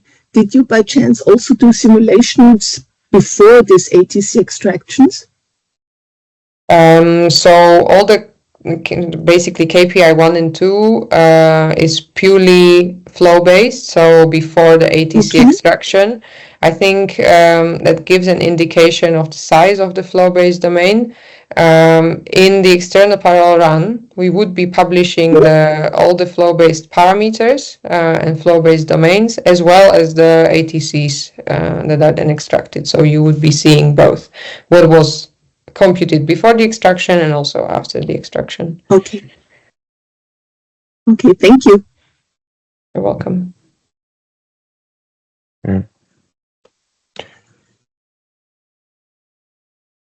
What I suggest, as we have been putting a lot of information on the table, a lot of results, we identified a follow-up session in May. But that on market party side, Zeli, if you could take the action to coordinate feedback questions on what we have been sharing here, timely back with us, that will then help us to give more targeted feedback. If there, I'm pretty sure there will be questions coming on market party side when people have had more time to have a detailed look at the results as well. And that helps us in the preparation for the May CG. So if we can agree on that action point and the timing for it. Yeah. Is that well, and I see Maria writing 1st of April, that's 3 weeks. Is that sufficient time for you? The May session, we have not yet decided on the date, so maybe let's try to have at least 4 weeks to gather feedback, and maybe if it's the 2nd week of May, we have the, I don't know, like depending on which date is the session, we can say 4 weeks of gathering the feedbacks. Yes. Would that be okay? Thank you. That is reasonable.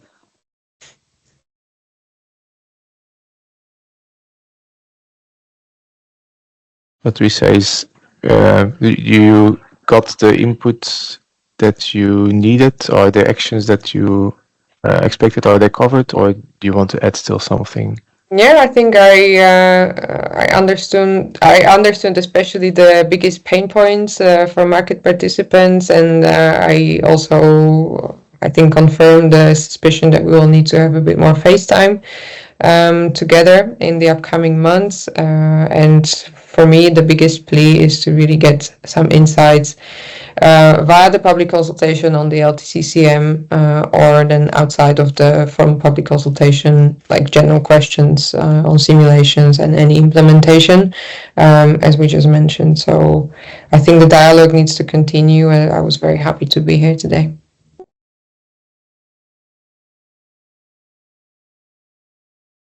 Okay. think we took our time for this topic, but it was needed.